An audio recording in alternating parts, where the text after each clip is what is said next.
Disrespect podcast. Today I am joined by a special guest. We're just going to run the name Sam. You'll be hearing that throughout. You'll be seeing that throughout. It's myself, Brianna. And Sam is one of the people that I've known since I've known him, has been brutally honest on his politics, brutally honest on his feelings, like he should be. We're going to be sitting here having a conversation. It might become a little bit of a debate, with differences in opinions, but at no point will we cross lines and disrespect each other's thoughts or views. Now, we'll do our best not to cut each other off and whatnot. But for the most part, for sure, he's an interesting mind, and I think it's a voice that should be out there and be heard by sides that agree with him and disagree, because the only way we get somewhere or get better is by communicating to one another and figuring the shit out as we go. With that being said, Sam, ladies and gentlemen. Hello, everybody. Yeah, thank you for having me on, Derek. Thank you very much. Oh, of course, I appreciate you coming out. Yeah. It is quite a drive, but yeah. We've had our little bit of conversations online and whatnot. I've seen some of your posts and whatnot. I feel your views on things are honest and real, and that's why I wanted to have a conversation. There's nothing wrong. There's nothing wrong with having different feelings about things. You know what I mean? Because everybody's life journeys aren't the same. Yeah. So do you want to give us a little breakdown or background about like how you grew up and things like that? Yeah. I want to start first. And you mentioned we won't be disrespectful. I thought it was interesting. I told you this via text.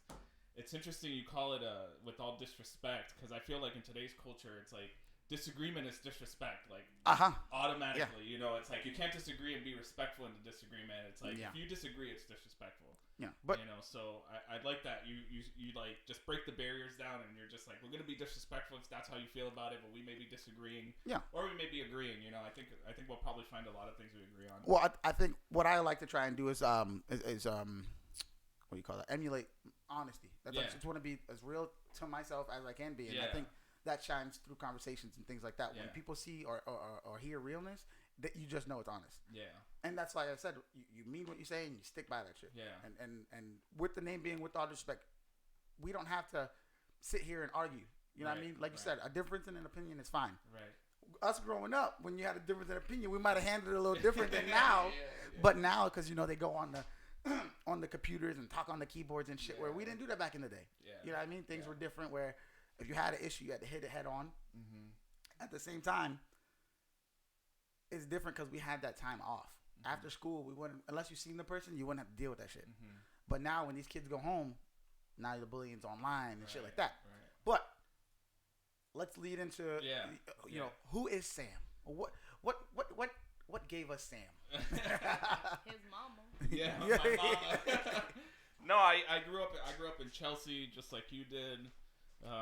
Went to Chelsea High School, met Derek through James, and when I was in high school, I kind of was just like, I don't know what I want to do with my life. Exactly. It's just like, which is normal, you know what I mean? Yeah, it's like they expect you to be like 15, 16, 17 and know what figuring you shit do. out. Yeah. I'm like, I'm still working on it from trying to hump this chicken out. Like, what am I supposed to do? Yeah, exactly. And so my choice was I'm gonna join the military, or I'm gonna move to Costa Rica. It was one of the options I had. So I was like, I was that close to joining the military, and then I was like, I'm gonna move to Costa Rica. So I moved there for 3.5, 4 years. Wow. Yeah, and it was an awesome experience, and I got to see the world outside of the United States, which I think at the time it didn't change anything until I got back, and then a few years later I learned all the lessons, if you will.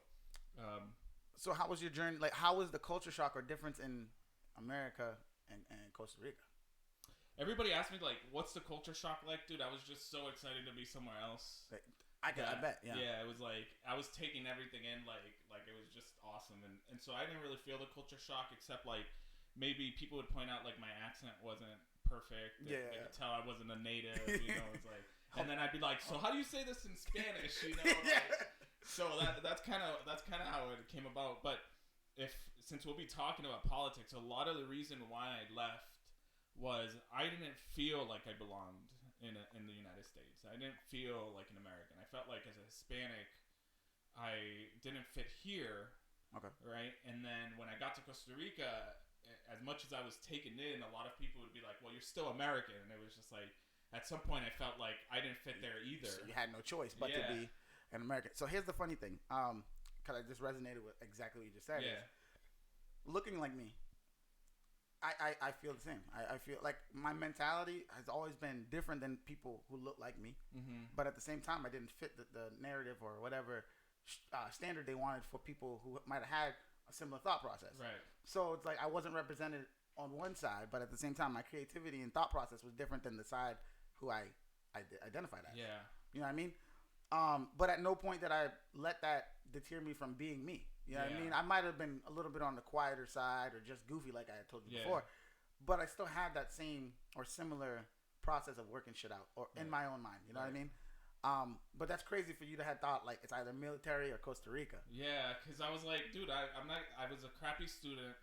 You know, I wasn't getting good grades. I was goofing around, and I was like, I'm gonna go to college and do this for another 4 years and goof around, get bad grades, like and pay for it. And I didn't know what I wanted to do. You know, I Google like universities and look at all the careers and just be like, do I want to do that for 40 years? Like, is that really me? True. You know, so I was like, I don't want to do any of this. Yeah. So my excuse to my parents was, I'm gonna go to Costa Rica and study there. And I did for a semester, and then I was like, it's not for me. I'm just going to hang out, you know, and figure it get out. Some life experience, figure it out. That's cool. And that's what I did. So you just up and went? I told my dad was like, I told him, I said, hey, I'm going to buy a ticket to Costa Rica one way. I want to move there. And he said, just wait a little bit and give it some thought. But I had already pulled it up on like, I think it was like Delta. And it was like $90 one way to go to Costa Rica. So I walk over to his bedroom where he's laying down watching TV, and I said that. And he said, wait. So then I was just like, I walked back and I got to the computer and I had typed everything out. So all I had to do was hit enter. And that I swear all I did was hit enter. And I was like, I walked back and I said, hey, I just bought a ticket. I'm moving on June 22nd. Wow. And he was like, okay. No. I was like, yeah. And so when you moved down there, do you have family and stuff still down there that you're like somewhat close to or at least know of? I wasn't close to any of my family, but I had gone to visit them like once or twice before. They were close to my parents, so they opened up their house to me. Cool. And I had some family on my mom's side, and then I have some family that's Chinese. Word. So, and they, like my aunts and uncles speak Chinese, and they speak Spanish, broken Spanish, and then my cousins speak very well Spanish. But I didn't relate to them as much, and I think it was just maybe that I didn't grow up hearing about them, and I didn't grow up talking to them, so it was, you know, but they were always very nice. They always took me in. I hung out with some cousins, and it was awesome, man. Cool. I love stories like that, because like you said, you went and explored and just experienced different. Yeah. New. Yeah. You know what I mean? Like you were basically like, yo, I'm out. Yeah. Backpack and gone. Yo, this motherfucker moved to Costa Rica for 4 years on like a whim. Well, not a whim, but It was crazy. It was crazy. It was impulsive, yeah. But I mean, but you did it and you thrived. You survived. You know what I mean? Survived. I would say survived. Yeah. You went somewhere that you had nothing. Yep. You figured something out. Yeah. And you were able to somewhat support yourself as long as you could or needed to. You thrived. Yeah, you come out stronger. Yeah, of course. And at the same time, when you came back, I'm sure you had an appreciation of some sort of what resources are here. Yeah. Because I would assume, like, I don't know how Costa Rica exactly is, like, economically, but I would assume it's different. It is a little bit different. Like aesthetically, you go to the country and you think, man, these people are poor. You know, but when you get to actually talking to people and visiting homes, like, the majority of the country, a lot of the country, I don't want to forget about the people who don't have as much. Yeah. But there are a lot of people who have just kind of like your typical middle income, middle of the road. They have everything that you need. People my parents would scare me and just be like, don't walk around with your headphones in. And it was like, I was carrying around like the Nokia bricks. That's all I could afford. And people had their iPhones and their iPods. And I was like, I'm the American with the Nokia brick, and these guys have iPhones, you know. So that's kind of what you see. Yeah. Yes. What's up?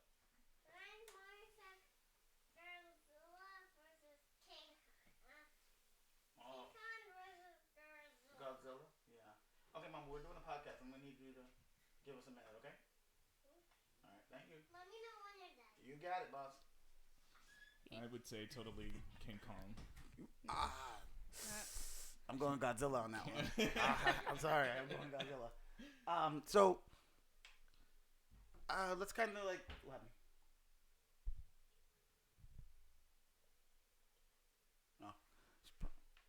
Oh. Wow. Sorry for that, guys. Let's talk about a little bit about the state of like America, I guess. Actually, did you grow up in the church? I grew up in church. Yeah. You did. I don't really know too much about it. But. So I grew up Pentecostal. Yeah. Okay. And so all along. What is that? What's the difference? So Pentecostal would be on like the Protestant side of things. Like they wouldn't be Catholic. I think that's what I was. I'm not gonna lie to you. I think I was Protestant. Yeah. I think I was Protestant. Yeah. So Protestant kind of came about in like the 1600s where they like separate from the Catholic Church and they say everything that's been taught is wrong, and then on top of that it's like nobody actually can read the Bible because it's all in Latin and the common person couldn't read it. And so they were like, I want to be able to get this translated for the common person so that they know what we're talking about. And so the Protestants separated themselves. But Pentecostal, I think, now that I'm older, it's kind of a fundamentalist, extreme. It leans where it leans. Yeah, exactly. Okay. And so I believed in the Bible. I believed it to be true, and I still do. But at the time, I believed it only in my head. I didn't believe it in my heart. Okay. You know, so I could like, I don't know. Did you have Miss Strong in high school? Miss Strong? No, I knew biology. Her. No, yeah. I knew her. Okay, so she would talk about like evolution, for example. And he was like, "That's wrong." Yeah, that was me, but I didn't know why it was wrong. I couldn't back it up scientifically with facts at the time, you know. And so now that I'm older, I'm like, okay, there's this idea in culture today that you have to separate science and facts from Christian thought, when in reality, when you look at when you look at the facts and there's some overlapping for sure. Yeah, there's overlapping, and some people may argue that you can believe in both evolution and the Bible. I would say I don't think you could. I don't think so. I when it comes to macroevolution, like species, I shouldn't say species because species has like 14 different definitions, but if you were to talk about whether a cat became a dog and a dog became this, and there's no scientific evidence for that.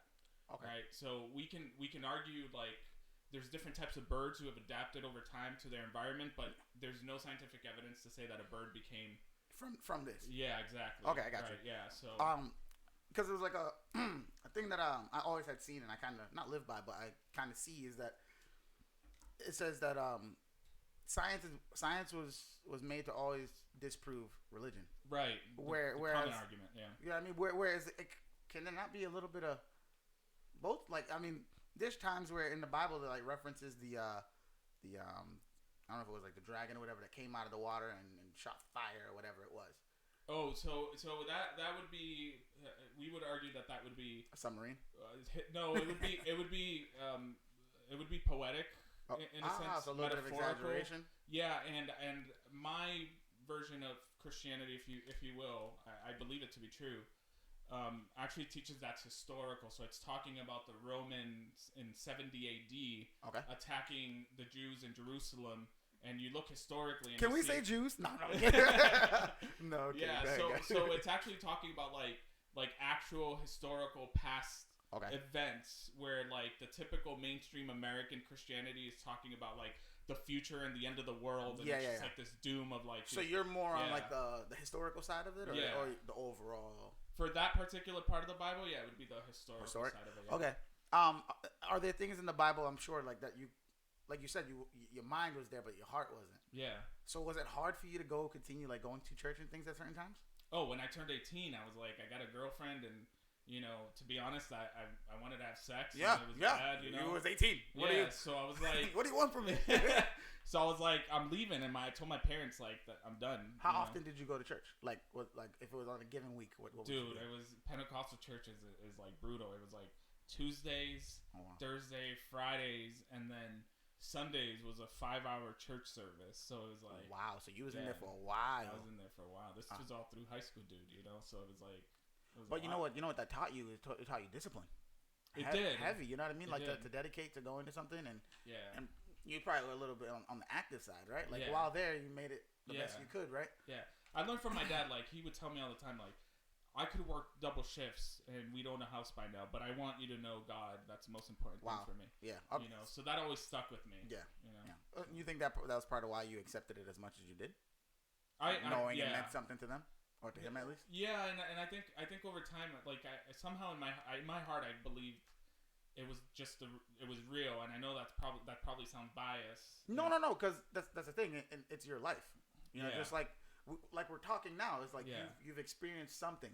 Yeah. And I'm just trying to see, like, peek in your window and learn a little bit about what makes you tick, or however you like get through your thought process. Yeah. So your root would be your youth. Yeah. And your beliefs. Yeah. I love talking about these kind of things, politics. I love talking about religion because it shows me the core of a person. Right. You know what I mean? Right. So when I can have that conversation and someone don't take what I'm asking or how I'm asking it offensive. Yeah. I just learned. That's awesome. Yeah, you're right. You're right. Yeah. So there was one point in my life where the worst thing that has happened to me, I questioned whether God was real, and not only did I question it, I wanted him to not be real. And I called my dad and I said, I don't believe in God anymore. And I cursed God. I like pumped my fist in my car and I was just like, I don't believe in you. I hate you.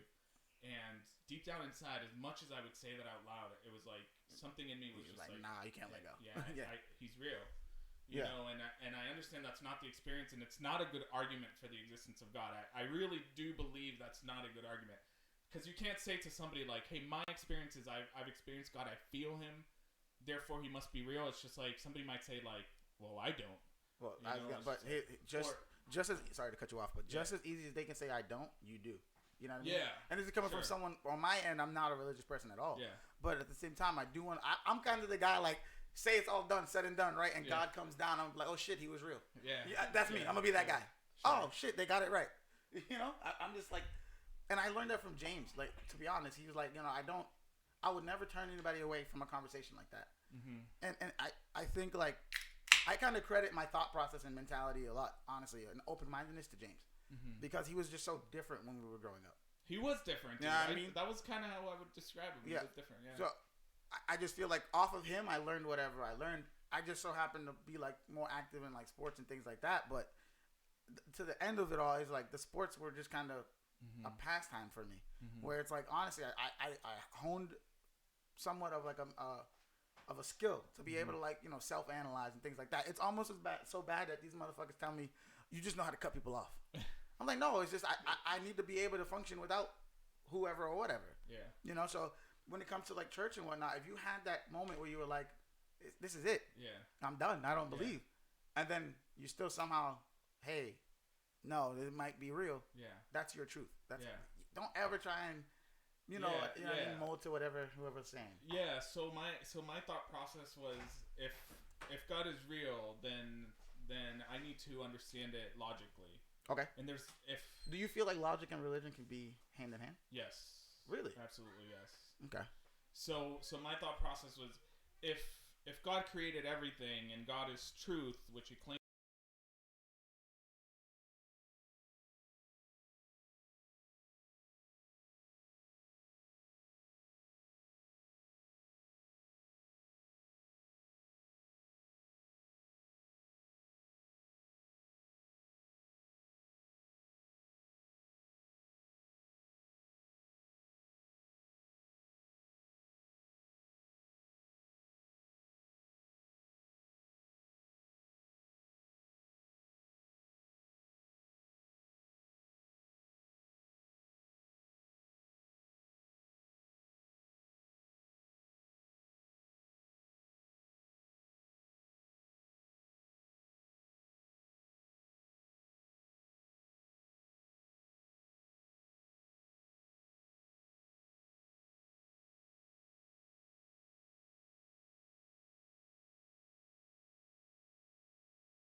thing where it's. Oh, there it is.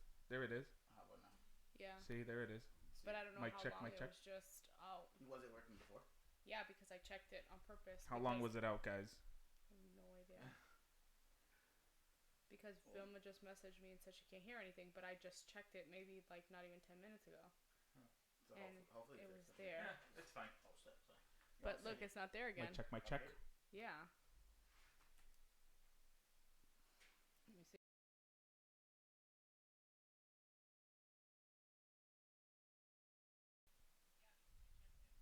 It's low. But now it's there. She's at a while. And we can't go back until it stops. What do you mean? Like, I can't check how long it's been out. It's there now. We'll just continue from where we're at. I'm just gonna, Man, you guys missed a great conversation. Yeah. Damn, that Seriously. sucks, man. We was talking about like, the aliens and all that, man. hold on. Alright. It's still going. All right. So, that was weird. It did that Yeah. the last time, too, but then for the remainder, it was fine. That's weird. Hold on. She said still no. But I can hear it. Interesting. Are we good now or no? That's weird. I mean, Turn your volume up.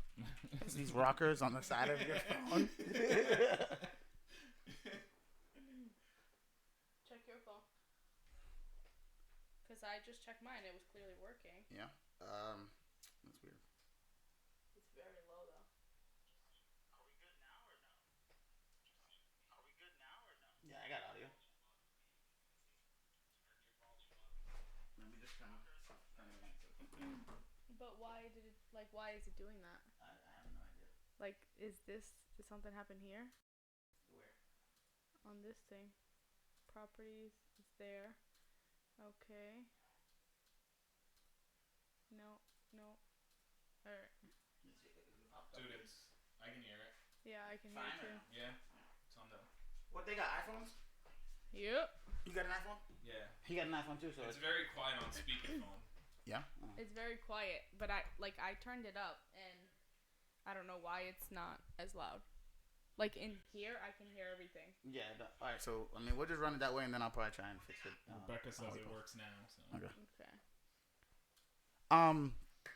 So let's just jump back into Yeah. the mix that we were talking about, All like right. the separation of church and Yeah. state. Yeah, like we were saying with the whole marriage thing. I agree with you. I don't think it should be. What do we say? It should be more libertarian. Yeah, Of I an think angle. the conservative right has been more libertarian on the topic, where it's like the government shouldn't tell anybody what they should do in the bedroom or anything like that. Yeah. The issue that we're seeing is it's flipped. So you used to have, and you might appreciate this. I don't know if you remember the Christian Coalition from the '80s, where it was like rap music was bad, and we to cancel Eminem. Yes. Like, right. So it's like, and it was like back then, and I still listened to Eminem's newest album, and I still listen to hip hop. So it was like why we don't like this? Yeah. Well, even that, like, why do we care about canceling speech? I thought we were about free speech, right? Okay. On the flip side, now you have a lot of people. I think the narrative is Christians and conservatives want to tell gay people what to do with their lives, but then until they use that as an excuse to have a bludgeoning tool against anybody who doesn't agree with gay marriage. Okay. Like, my position is, I think gay marriage is a sin. It's like homosexuality is a sin. I believe that from my position as a Christian, but I don't think I'm the one to tell anybody, and nobody should tell anybody what to do with their life. Okay. Right? Yeah. So it's like, you have the freedom to do what you want, but it seems from popular culture, it's not enough for me to say, you have the freedom to do what you want. They want you to agree with them and tell them that it's okay. I got you. Yeah.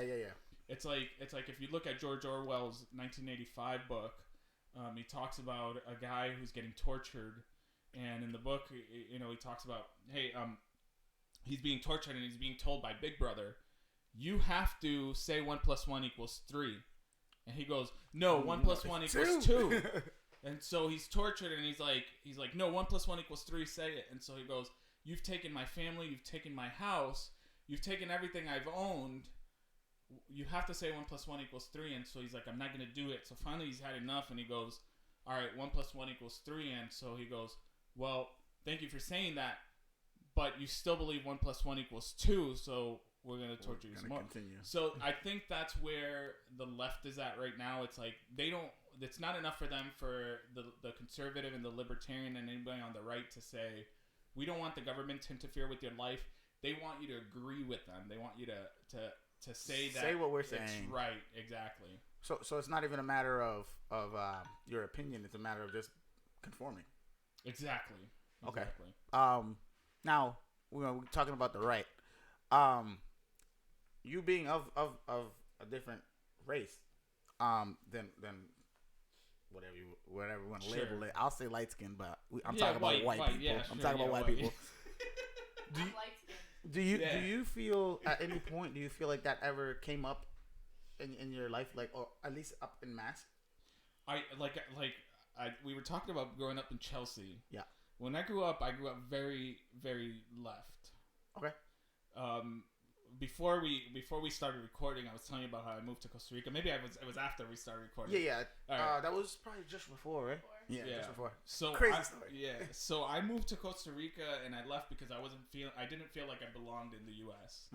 Right? And the clear image I have is going to meet my dad in Boston, and I would see my dad come through downtown Crossing, and I'd see all these white guys and women in their suits. Yep. With their briefcase and a tie, and I knew that they had it seemed like they had some very important jobs. You're important. Like, and then through I push people work. Yeah, exactly.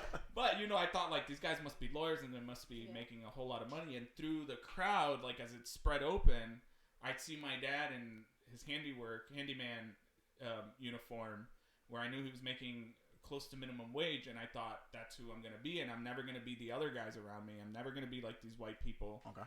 And so I felt like I didn't belong, right? So I grew up very, very left, and so I was constantly looking around me and just seeing, if we went to New Hampshire to a beach, and I'd walk into a town where it was predominantly white. If anybody looked at me, it was because I was Latino. It was my constant mindset was people are racist and I'm different because I don't look like them, And then when my mindset changed, my worldview changed. I realized a lot of that was I was making that up in my mind and in my head, and I was concerned so much with being different and that all these white people around me were racist, because that's what I did believe. Now I don't feel it as much. Okay. Every now and then I get this inkling, So you don't feel like there was an actual incident where it could have happened at some point for you? I've had it happen. Okay. Where I've been damn, dog. Yeah, one time, because after Costa Rica, I moved to Indiana, and dude, and I lived there for 4 years. Okay. And we went to visit a friend, and she was out, and her roommate, who I'd never met before, was drunk, and the lights were off, and he let us in, and he greeted my friend who's white, and he was just like, I just sold my car. He was super drunk. He's like, I just sold my car. It's like I gave it to a wetback for $400, and he hadn't seen me yet, God. And I was just like, anybody else would have been like, "Yo, I'm gonna punch this guy in the face," and all I thought was I feel sorry for him because he's the ignorant. Exactly. That's what it is. It's not me. Yeah.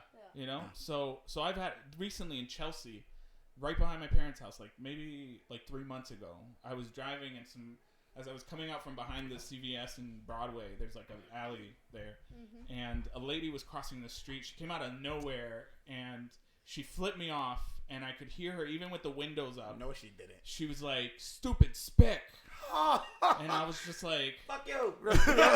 Give it. But again, it's those are the way I view it is those are the individual isolated instances. Yeah.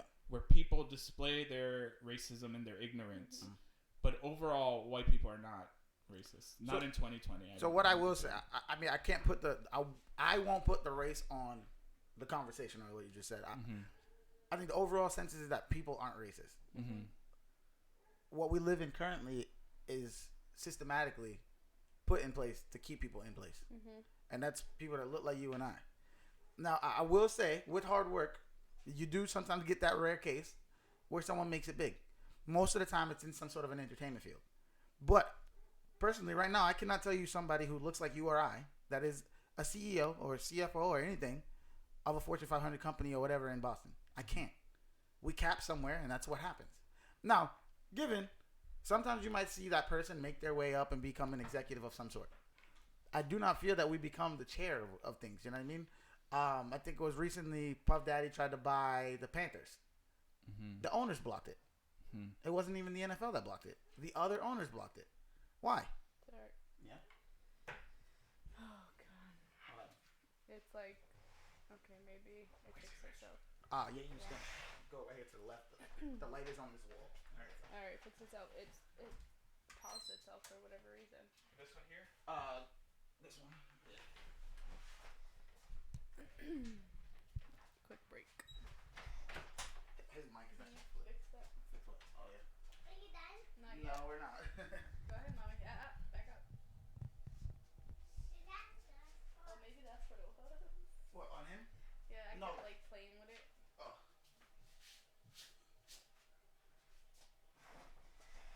Y'all see that right there? That's the intermission right there, dog. Fixed it. Man, we out here. So earlier we were talking. He just kind of gave us a background of himself and stuff. I'm not sure if the audio cut out throughout the whole thing or at certain parts.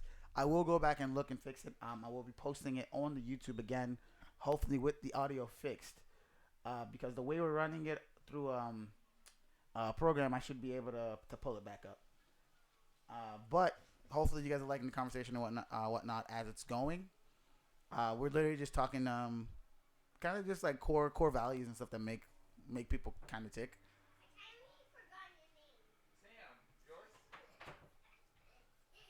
What's your name? What's your name? Kaylee. Oh, that's a beautiful name. You want me to close it or? Yeah, you can go. Wow, good job. I guess the towels right there. Yeah. Wash your hands, coronavirus. Oh, we getting into it, baby. All right. No. So the other day I was at work. Yeah. And somebody told me, hey, let's keep the coronavirus jokes down to a minimum. Because someone came back from wherever. And, we don't want them to feel signaled out. I said, no, fuck that. Because when Ebola was there, my people was getting burnt. You know what I'm saying? The brown people were getting hit. I don't give a fuck. Yeah. I'm like, no, I'm coming full fucking guns a-blazing. So everybody got no corona. mercy. Everybody got corona. But it's crazy, though, because now it's everywhere. Japan, Italy. So you can't even pinpoint. Like, we gotta say, hey, it started there. But now everybody, I'm like, yo, just fucking, just burn down the whole that hemisphere, fuck it, the whole side, like. But no, that's it. But it's just like a funny take, Oh, you want to knock it down? Let's knock it down. It's been sitting there for a while. Cheers, do you sip or you throw straight back? I throw back. I do have cups if you want to sip. No, I'm gonna throw back. All right, let's go.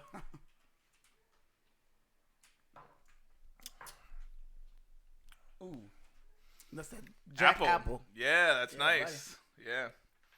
So we're gonna talk about Super Tuesday and whatnot. I think my take will surprise Brown and a couple other people who have like tuned in. Let me know what your thoughts are on the Democratic Party right now, and what candidate if you were to think is the best to represent which one.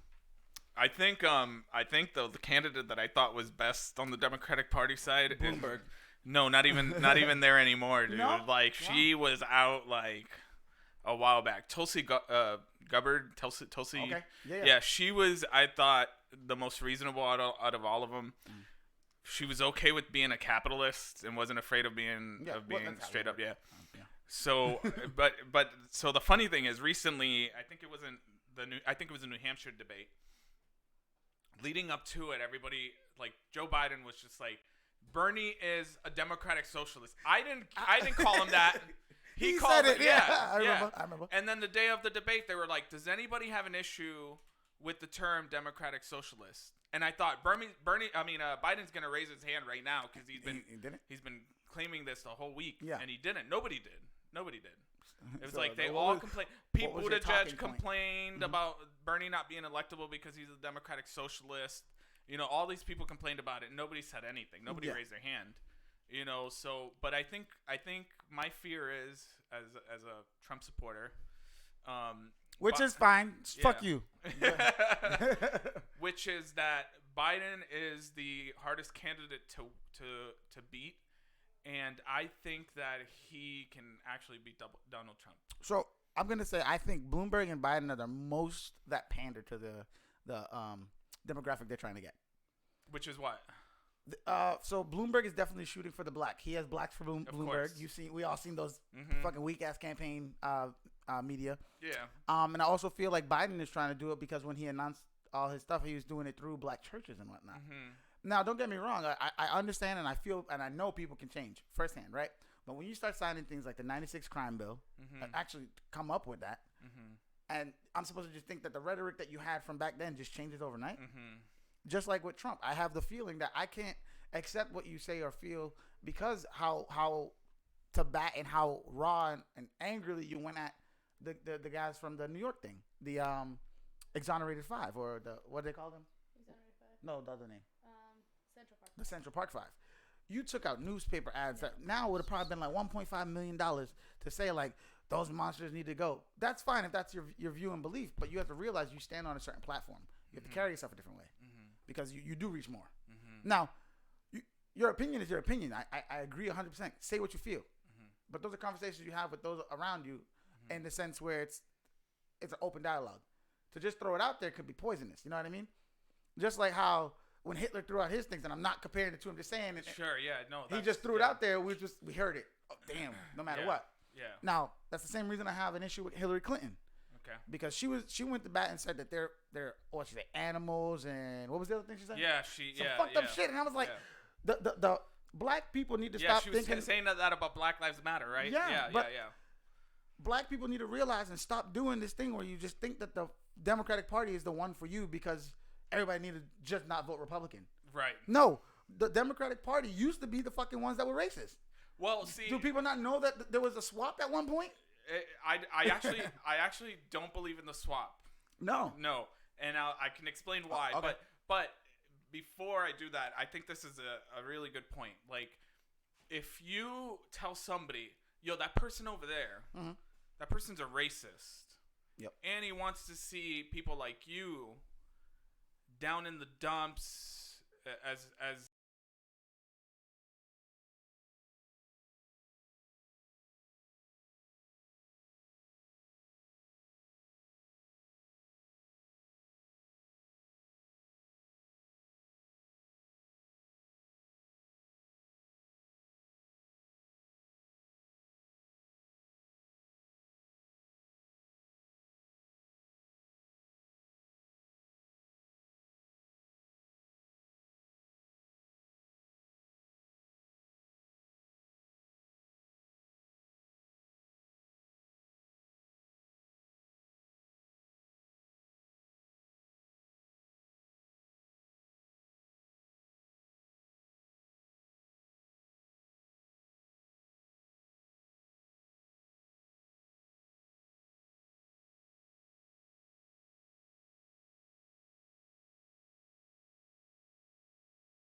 plays for a second.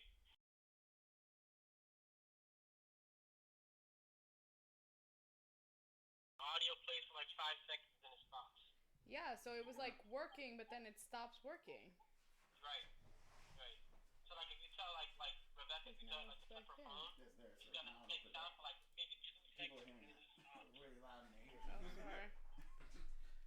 Yeah, this is the second time. You know what? To be honest, there might be a short in that wire, and I might need to get a new one.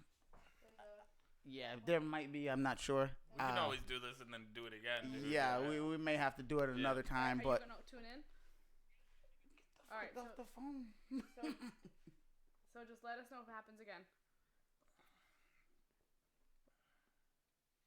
Okay, bye. I love you. No, did he say I love you? No, that was like stuff in the background. Thanks for the heads up, bro. Yeah, for real. Listen, guys, I'm sorry again. I don't know what's going on with the audio. I'm gonna have to look into it again. Hopefully it doesn't kick out again, but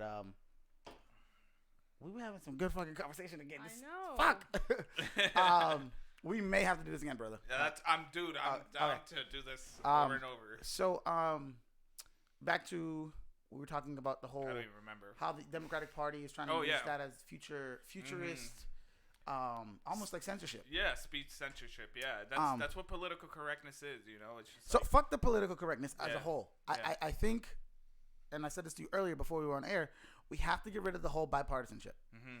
The whole party thing, like pick a side, doesn't work because if you think about it, we're still aligning with somebody.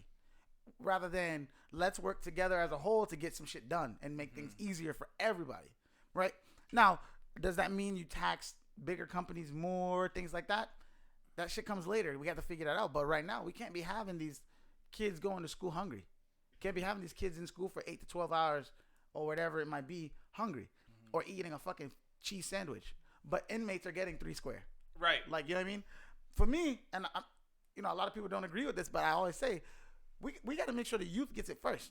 Yeah. Like, there's no reason a fucking kid should be hungry when a grown man who already made a decision and fucked up. All right, so let me ask you this, because you're talking about the prison system and the justice system. Yeah, buddy, here we go. All right. All right. Make sure we have. Let me. She's such an asshole. Let me right. make sure we got audio. Fuck you. All right, we good. All right, let me state a position and see what you think. Murderers and rapists should be killed. Yes. Yep. Okay. Dave, you chimed in? So and I would add pedophiles to that. Well, list. time out. No. Sure. This is me being sadistic. No. These motherfuckers should be punished. I think when you're in prison, after you rape or murder, there should be no period where you get to sleep. There should be just enough to keep you alive because us killing you is too easy. Because you fucking the way you killed somebody or how you took someone's life was with disregard. You didn't give a fuck. So why are we going to give you that peace after we kill you? Because we don't know what's next. No, you need to pay for what you did. Now, I get it. Little soft-ass motherfuckers might be like, oh, but what right do we have to punish somebody? We're not God. You're right, but they didn't have the right to take that life either. Exactly. And now we're talking rape. Here we go. You ready for a hot take? Here's a motherfucking hot take. I think any motherfucker in prison that want to rape a motherfucker that raped somebody should be able to have a go at it. There should be, just like you got rec time, you got some booty time. Yikes. No, seriously, because when you start... All right. Just off of where we came up, just walking the street, we had to watch the decisions we made. Or how, like, I remember being young, I wouldn't even walk Broadway sometimes because I knew certain shit happened when I would walk Broadway. You know what I mean? Like, so I had to make a cognitive decision.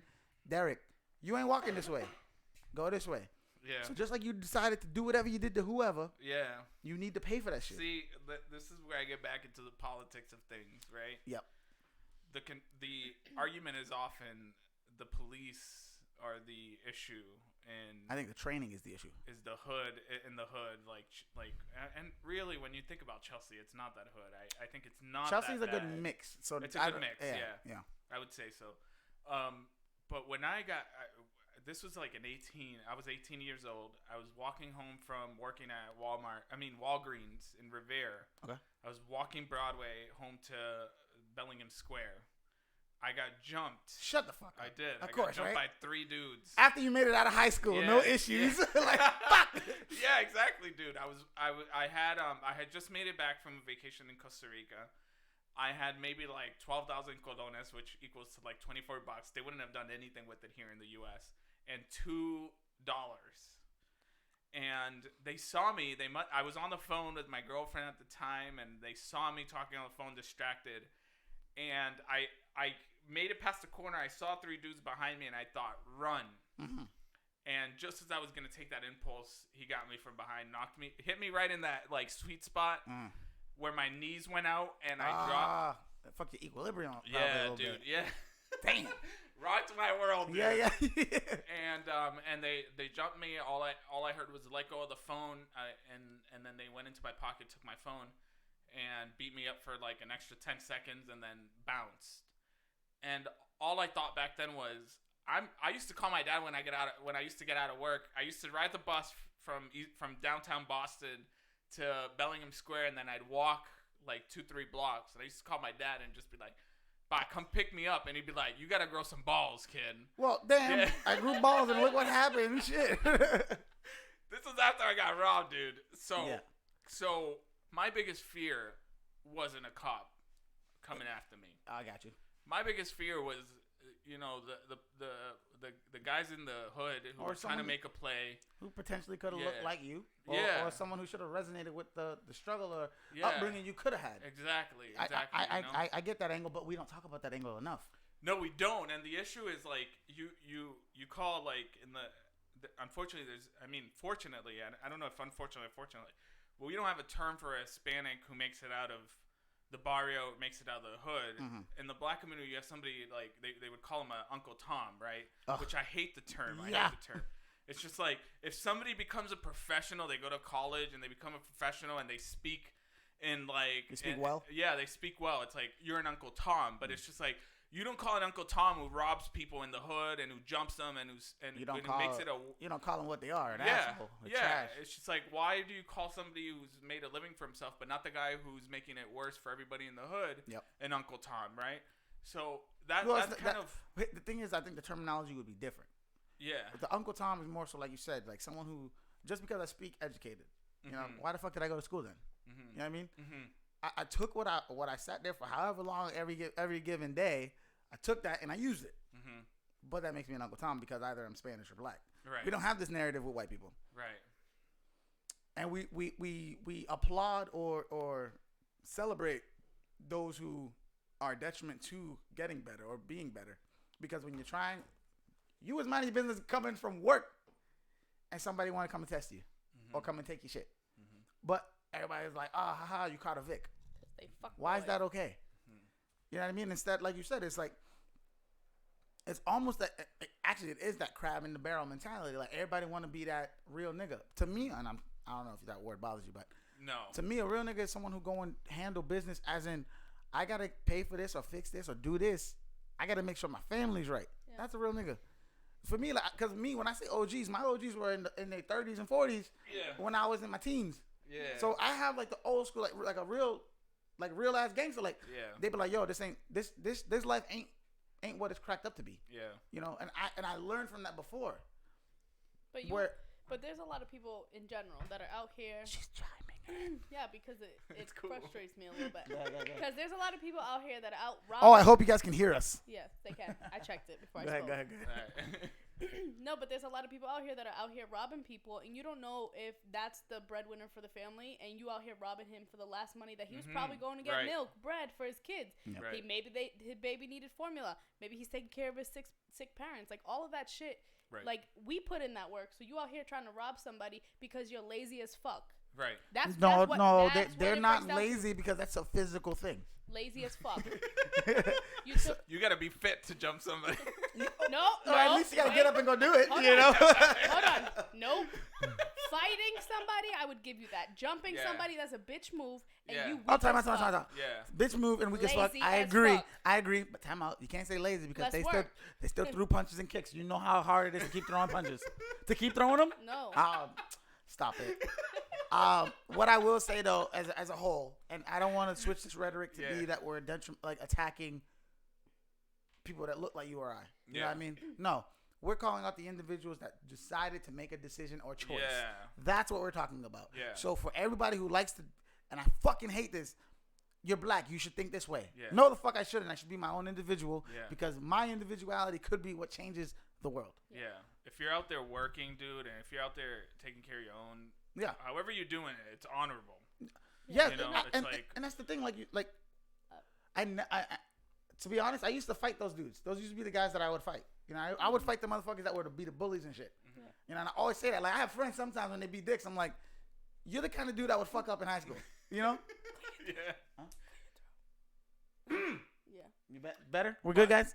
But here's you said something that I think is super important, which I think is only an American point of view, and I think the Democratic Party gets this wrong. Okay.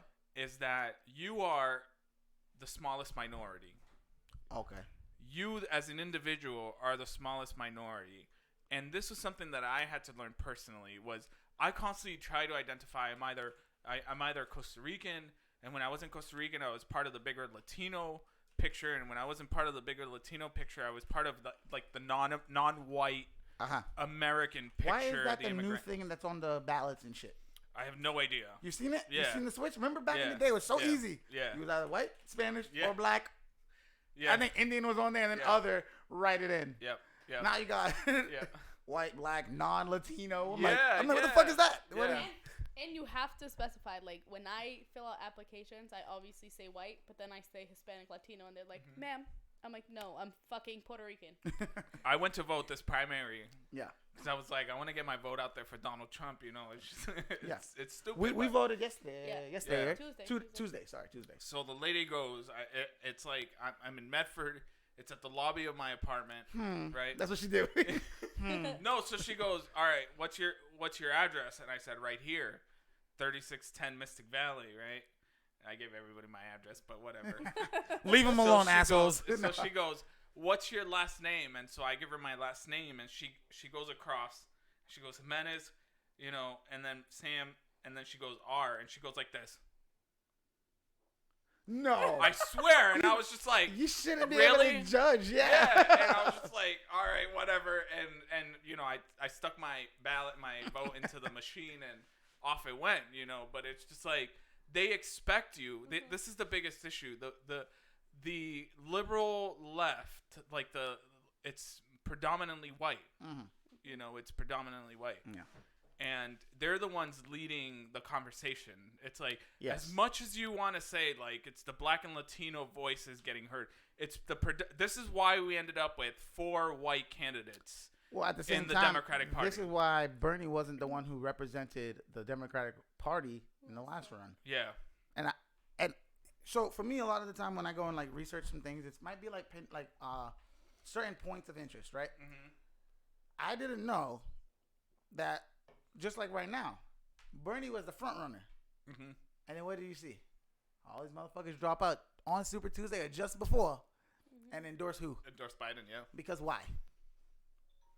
They can control Biden. Biden will conform with because he's establishment, yeah. He will conform. Where Bernie is that wild card. But just like Trump was the wild card, and people, that's why some people resonate with him, and I can't hate on that because he's different. Because he's anti-establishment. And he's also, it is what it is. What I'm saying, I'm just telling you who I am. Now, I might not agree with that, but I respect your fucking hustle. Mm-hmm. I respect your move because there's nothing that I wouldn't say that I feel. Mm-hmm. Now, when I might feel that he might preach a rhetoric that it might be negative in some sense, and I also feel he might need to carry himself a little different in the eye. He should. And I'm glad you agreed on that. Yes. But you threw me off. I didn't expect that. I think people need to realize whoever might be resonating with him, it might not just be the racist angle everybody want to try and throw out there. That when you just throw out he's racist, you're racist because you support him, that means you don't have an argument to back it up. Exactly. You show me a candidate that you think is better. Yesterday or Tuesday I was joking around with her like, who did I say I was voting for? I said Bloomberg. Because I said Bloomberg will throw his money and get in there. Yeah. But because that's what Trump could have done or did a little bit. He threw his money in and it fucking worked. Yeah. I honestly do not even think Trump really thought it was going to pan out how it did. You know? But when it did, it looked like I'm about to be president. See, I don't think Donald Trump is. I don't think he's as calculated as people think. Me neither. I think he's just a regular ass dude. Yeah. Who was at one point surrounded by the right people, and now, I think who he surrounded himself with don't give a fuck enough. Yeah. I think what he is he's instinctual. He's just like, I'm gonna do this, and he doesn't. I'm gonna do this. He's kind of like a toddler. He is in a lot of ways. He needs to stop Twitter. No, but like toddlers say and do what they feel. Like you said, they act off of Don't impulse. think anything. It's impulse, it's instinct. It's just like, and sometimes it works for him and it works in his favor, and sometimes it doesn't. Like, so, you know, if you don't mind me asking, what about Trump did you feel that you gravitated towards? So I don't. You made the point. I don't think he's racist. I don't think that he's one. He was loved by the black community and by the minority community. When do you feel that was the thing? Whenever they quoted Donald Trump in rap songs, whenever they took pictures with him, whenever that they were like, got money, "I'm gonna be like Donald Trump," and then on top of that, whenever Jesse Jackson invited him to, I want to say it was like an NAACP, and spoke about how much he was doing for the black community, you know, all this bunch of stuff. I don't think he's racist. I do think. You think his rhetoric changed a little bit when he started to run, though? I don't think it did. At all. Only in the sense that he was leftist. Donald Trump, for me, was, at one point he was pro-life, and then all of a sudden he's at one point he was pro-choice, and all of a sudden he's pro-life. At one point he's what you would think a Democrat would be, and then all of a sudden he's I thought he swapped too. I'm not gonna lie. I thought he started to run as a Democrat, or Democrat leaning characteristics. Yeah, exactly. But you know, I knew he kind of was in the middle. But then when he just jumped Republican, I was like, damn, like that shit. Yeah. Like he went hard to it. Yeah. Where, like I said, I might not agree with what he's preaching, but his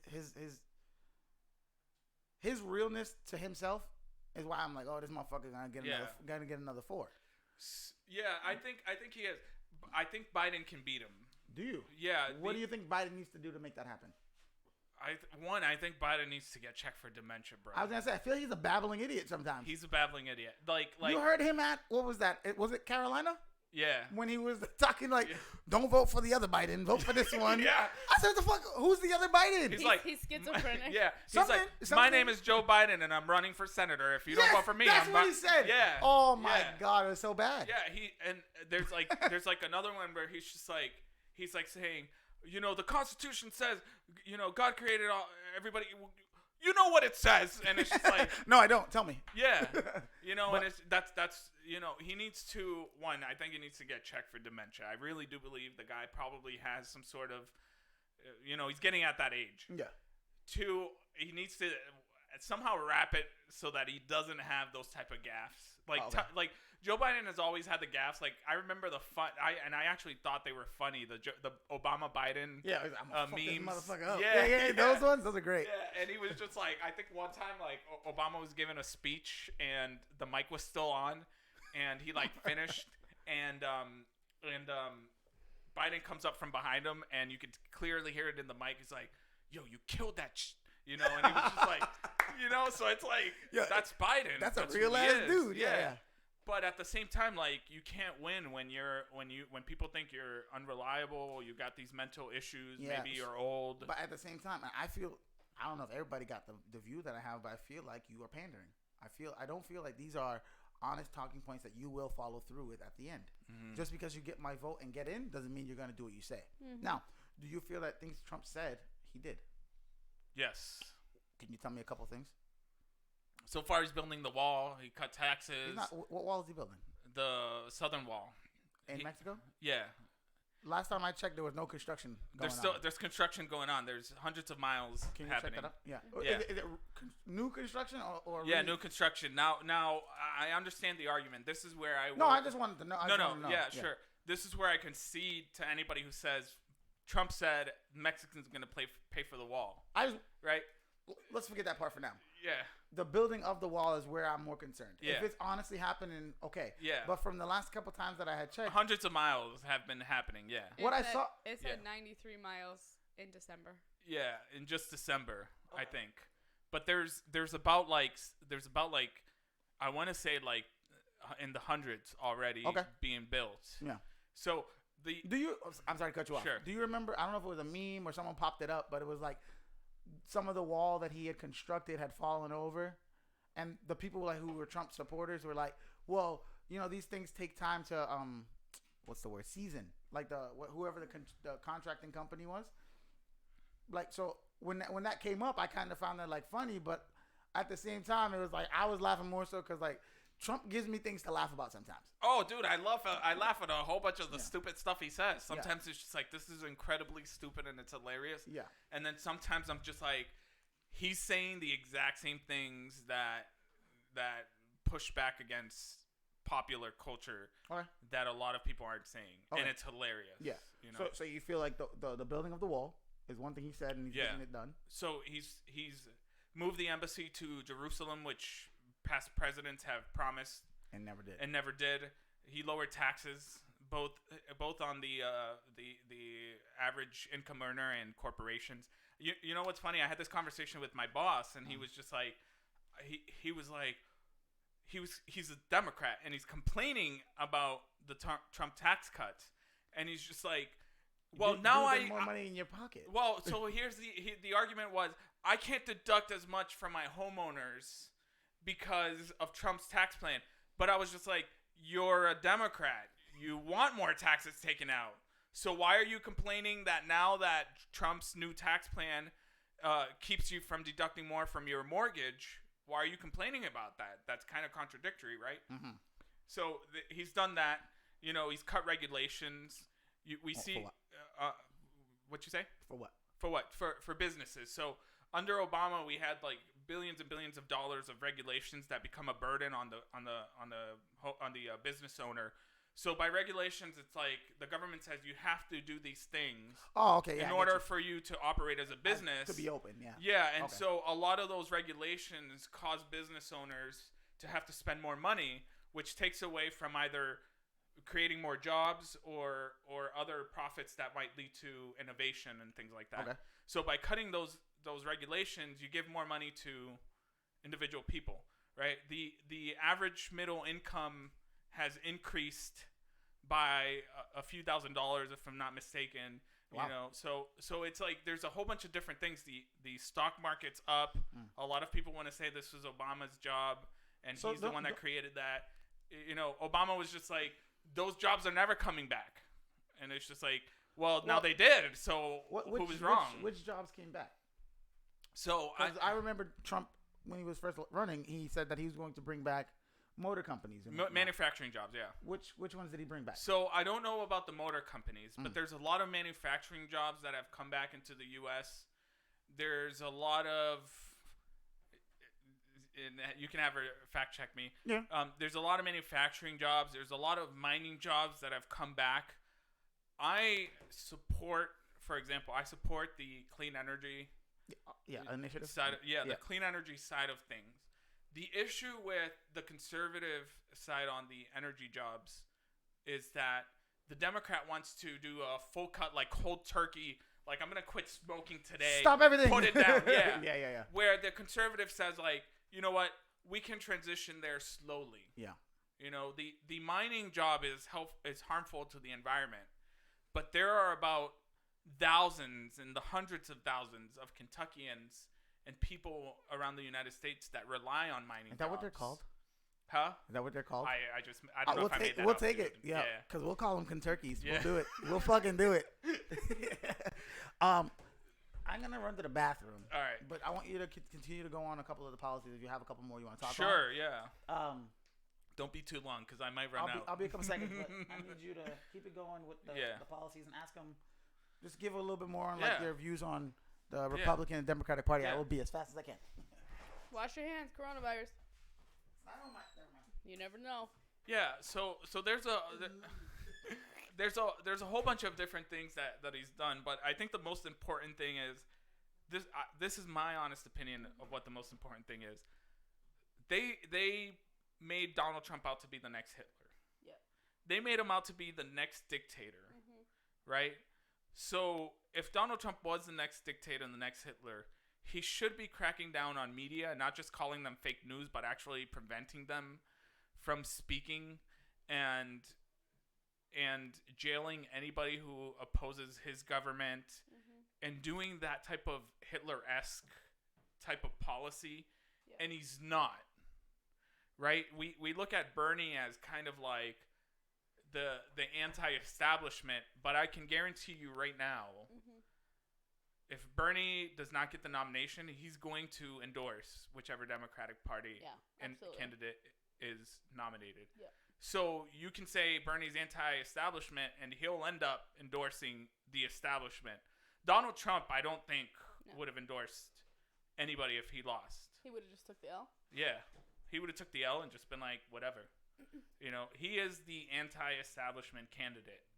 You know, you've got, and I'll prove that by pointing to Bill Clinton, George Bush, and Obama. They're kind of like the same. They're kind of like a different head of the same dragon. You know, it's just. Go ahead. Yeah. No, go ahead. Corey was asking if you thought Obama was a bust. I think Obama was awesome for the American people in realizing, which I don't think the American people do, especially if you're listening to the Democratic side of the aisle, in proving that America's not racist. We elected a black president. You know, she asked me, I'm back, guys. Is Obama a bust? And I'm saying, I think Obama was a detriment to the American people. How so?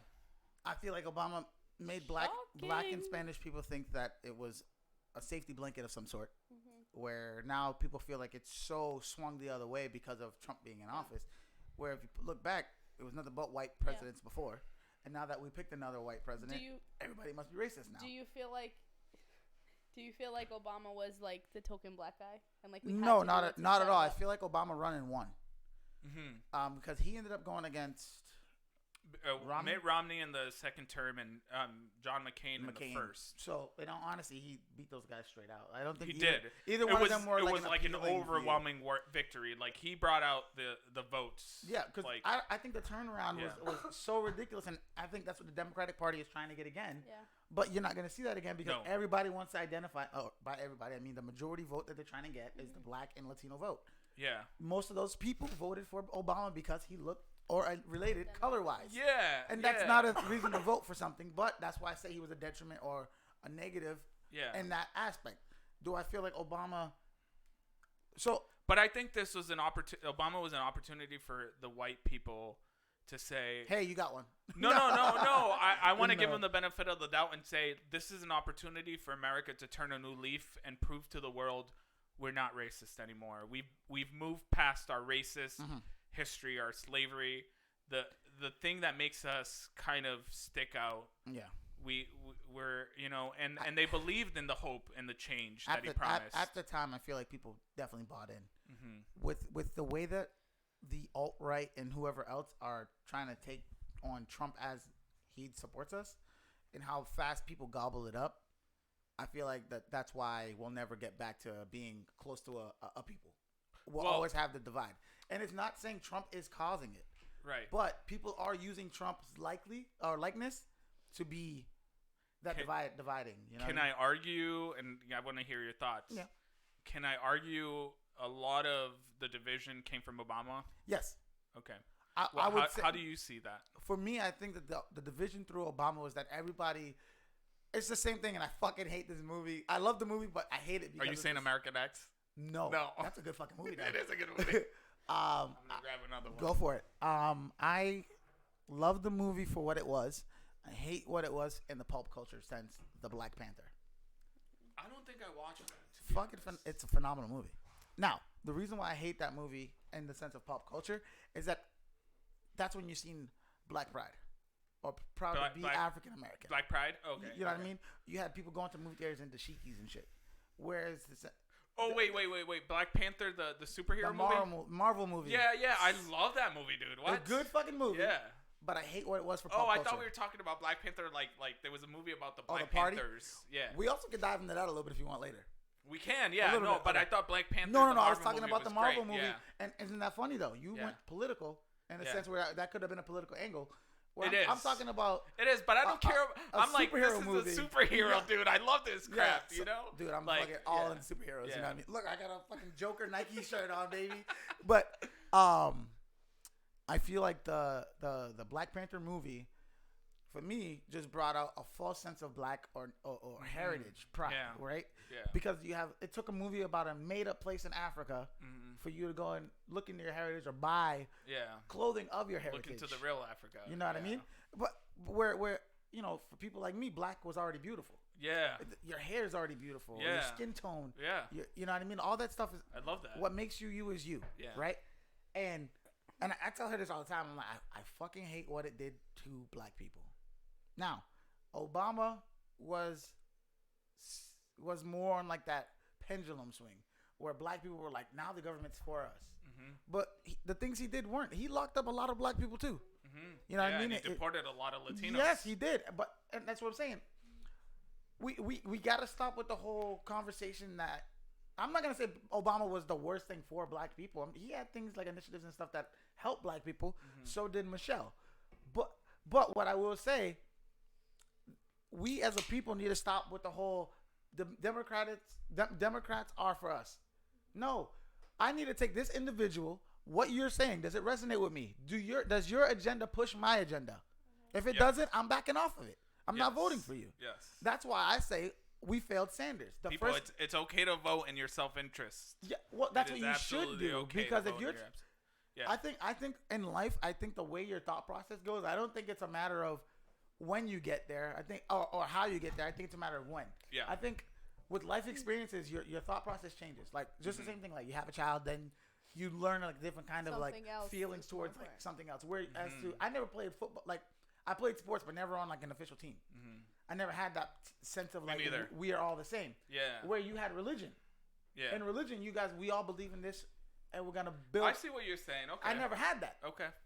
But as I got older, I had like maybe the couple friends that stuck around, and that's where I found my camaraderie of all honest. If I can't be real with you, I can't be real with nobody, right? And I think that's why some people think I'm an asshole or a dickhead is because I'm so real. But if I'm having that conversation with you, you mean enough to me. Yeah, but you know, right? But they don't see it that way. Right. They just see it as you're being mean. Yeah. Which goes back to like soft ass people. Yeah, which goes back to kind of what I was telling you about religion. Is like if I want to tell you, like if a Muslim person approached me and I've had this happen and they told me about Muhammad and they told me about Allah, when they're telling me with something that might initially my initial reaction is like, this is offensive to me. My benefit of the doubt to them is they love me enough to tell me about it. Yeah. Something that makes me uncomfortable. You want to pick another liquor? Do another shot. Dude, I want to do honey. Let's make it happen. That's a freshie too. Going back to what you were saying though about like people needing to like vote in their interest. Yep. A lot of people don't do the research, so they don't even know what the candidates have. Yeah. So, and a lot of people are like, it's not important, our vote's not important, so I'm not going to vote. But then you have the people that don't do research, but then go online and it's like everyone's talking about Bernie or Bloomberg, so that's who they vote for. So, it's no that's the thing, like weight behind it. They take the Democrats know that.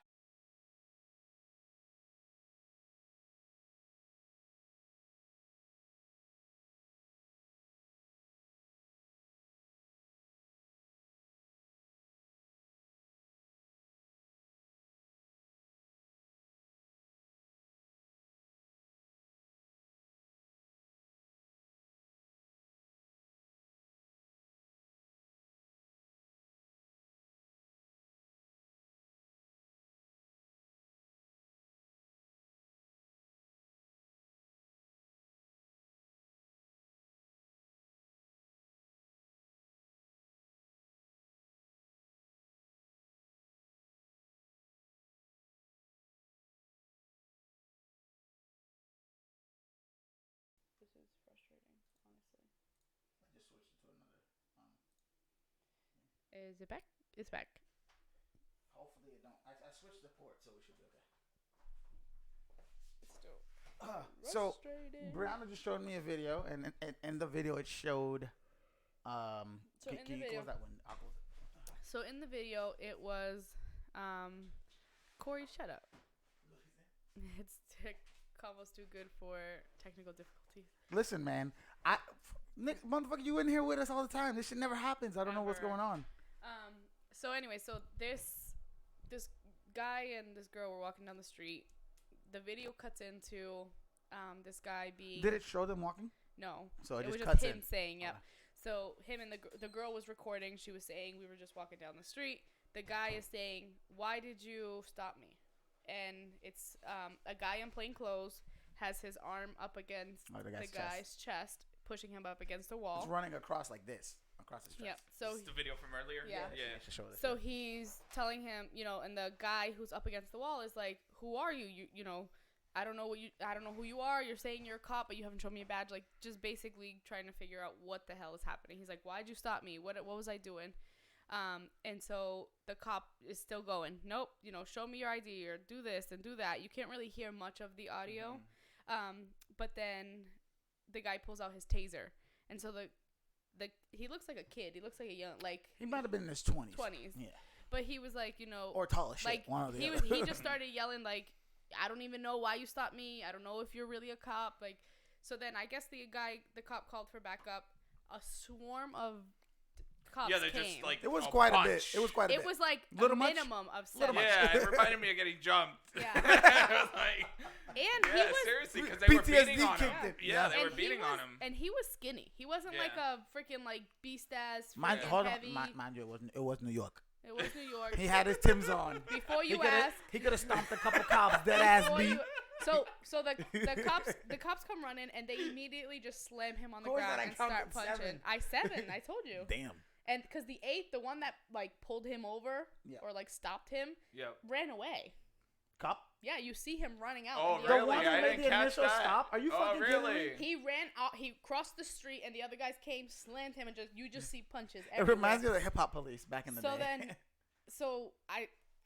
For me, no matter what the man was doing, at no point did this officer pull out his badge and say, "I am a New York police officer." Yeah, badge number, whatever. At no point do they do that. What are you doing? It's right here. Stop it. Yeah. That's why. Don't touch my stuff, sir. Sorry, boss. Okay. Yeah. No, okay. He didn't gently cross the street. He literally was like, "Choo." Yeah. He just ran? Wow. But yeah, no point did that officer identify himself. At no point, and I didn't feel like that guy was being aggressive. He had his hands up, and he was like, "I don't know why you stopped me." Who are you? There's nothing wrong with asking That's a who good you question. And before you ask, the guy was black, and Which guy? the guy who was up against the wall. Okay. Not the cop. The cop That's was. what I was doing on purpose. I was like, which one? The cop from the video, not sure, was light skin. Yeah. looked some sort of Hispanic. Yeah. No. Yeah, Yep. he doesn't look white. He No. Doesn't look white. Yeah. Yeah, and he honestly, What's up, man? But let's be honest. You saw the video. Yeah. He looks like a gangster. He has that big hoodie. Yeah, He got yeah. Tim's on. Yeah. I don't know if you're really a cop. Hey, you sound racist. I'm just. Watch it. That's what it is. What does a They were gangster? both What does a criminals. gangster look like? A gangster. What does a gangster look like? Somebody. Non-white. Anybody. No, because there are a lot of white people that dress like that too. No, Yeah, What it's does true. a Or gangster? try to be. What does a Yeah. gangster look like? Like baggy clothes, What's up? Ghost wasn't a gangster. Ghost was a gangster. Did Ghost wear baggy He clothes? started wearing. Ghost wore a He suit. changed once he got education All right. and was undercover gangster. Let's get rid of that narrative that gangsters dress a Nope. certain way. Because listen, Nope. when push came to shove, what did Ghost do? What? He didn't shoot nobody in his suit. Time already He changed. No, I gotta agree here. Free- I gotta agree here. with her. Oh, yeah, there's a certain type of dress. There's other guys. Hold on. Freeway Ricky Ross, Tony Montana. I don't even know these people. Well, Freeway Ricky Ross. Yeah, is a they real, do- Freeway they wear Ricky Ross is a real suits. person. I don't think Tony Montana was fictional, right? Yeah, He he was was fictional, was but he he based off of represents somebody? he represents a real person. You Yeah. know? So Freeway Ricky Ross was one of those Yeah, guys he's who Puerto Rican. was moving weight, I looked for it. but as he got money and stuff, he was that guy that dressed dapper and everything. Yeah. Does a gangster look that way? No. Mob boss. It's If different. you- I was gonna say if you start talking if to you a Italians, high-end gangster. you start talking to Italians, they had that same dress code. You wear a nice Yeah. button down. But there's some a reason slacks. why they do that. But to blend. The mask, yeah. that's still a gangster. It is still a So gangster. what does yeah. a gangster look like? Was my question. There is no real answer. Yeah. There's no but, right answer. there- All right, there so is, the though. stereotype of a gangster Oh. is. Oh, Okay, that's now a we're good talking Gangsta. gangsters, not gangsters.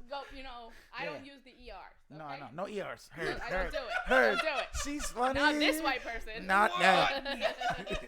So let's jump back into. Hold on. Let me ask you about Go this word. Okay. All right. Okay. We grew up saying nigga and Chelsea. Nigga. With yeah. an A, yes. Nigga, yeah. He's Spanish. Shut up. Yeah. So we grew up saying that, right? Yeah. Especially in Chelsea, it was normal. It was the word. Yeah, it was the word. It was like a term of endearment. Yeah, it was a term of endearment. Yeah, and I never got any flack from anybody. How do you feel about somebody who's not black using the word? Say it, Derek, so I can correct your way. My personal view. Correct me what? Yep, what? So my personal view has always been, it's not my place to tell you you can't say it if you are white or Spanish if you are not my my circle. Mm-hmm. Even when that time we were at the mall we were buying my daughter's shoes and a white boy was talking to one of the guys that worked at the shoe store, and he said, "Yeah, my nigga." Me, I looked at his homeboys. His homeboys didn't check it. I minded my business. You know what I mean? So, cause for me, I have friends that grew up in the same environment as me. Yeah. We had white people in Chelsea who used it. For sure. So I think that it's a matter of because I have people in my life now that still say, "Oh, like I forgot somebody around us said nigga," and they were white. I laughed and I said, "Hey, be careful. I don't mind it because I know it's not coming from a place of hate. Yeah. It's best you don't use it around such a big group because you don't know who's gonna be offended. Yeah. I know you don't mean it that way. Yeah. At the same time, I still hold, and that's for Spanish people too. And you know the conversation. I had to argue. We were playing basketball. Shit got heated, and I was like, "Damn, you just mad? If you're mad that you if you can't ball enough, get off the court, little nigga." That's what I said to him. He said, "Do I look black to you?" Oh, I see. I said, "That's all I needed to hear." Yeah. And I walked away. Yeah. If you ever say nigga again, you will get checked. If you ever say nigga again, you might get hit. Yeah. And I don't care. You're Spanish, but you used it in the ugliest sense. Like a derogatory. You know what I mean? Yeah. Whereas to friends of mine that use the N word, it might not be as ugly. Yeah. You know what I mean? You meant it as a term of yo, you're my boy, you're my friend. Yeah. Now, a friend of mine also who's a little older than me told me there are other words you can use, which he's 100% right. I'm being summoned. So what I'm trying to do is find that blend, find that healthy mix, right? I've never there was a point in my life, of course, where I didn't think anybody who was of the lighter tone, Spanish or white, should have used the word. But that's not realistic when people who grew up with me hungry, who grew up, we broke bread only at the same time of day, where we went to school together. Then people came and hung out at the house and we ate together. Yeah. So who am I to tell you can't feel or say the same shit that I'm feeling or saying? Yeah. So I leave it up to interpretation of the people who are your people. You know what I mean? So hold on 1 second. Yeah. Did that shock you? No, not at all, dude. I'm actually, I would say I probably agree with you 100% there, and maybe it's not my place to agree, but, I grew up saying nigga because we grew up in Chelsea. Yeah. I ran into a high school buddy recently, and I said, "Yo, what's up, dude? How's it going?" He's like, "It's going well." And I said, "Who do you still hang out with?" Because that's from around the way, yeah. Yeah, and so he's just like, "I still hang out with this person and this person," and he asked me, and I said, "I hang out with this guy from high school," and I said, "Have you talked to him recently?" He's like, "Nah, he just kind of says nigga a lot," and I was just like, huh? I remember you saying it. Yeah. When did it change? Yeah. So now I'm paranoid. Now I'm just like, I'll say it around somebody that I know grew up with me and knows my circumstances. Mm-hmm. But if it's like somebody that I don't know, I'm paranoid. I'm like, and I'll do the whole because I don't want them to think, I don't want them to think that I'm because now I go to work, dude, and I wear dress pants and I wear a dress shirt and shoes, slacks and button downs. Yep. Yeah, and so if I'm at a bar and it'd be easy with this the is word. all they see, yeah, they're like, and he says nigga, then they'd be like, privileged dude. Yeah, and so I'm like, I'm paranoid, you know. But if I'm with friends who I grew up with, have to even worry about that's my point. It sucks, dude, because just from looking at me. If I'm dressed like that, they might not know I grew up in Chelsea. My parents weren't rich. Dude, you don't look white. You're lighter skinned, but you don't look white. I always hope that that's a saving grace, but... What I'm learning in life as I get older is that people are always gonna fucking find a reason to complain. Yeah. Always. Yeah. Always. No matter what, they can have everything going good for them, but that one little thing they can find is gonna be what is the important thing to them in their life. I don't know why, but it's. Cheers to niggas.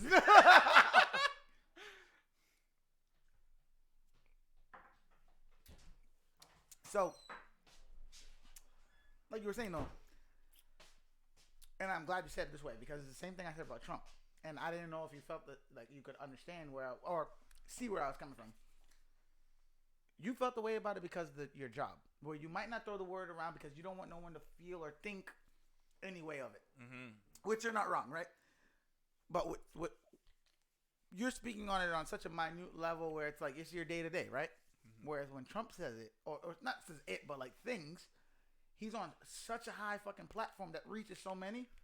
You would think that it should be words that bring people together, or not bring people together, but not be an attack towards other groups. I think this. So from what I'm understanding is your interpretation of the event surrounding Trump is that I think he's maybe been not divisive saying a little bit. the words like the N-word or saying that he's not saying them on camera. Okay, that's what I'm saying. But some of the rhetoric that he's putting out there might lead the people who are racist and white supremacists. Well, they're gonna skew whatever he says, regardless. We already know this. When that happens, I try and go look what Trump actually said. So you're saying that they might the white supremacists, the neo-Nazis, and the KKK members, if there are any. Oh, there's a ton. I personally don't think there is, but there's a lot. So here's the problem, and we mentioned it earlier when I said Black Panther. Did you knew the Black Panther Party was labeled a radical group? It was, yeah, I remember that. Why isn't the KKK on that list? I thought they were by the ACLU, but they used to be, and then got off the list. Well, they should be, just like the Hells Angels. Sure, yeah, the Hells Angels are like a gang. Like there's a difference between being like no, they're organized gang because they span over the United States. But are they racist? Are like the Hells Angels? Yeah. They are racist. All white. Okay, so if they're racist, then I would say if they're limiting members by your race, then sure, then you're racist. Yeah, okay. like the KKK would be. Yeah, sure. So I'm gonna actually send you a link to a Joe Rogan podcast. Where he was the guy. I can't remember his name, but he sat there and was talking to KKK members through music. He played live music, and he went to like local bars and stuff, and everybody was like, "Yo, I never met no N-word or black person that could play like that." Called him boy and everything. He said he went from boy to Mr. to Sir to your name over time. But I think that's what I think. So we are so far in American society that we see that as a bad thing. No, not at all. Wait, see what part? The turning racists into thinking this is a boy, this is is an N-word, a boy, a Mr., a Sir. That's showing you change. That's showing you growth. Exactly. Whoever says that's bad, what else do you want? Because now this person sees him for him. I see you as a human. Right. A lot of the time, and I say this in, I don't care. America is playing from behind the buck from get go, 100%, because we built our structure and infrastructure off of the back of a certain people. We might not. Some people don't want to admit or agree with that. And I had conversations, and I'm starting to realize it's people that look like me that also feel like Black Americans are complaining. No, if your people were the ones that built the country off their back, be it through cotton. Even when the cotton gin was invented, we still were the ones picking the cotton to put it in the cotton gin. When things like that were invented and implemented, where it kind of kept us, and like I said, keep us in check at a level, right? To moving on, after it was abolished, what did they do? They swapped the word slave for criminal. And then what they do? They started to go into the inner cities, and that's where they started to pinpoint or hone in on certain groups. Most of the time, it was of brown or black descent. Now, what I will say is that whoever was making decisions to sell drugs and whatnot and got caught, you take that gamble. At the same time, the rules and laws that were thrown out there at the time or whenever were made to make sure you go sit in jail and be there for a while. While in jail, now, and I fucking hate it, privatized prisons. There's no reason that somebody should be able to own prison. Because now I have a reason to keep you in there. And if I have a reason to keep you in there, I might sway a judge to keep you in there. I might make a friend, might rub some elbows with somebody. You know what I mean? And America's history shows, like, as a whole, there is some progress. But I cannot celebrate the little bit of progress we had in such a big span of time. I think, like, you know, there are opportunities that weren't there for people who look like us now, for sure. But what we do need to relish in are the little victories as well. When we do see somebody who was so absolutely leaning opposite of conversation through the mixes of races, going from, no, I don't want nothing to do with them, to, oh man, this guy plays the good music, or whatever it might be, whatever the fuck it is to make you link to them. Sorry. Because you realize that's what Jackie Robinson did with the baseball. With baseball, 100%. But the time he entered the league wasn't a favorable time for people that look like him. So he was going against the odds. But he wasn't. So my issue with, I read a book. This is what changed my mind. Okay. Mostly changed my mind from Democrat to, and I don't want to say. At one point, did you feel like you leaned Democratic? It doesn't matter to me. I just literally a socialist before Bernie Sanders was cool. I was fuck him. Yeah, I was listening to Immortal Technique back in like 2002, before I even know what Bernie Sanders existed. Yeah. Right. He walked with Martin Luther King, man. Yeah. Yeah. So I was listening to Immortal Technique, and if you know anything about underground hip hop, the dude's like a straight up socialist, and he's not apologetic about it. Yeah. You know, he's just like, you know, so I was listening to the guy, and I just thought my biggest issue with all of this was, one, white people and all the things that we've been talking about. Yep. But dude, I already forgot what we were talking about. You talking about how Immortal Technique was a socialist, and before that, I was talking about the difference in how the guy went from being the racist to being able to see. Oh yeah. So in the whole victimhood status, yep. The whole idea of like, I'm a victim in society, and I want to get your take on this. Yep.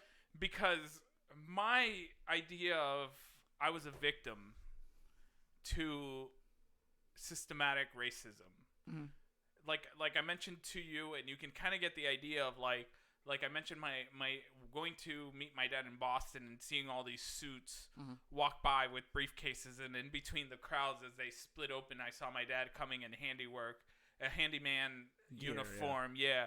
And he didn't look like any of them. He didn't have a suit. He had like blue slacks and striped shirt with like a Unico or whatever the company was on the side, and his name Leo. You know, I had this victimhood idea, and so I took it to the far extreme, and I admit that I took it to the far extreme. I'm never going to prosper in American culture. Is there a risk of this idea of systematic racism in American culture that leads people of minority status, especially not just the people that say that can automatically admit like, hey, I'm Latino or black and I'm not white and I don't fit that typical American white status, but the ones that say I'm not special, I'm a C average student in high school, is there a risk to the idea that there is systematic racism to American society that might push them to giving up? Okay. So what I want to do to answer your question is that even that C average student is special. I agree with that. I want you to know that you are special. Your views, sometimes when I was looking at some of the things you posted, I'm like, there is enough there that shows me that this motherfucker got substance. You're not just spewing bullshit. Right. There's a reason why in your mind or in your life that you feel what you feel. Now, to piggyback or go off of the question that you had asked me, I cannot pretend that there is not a system in place to keep certain people in their place. There, like I said, like en masse at least. What would you say if I said there wasn't? I would say that you're being, in a sense, you are either ignoring it or completely blind to it. Okay, all right. Because, and that's not to you specifically. I'm not being rude, but knowing, especially like in the industry that I'm in, Mm-hmm.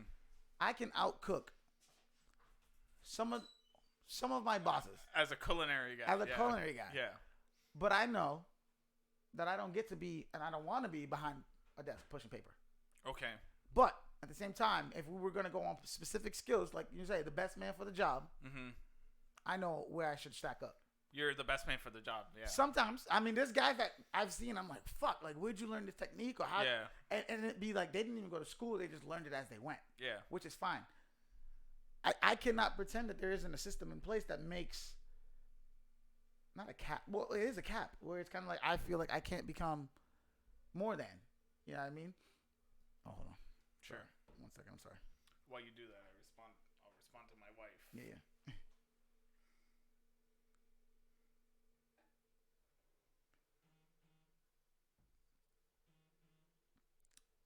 Corey just said take a shot. We did. I do feel like there is at least in mass, because I can't speak all over. You know what I mean? Okay. I feel like there is a certain place where like guys like your father, you kind of know where you're gonna end up. Where you even felt it for a minute, where you were like, "Is this my next? Is this where I'm gonna end up?" I felt it, but because I believe the narrative. The narrative, but isn't the narrative what starts stories? No, I don't believe that to be true. Because the narrative can be spun anyway by anybody. No, that's the difference. Because or that's what's different.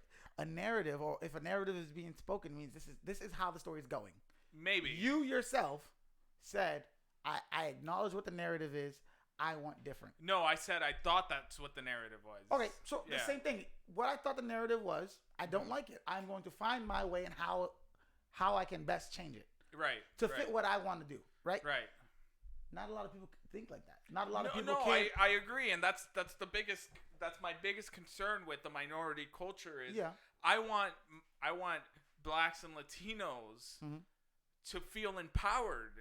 You should 100%. But if the message that's coming across is there's a clandestine, secret, white society and systematic racism as an umbrella that's over the system, you are not going to. So, and that's my biggest issue is the people who don't feel special and the people who are minorities may feel like they, as much as they try, they will never get there.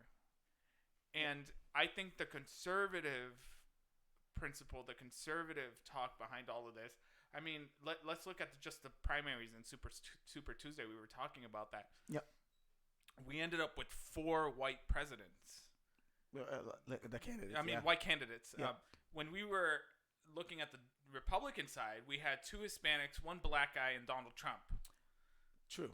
Right? Yeah. So we did start on the Democratic side with quite a bit of diversity. We did. And then it was probably the most in the last 3 or 4 I don't think it was the most. I think that's my point. The media has a narrative, and then they spin it one way. Like every 4 years, you get Black Lives Matter. Cops and white people are after black people and Hispanics, and they don't care about blacks and Hispanics. The 3 years in between an election year, you know, it's like all of a sudden during election year, it's important. All right, hold on. I don't want it to.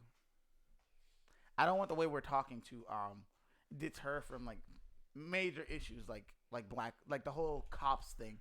Okay. I try not to spin the Black Lives Matter with the cop issue. Right? Sure. Because, good one. What's his name? Botham Jean, the guy who was killed by the police officer in his apartment. Botham Jean. Yeah, that was. Okay. Yeah. Can you give me your take on that? Because I feel like I think you're. As weird as this, but they're killed by the woman, right? Yes. As weird as this is gonna sound, I feel like you're kind of my balance. Mm-hmm. Okay. And thought process. Okay. I feel like that's interesting. If I feel a way about something, I would want to bounce it off of you. Okay. And see the middle ground. I think she was not. Okay. I don't know if she was properly trained. I think she acted on bad judgment, and I wouldn't deny that probably there was some sort of fear that a black guy she thought was in her apartment, and that. So you buy the narrative that she thought she was at her own house? Maybe. No. No, it's how you feel. There's no maybe. No. There's no maybe in that. Well, I don't know. I don't know her. You lived in an apartment at any point? I live in an apartment now. You know when you walk into your apartment. Yeah, you see what I'm saying? You get that. That is a good point. Muscle memory. But, yes. You get that. But even that aside, Keep going, I gotta pee. Even that aside, because there was the argument that not everybody does. Like some people just leave their house like cookie cutter, however it is, they just go there to sleep. But this woman turned on the kitchen light and saw that it wasn't her house, and then was like, okay, and then continued to walk, and then pulled the trigger. Then her story was so, it kept changing. So the first time it was too dark, I couldn't see. Then they had footage that said she turned the light on. Then, or not footage, but she said that she turned the kitchen light on. That's when she saw him, because they were like, it was too dark, so why'd you start shooting? And then, oh no, I turned the kitchen light on, and then I saw him in my living room. And so they took a picture of her living room, took a picture of his living room, completely flipped. So you know that when you walk in your house, I don't even have to look. I can put my bag down on the table, walk straight. I know the layout of my house. So if every day you come in, you turn it on your kitchen light on the left, that one time you turn it on the right, you did something wrong. Yeah, if like the switch is on the right, then I would say that's pretty damning evidence. If like for some reason the couch was on the right and the couch is on the left in my home, if I'm focused on like the main point, like there's somebody in there, I'm not looking at that. So that's why I say maybe. Like I don't know the details of the case. I just know that she got. What was the conviction on that? She got 10 years. Okay, so I agree with that sentence, if maybe more, because I don't know the details of the exact case. Like I didn't know that she normally flips here and then flipped on this side. Yeah. You know, if that's the evidence, that's pretty damning. Yeah. Like if I walk into a door and I normally stick the key on this side, and then I stick the key on this side for this door, I'd be like, how do you screw that one up? Yep. You know, like if I flipped a switch to my light on this side, and then I walked into the door and flipped it on this side, so that's kind of damning. Yeah. You know what I'm saying? Like, I'm sorry to cut you guys off. I'm gonna go at a couple pinpoints that I'm not sure you guys talked on. I don't know the details of the case for the record. I'm gonna give you the details and let's see where you end up. Okay, sure. Let's do that. So she's walking in, and mind you, a guy held the door open for her to get through. I guess the door was broken or something. Okay. She walks through. She parked on the 3rd floor, lived on the 4th floor. Walks through the 3rd floor. As walking, she passes a vase with flowers that is not on the 3rd floor. Okay. On the 4th floor. Okay. As she gets to the apartment, which probably is around the same area that her apartment is. Sure. There is a red doormat that she does not have. How do you not recognize a doormat? I would recognize that immediately. As soon as I walk into my apartment now, I look at the welcome sign that we bought. Just know what's there. Yeah, and I'm always just like, oh, it's kind of off to the side, and I kick it back to the center. But don't like this, right? Yeah. I kick it back to the center. But don't you also know the feel of that doormat when you step on it? Yeah. Things like that. Yeah. When she got into the apartment, she said all she saw she said it was too dark to notice anything different. But she was able to tell you that the guy was eating a bowl of ice cream. Okay.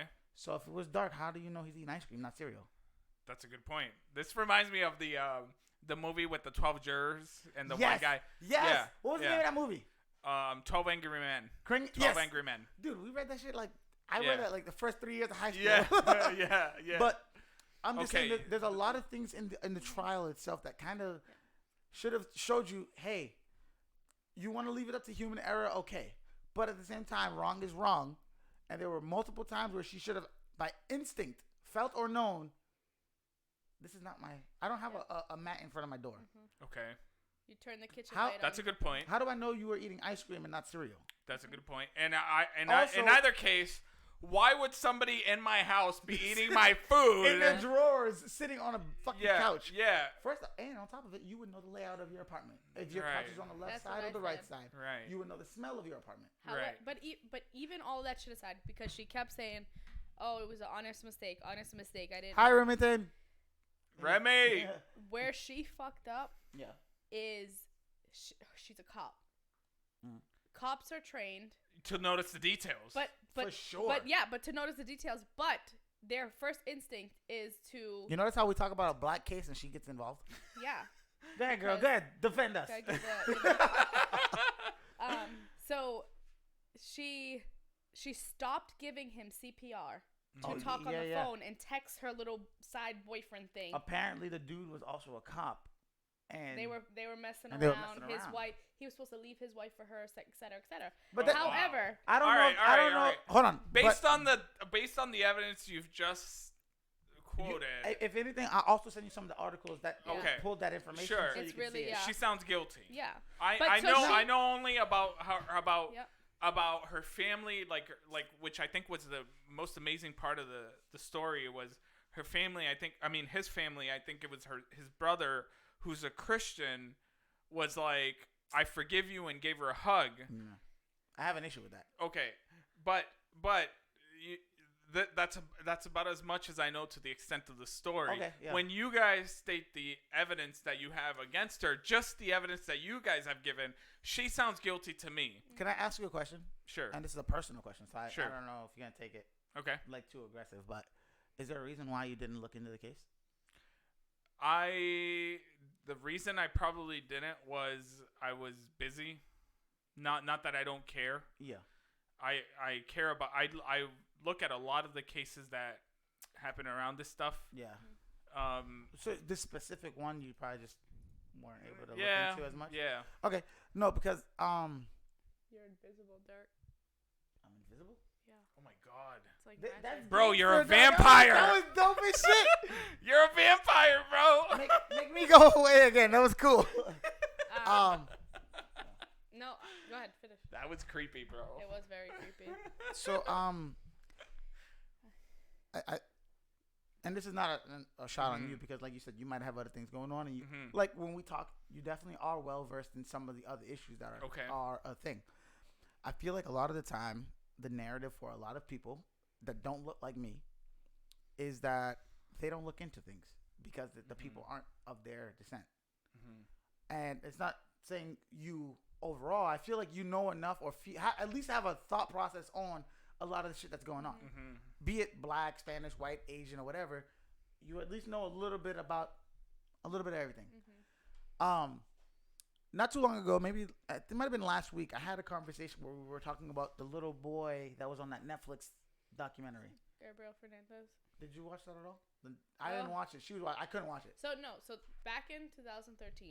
I don't want to really get into it. It's tough. Okay. And this little Spanish. Yeah, I don't want to get into that. A Spanish boy was he died, murdered. He was tortured and abused until they Till he murdered passed him. away.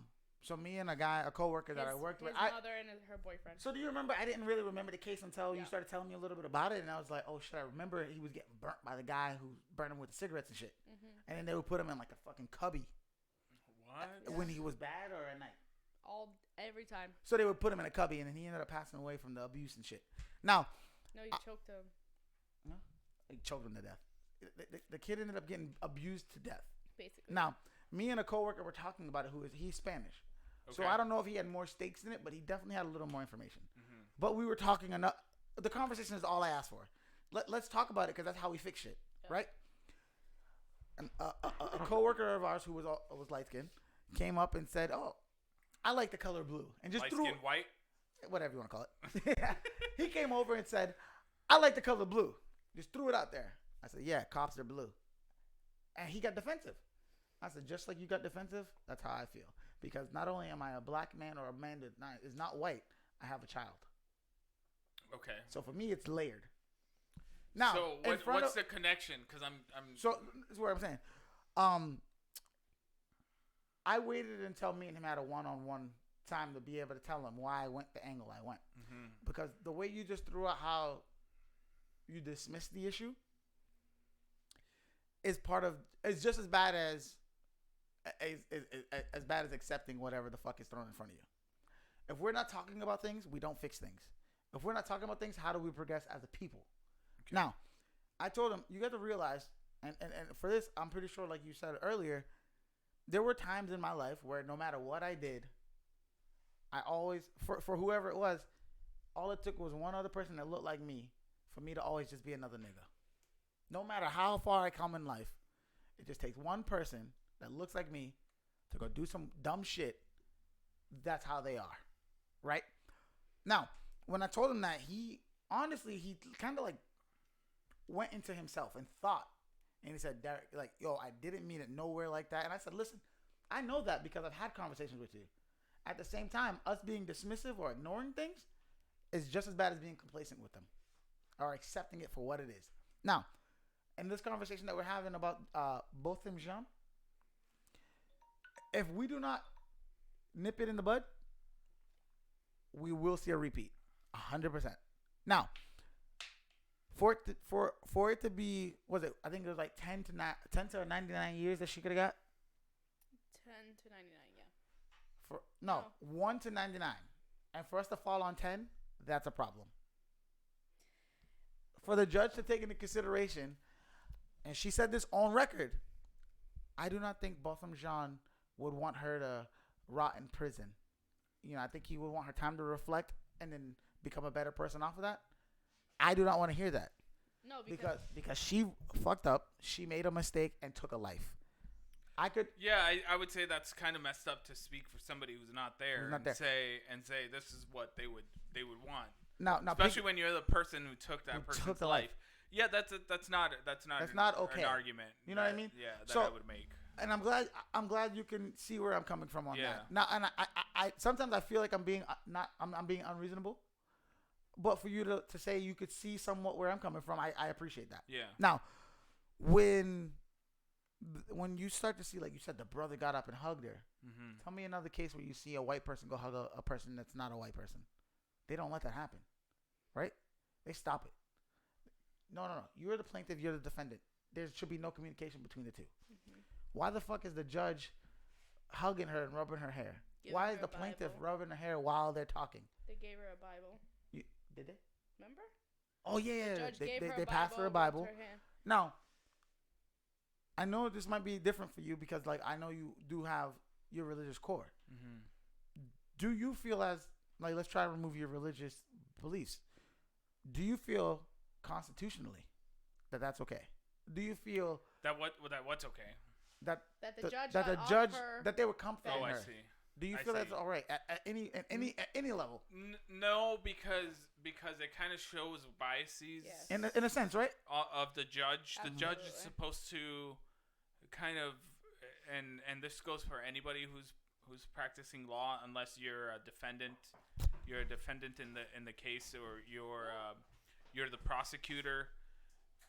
In those cases, you're justified in stating that if you're a prosecutor, you're justified in stating that you are prosecuting the person, and if you're a defender, then you're defending lawyer, then you are justified in saying I'm defending this person. But the judge is supposed to remain an unbiased person to the situation.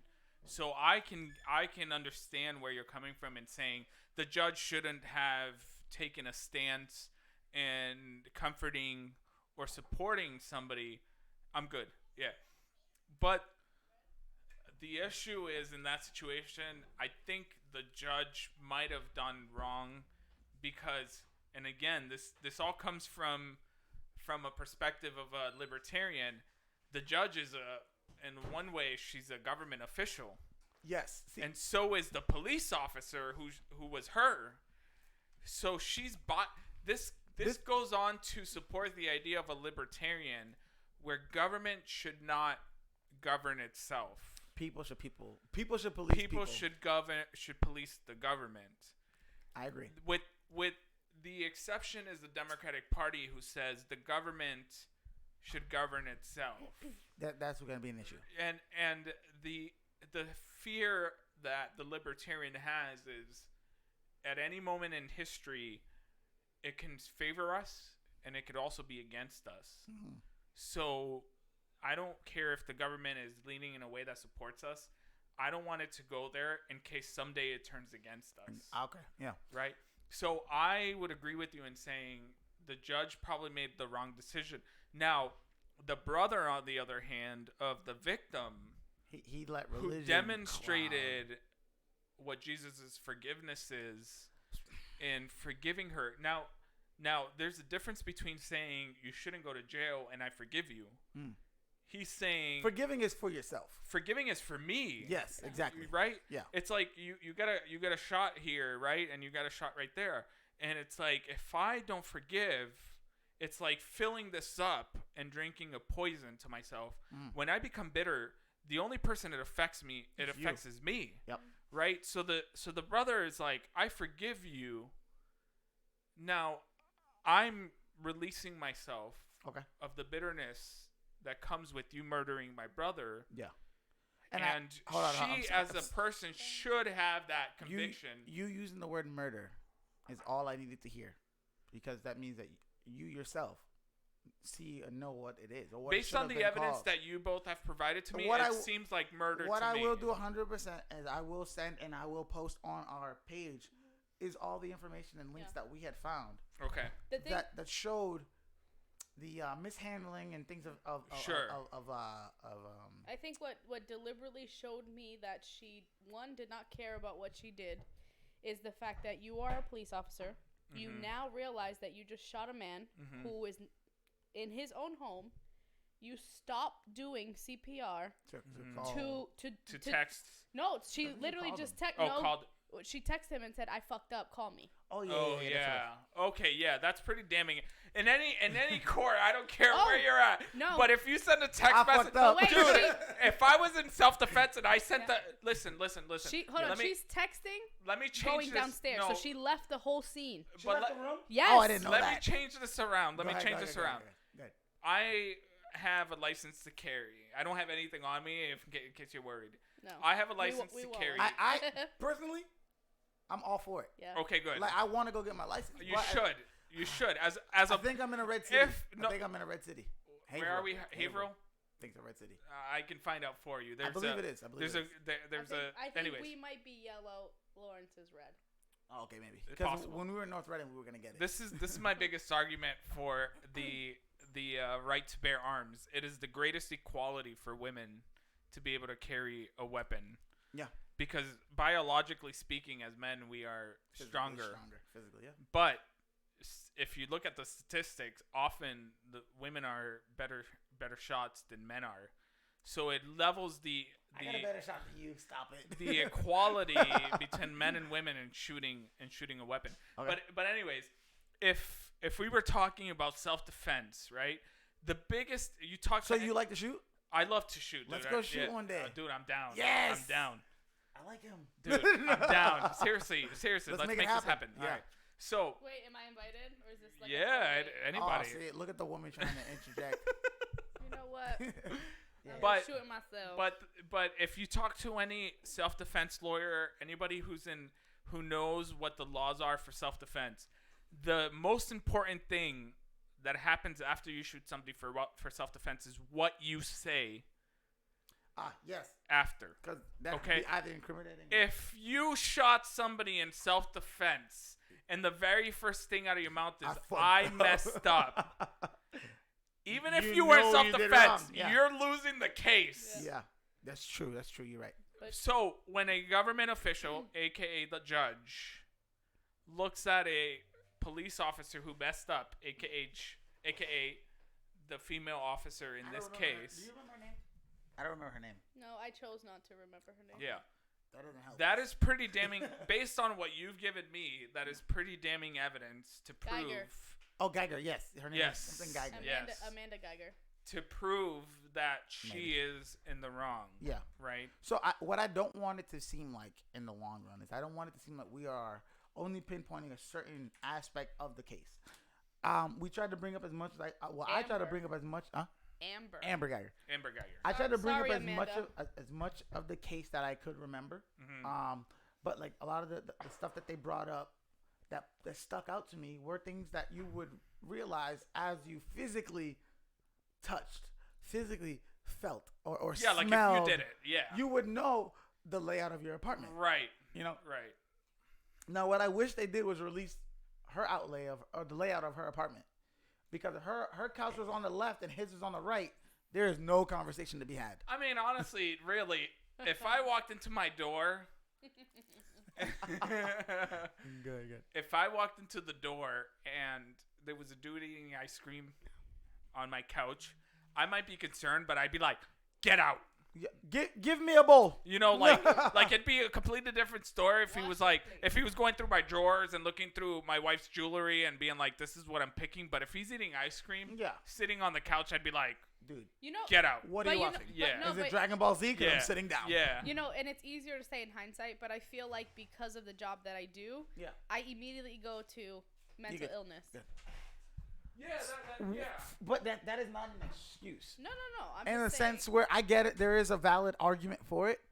But when that starts to become the narrative that saves a lot of people that do not look like minorities, because a lot of times when minorities try to use that argument, it does not fall in place. Just like when minorities try to use stand your ground. Stand your ground is not for us. Yeah. You know what I mean? I will bring that back up when he comes, because I do want to see what he thinks about it too. I do not feel like stand your ground is for us. I do not feel that mental health argument is for us. I feel like there's loopholes and things that people, them or they, whoever the fuck you want to call them, know to use in certain situations. I don't want the narrative to seem like we are trying to attack a certain group. We're just trying to have the open conversation and see or figure out why things are how they are and what are the move or next step to try and fix it or change it to be a better situation for everybody involved. You know, I'm going to talk about the Super Tuesday that just passed. You had Elizabeth Warren today. I think she dropped out of the race altogether, and I believe she endorsed Biden as well, Of course. which isn't a surprise. What's his name? Beto O'Rourke. Oh God. What time is it? 9:30. Oh, I think they what's it called? Closed. I mean, I have whatever in there. No, I mean, let's order something. Get pizza or something. Barking dog.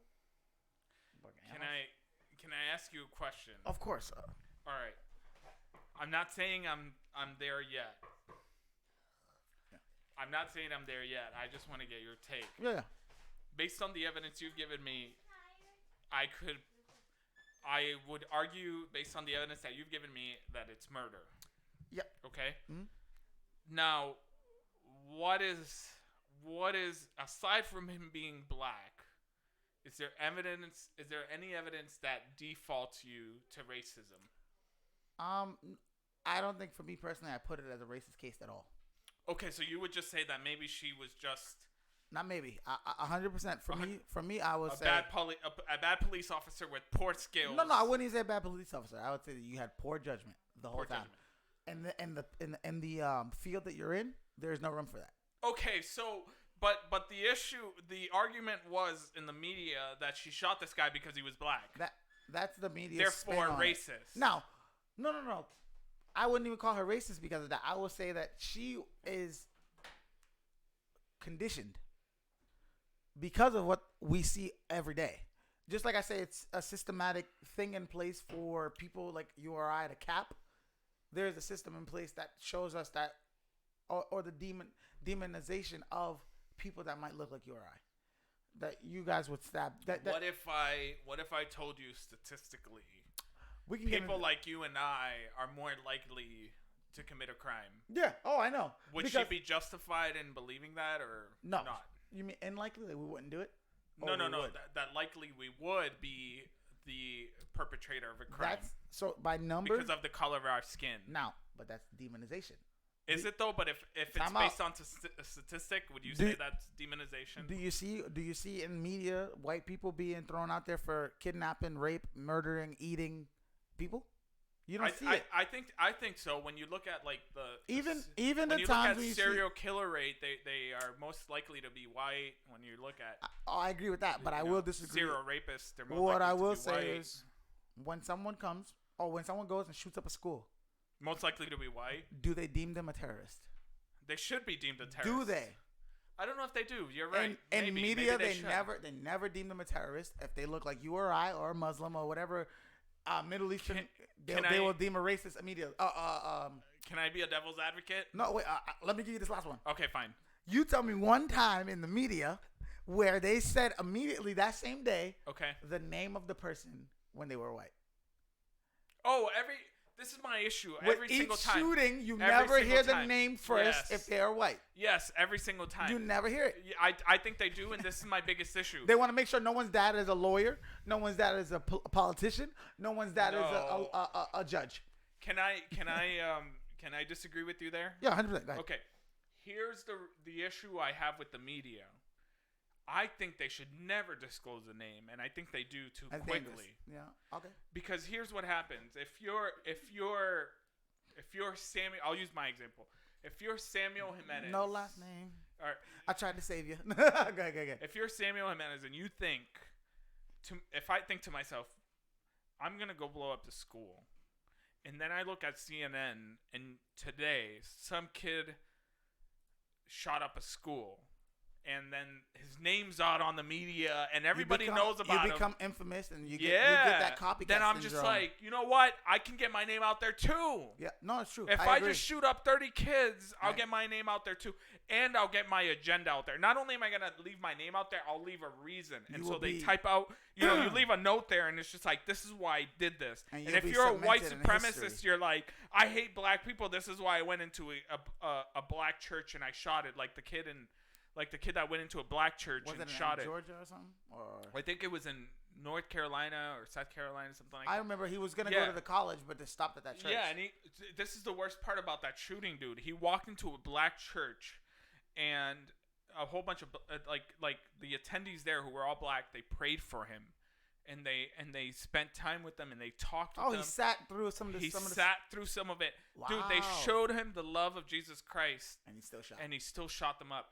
That is why I'm so saddened by that, because not only do I believe what these people believe, and they showed them the love, but if you're a family member of that person, you might say, why did God allow this? Yeah, you're right. Yeah, that's a good question to have. That's a fair question. Why did God allow this? My uncle went to church, and this happened. You know, so it's kind of sad for me to hear that. For you... And this is me speaking on, like, for the character of you that I know, I find you to be more than reasonable. I find you to, if something's wrong, you call it for what it is. For it to hit you on a religious aspect and just wrong as being a person, it has to weigh a little heavier to you. Mm-hmm. You know, where you're like, you know, these people, when they didn't have to, showed you a love that they didn't have to give you, be it through Christ or just as being a person. But when we talk the rhetoric of school shooters and things like that, and we don't call them what they are, they're homegrown terrorists.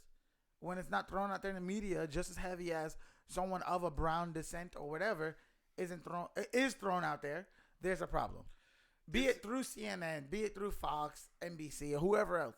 The media outlet is choosing the narrative they want to dictate. But you can't argue that. This is my argument. Go ahead.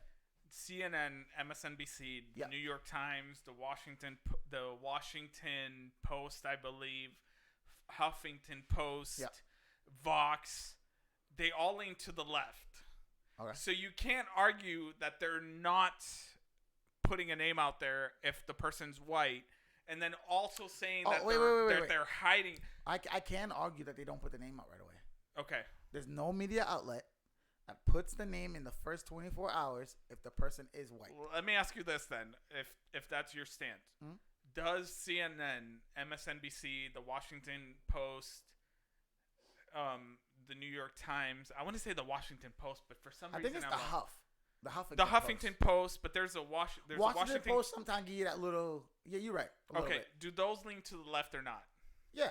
So wouldn't it serve them... Just as much as Fox leans to the right. Absolutely, but here's my point. Fox News was created because the creator, Bill Ayers, realized that every other news outlet was leaning to the left. So he thought there's a market for people who don't agree with... I can't confirm or deny that. I don't know enough about that. Sure. But it's absolutely right. The Fox News leans to the right. They're very supportive of conservative views. Yeah, that's fine because I think you need that balance of both to be in your ear. Yeah. You know what I mean? So wouldn't the left-leaning news media try and throw the name out first? Yes. They would try. They would try, but it doesn't happen. But how is that the case if they are leaning to the left? Because you have to realize, in America, as much as motherfuckers don't want to admit, we're green first. What's that mean? Like money first? Yes. I agree with you 100%, which is why I don't believe in systematic racism. That's the problem. Because when you do that, now you're just completely ignoring. You're ignoring what an issue could be. That's a whole other thing. Well, because they see one color, they see green, and you just confirmed it. To a certain extent, when you reach a certain platform or plateau. Because think about it. When LeBron James had a political stance on something, that lady told him shut up and dribble. What was his political stance? I believe it was on was it the China thing? Oh no, it was on Trump when he said that guy. He said he wasn't calling him my president. Okay, so which is fine. That's your thought. Yeah, my stance. When the lady said, "Is shut up and dribble not rude?" It is. We're not gonna talk. We're not gonna talk feelings. That is almost a demeaning thing to say. Maybe. Like your thoughts don't matter. Shut up and dribble. Maybe. I don't want to say that I have like a concrete point on that to say like I agree. Could you see it as fucked up in a sense? Yes. Even just the smallest. I'm not asking you to agree 100%. Yes. You could see an angle where someone's like, "Dude, really?" Yes. Okay. Yeah. Like if you were to confirm the person who said it. Yeah. And their racism. Who says like? Well, I wouldn't say she's racist. I just think no. It was distasteful. I know. Yeah. Like, but if you were to confirm that person and say like she's racist and all she cares about is black people playing basketball, then yeah. Yeah. But if you're like, hey, I watch your movies because you're a great actor, and I watch your basketball games because you're a great basketball player, and it's been 14 years since you've had to live paycheck to paycheck.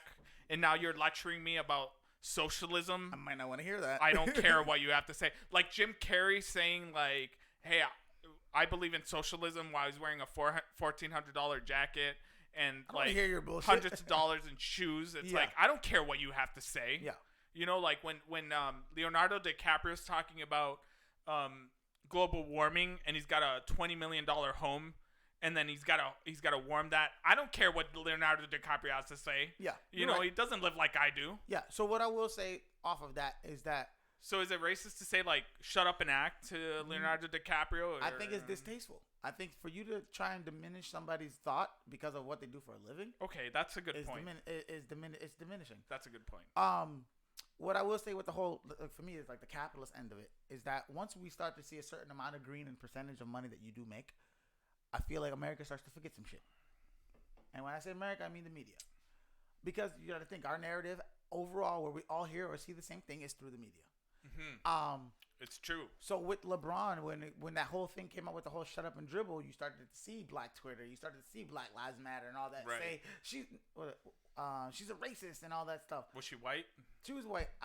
She was off of the Fox network. But I don't feel like she meant it in a racist angle. I think she meant it like, dude, that's big. That's like you focus on like the way she was trying to shut it down was like focus on your job. Focus on basketball. That's all you know. Yeah. That's not racist. That's all you know is that's what you went and dedicated your time to. Now, I'm a huge fucking LeBron James fan. You can see the fucking picture up there. I love LeBron. Now, I feel like a lot of the time people get hypersensitive to some bullshit. And you got him in a Cavs jersey. That's when LeBron was LeBron. His first 8 years showed you how fucking heavy he was in the league. All right. What I will say is I do feel like when you start to talk a certain amount of dollar sign, okay, your race does not matter as much. It's still a thing. You will always be whatever you are. But when you start talking money that can fuck with the other elites, mm-hmm. there's a little bit of leeway. So for you and I, if we had an opinion of something that didn't fit the narrative of whoever, that should have get shut down quick or don't get no traction, right?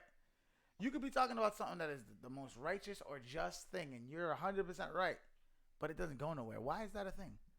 If there's people that resonate or feel that, you would get the shares, you would get the likes, you would get the follows. See, that's where I would disagree with you. Like, And I get what you're saying. You're basically saying like if you are a certain, and you can correct me, if you are a certain skin color, and you don't fit the narrative of like, or this stereotype of what the average American voice should be, then you don't get the likes and you don't get. Doesn't that come through more so your peers rather than them? What do you mean by that? I feel like so. I'm a big gamer. Mm-hmm. When I play video games. I used to stream it pretty heavily on a thing called Twitch, where as you look at the demographic of the top 5 or 10, if you want to go on there now and show him the top. What am I doing? What am I doing? I'm going on Twitch to show him the top 10 of any category. They don't look like me. Mm-hmm. Now, I'm not saying that's there's is it possible because the 75% of the American population don't look like you, or is it? Oh yeah, no, I'll give you that 100%. Okay. But in that same argument, we also have the motherfuckers that are locked up. Sure. There is a disparity there. Okay. But we're not going to talk about that right now. Sure. I agree with the whole sense that there is, population-wise, more people that don't look like me. Mm-hmm. But at the same time, if my content is good and I'm at least something you at least enjoy. Yeah. I don't mean like you have to agree with me 100%. Yeah, and there should be some sort of attraction that I see over time. Yeah, and I think to be honest with you, and I'm not dismissing this at all, mm-hmm. is you make up 14% of the population in the American population. Okay. You knew that, right? Yeah, 14% are black people. I think Hispanics, I don't know what the number is. But when you don't look like the majority, there is an obstacle that you and I have to overcome. Yep. And that's absolutely normal. But the reason that we have to overcome it isn't because people are racist. No. It's because they're used to something different.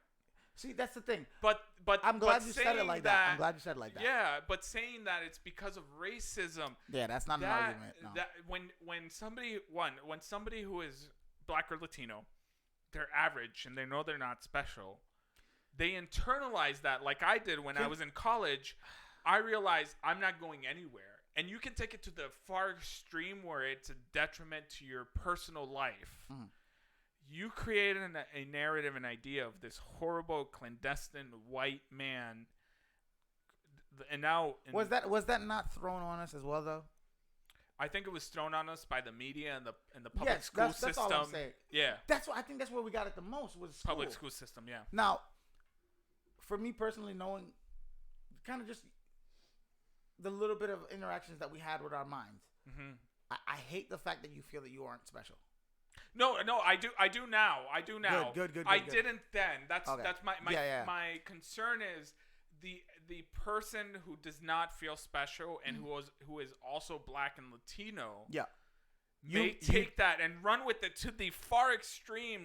We're not. That's not what we're here for. We're here to build. We're not here to deconstruct. We're here to build. So my argument is the Democratic narrative is there's a white cisgender, because now we have to include that. Oh, don't get me started. There's a white cisgender male.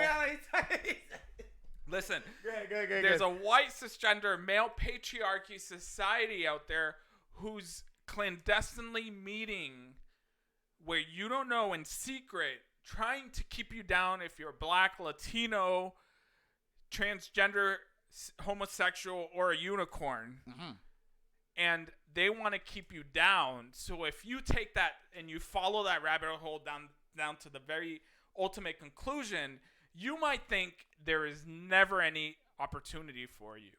And the conservative movement says, no, we want to give you the freedom so that whatever you strive for, you might reach. Sure, there may be some racist individuals along the way, and those doors might close, but there will be 1,000 more doors that you could go through, available for you to open that you could go through. And the conservative movement, for me as a Latino, was more appealing when you look at it. Dinesh D'Souza uses the argument of the rope versus the ladder. The Democrat Party says to you, I'm going to throw down, I'm standing on top of this building, I'm going to throw down a rope, and I'm going to pull you up so you can get to the top. But they'll pull you up enough so that you can't let go because it's too far up, but they'll never pull you all the way up. The Republican Party says, I'm going to throw down a ladder, but you have to climb it up yourself, right? Okay. And so the more you climb up yourself, it's all on your effort. You might get to where we are, but we'll never. Honestly, do you think Barack Obama felt like he was a black man in a white society to get to president? I don't think he had the victimhood mentality. I think he thought, I can get anywhere I can because I live in the United States. I think he had both, in a sense. At one point, there is no way for me, at least in my experience, being black that you didn't feel you were black. Or at least known that someone at least said it, hey, you're black. There's not a chance you didn't get that at least once. Yeah. As a kid, I was called the N-word by an adult. Mm-hmm. And I was in first grade. Terrible. I remember this shit. It scarred me, like literally. That is a scarring thing for a child. And I think that's where, for me, my growth, for me, like where I'm at now, it's huge for me because when that happened, I honestly kind of went into my shell and was like, I don't like those people. And that's not a good thing to have because you would miss out on so many different perspectives and other thought processes and minds that you would interact with. Dude, I'm glad you're saying this. What? That you'd miss out on you married I forget your name already. Brianna, she's white. Brianna. And Spanish. Brianna, you're white and Spanish? Puerto Rican, yeah. Puerto Rican? Okay. If somebody was to judge you on the way you'd look white because she got blue eyes. White, yes. Okay. When I was growing up, keep going. I gotta pee. With the exception of a few people in high school that I knew grew up with us, and they also grew up in the projects. Yeah. They were white. Mm-hmm. I would have thought they're just like us, but the majority of the white population does not relate to me. Yes. If a girl would have liked me that was white, actually, to be honest, I had a friend in high school who dated a white girl, and she grew up like us. Mm-hmm. She grew up in Chelsea. And I said, ew, bro, you'd like a white girl? And his response is, at least I'm getting some. And I didn't have a girlfriend at the time. So I was just like, dang, that was a burn, you know? Yeah, that was a burn. My wife today is a white American girl. I would have never considered that as an option at all. Because I grew up with a mentality, kind of like the Bernie Sanders mentality. Yeah. Anybody who's white is against me. They might not realize it. It's a subconscious white mentality that they don't even realize they're being racist. They think it's like a facade. The way like certain people are acting. Like I grew up in Dorchester. I grew up in New York. I grew up in Chelsea. Like we moved a lot. And I would always get, you're white. You're not black. Yeah. I'm not trying to be black. Yeah. But this is all I know. This is what I grew up around. I don't know how to be quote unquote white. White, yeah. I grew up with the stereotypical. I grew up in the projects. I grew up, I grew up on welfare. I grew up on all that stuff. So it's like you're telling me that your struggle means different because your skin color is darker. No.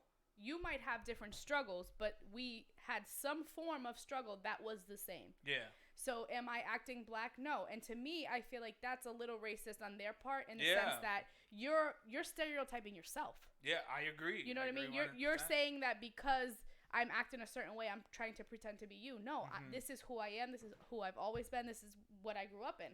So I don't know how to act quote unquote white because I don't have any daddy money. I don't have any of that stuff. So this is what I know. I know about riding bikes, dropping your bike in the middle of the street, going into, your friends' houses. Like, all of that stuff is what I've known. Yeah. And I had to, in middle school, we moved. We were in Dorchester, and we lived on Ames Way off of Blue Hill Ave. I had to fight because I was white. I was literally the only white person in that school. White people have it just as rough in the hood as anybody else. I would say probably even more. Yeah. Because you're white, right? In the hood. And it was worse because, where I felt I was being genuine and I felt like I was, at that point, it wasn't, now that I'm looking back, it was a little racist. I felt like I was being one of them. So I was like, why are you attacking me if I'm trying to learn your culture, like not your culture, but like, you're telling me that I'm acting like you. So why is that such a bad thing? Right. If you have confidence in yourself and you think, black is beautiful and all this stuff, why is it such a bad thing that I agree with that and I like that and this is who I grew up around. So yes, I know my skin color is white, but every time I would tell somebody I was Puerto Rican, they would laugh because I have blonde hair, blue eyes. Yeah. I get that. Yeah. But DNA is DNA. Yeah, which is why I would say I'm a huge Trump supporter, and why I think Trump resonated with a lot of Middle America was because, despite the fact that they weren't in predominantly black neighborhoods, they were looking at the situation and saying, "I'm struggling too." Mm-hmm. And under Barack Obama, they were being told, because you're not black and you don't agree with what he's doing now, that must mean you're racist, right? And so it was like, I fucking hate that narrative. And so it was like a lot of these white people that were like, I voted for Obama in 2008, and I voted for him in 2012. Why am I being called racist now? So it's like, you either see Donald Trump as like the symptom, or you see him as the disease. If you're a Democrat and you're 100% a Democrat, you see him as a disease, or you see him as the symptom. It's just like, is Donald Trump the disease, or is he the symptom? Are people voting for Donald Trump because they're like, this is the disease and he's the racist, or are they going, well, he's tackling the leftist culture that calls people racist just because they don't agree with the Democratic Party, and they feel like he loves America? And I think that's the case. I think a lot of people are like, he loves America. He wants to put America first. Mm-hmm. And I think the more I see it, a lot of black people are realizing when illegal immigrants come into the United States, they're not taking the white collar jobs. Yeah. They're not going into the financial district in Massachusetts and taking the white collar jobs. I think a lot of legal Latinos and black people are realizing they're taking my job, and the Democratic Party is allowing them to do that. And not only allowing them to do that, they want them to. Mm-hmm. And so a lot of people are a lot of black people are finally realizing, like, especially I say black people because a lot of Latinos still hold to these are my people and they're illegal.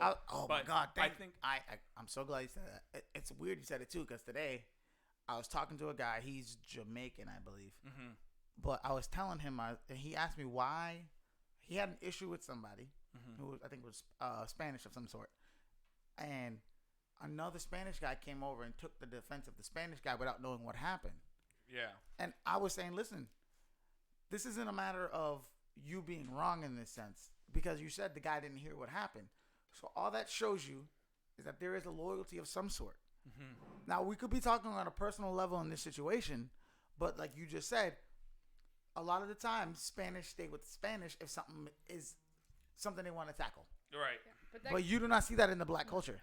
But that goes kind of what when you were in the bathroom, he was saying how, like, I could kind of hear you. Not when great. He was like, one of his friends was dating a white girl, and he was kind of like, well, hell no. Hey, what you doing? What you doing? But that's kind of, he called me out on it. He's just like, at least I'm getting some and you're not. And I was just like, whatever, bro. Dude, he's right. I was like, you're right. I'm still a virgin. I'm dry. But that's kind of what, like, it kind of goes hand in hand in the sense that, like, there's a lot of talk out there about if you, like, I'll say, for example, like, in our relationship, we've had a lot of people be like, oh, she took another good black man, or you're so less, but but he's also heard you're less of a black person because you're dating a white woman. I'm sorry, you don't feel. I mean, it's one of those things where it's like because he's dating me, he doesn't think black is beautiful. But here's the thing: a lot of the times, every time I try and put an event or something together, I do it in Chelsea. Mm-hmm. Every time I do it, I go back to where I came from. So you cannot tell me personally shit. There's nothing you can say because the woman I decided to spend time or my life with makes me less of. Yeah. Show me what the fuck you did in your life. Yeah. I'm gonna share something with you, and I secretly hope they might not be listening. Okay. But it was a family member who said, "My wife is." I was telling her my wife is white. Mm-hmm. I don't know if you've seen pictures, but she's from Arkansas. She's Southern, and she doesn't care about race. You know? And so I was at a family event, and family member of mine. When did you meet her? I met her in Indiana 3 years ago. No, you was back here. I was back here. Yeah. Oh wow. Yeah, she's awesome. I love her. She was in the midst of us, and I think about this, and I thought about it. If it was the other way around, this would be extremely controversial. Mm. But a family member of mine. This is for Corey. Good. Wait. You gonna do one? Yeah. Some time has passed. Okay. So she was, this family member of mine was saying, she was talking about her son, and she was saying, I will never let my son date somebody who's white. And I thought, my wife, who's white, is sitting right here. Right here. Shut up. And I didn't say anything. Because, again, it doesn't reflect anything on me. Yeah. And it doesn't reflect anything on her. But still, it's a shitty thing to have to even be around. Yeah. But let's say I was in a white family. And it was the flip. And I was the flip. Yeah, you'd have been like, hey, that's racist. Dude, anybody would have said it was racist. 100%. You know, but everybody okay would have said the other way. Yeah, exactly. I don't agree with that. Exactly. Let me ask you a question. Growing up, what was the definition of racism? I think growing up, the definition of racism was that anybody who didn't like somebody of the opposite race was... Or a different skin tone. Yeah. Did you know nowadays definition of racism includes what we said, and on top of it with someone who has some sort of a power structure over that race. So, with that thought process, black people cannot be racist. Yeah, and I disagree with that. That's fucking stupid. Yeah, I'm glad you said that, dude, because it's like a huge, and I don't know what you think about Black Lives Movement, but it is a huge part of the Black Lives Movement. I think the Black Lives Matter movement started out with a pure reason. It grew into something else that it shouldn't have grown into. Okay. Now, when we started talking about when you got the protests and stuff, then it turned to riots and shit. What happened in those riots? People started to pillage shit and started stealing. You were taking away from the reason you were doing your protest in the beginning. So in the end, for me, the protest was for nothing. Because if you're protesting properly, you get your message out there with the least amount of damage. You get it out there with the most respect that you can. Whenever you feel you need to get up out of here, let me know. No, I'm ignoring calls. I'm sorry. In general. I'm enjoying this. This is awesome, dude. No, whenever it needs to happen, let me know. All right. I feel like the Black Lives Matter movement started off pure. I think they wanted to definitely get it across. Hey, we're not saying no one else matters, but I want you to realize we count too. I think that would have been and that's fine, and I agree with that. I'd back that 100%. When you start getting people breaking into these CVS's and other family-ran businesses, not only are you fucking these corporations, you're fucking the regular dude that might live next door. Because who's also living paycheck to paycheck. How are they gonna pay their fucking rent? Right. Because you just broke into their damn business. Right. I have a huge issue with that. And with that being said, it's another instinct or instance where no matter how hard you work, it takes one person for everybody to be just another nigga. You know what I'm saying? And I don't mean it to make anybody uncomfortable. I don't care if it does. It's just me being honest. No matter how hard certain people work, all it takes is one person that looks like them to fuck up at any sense or any time to make everybody be the same thing. This is the argument I think is a good argument. Is a lot of Jews and a lot of Italians would make this argument. They would be like, don't do that because you give Italians a bad name. Yes. Don't do this because you give Jews a bad name. And so it was like, oh. Yeah, just knock this down. You know, this is what I loved about Brianna. She didn't give me a full one? A full one, dude. Cheers, brother. Cheers.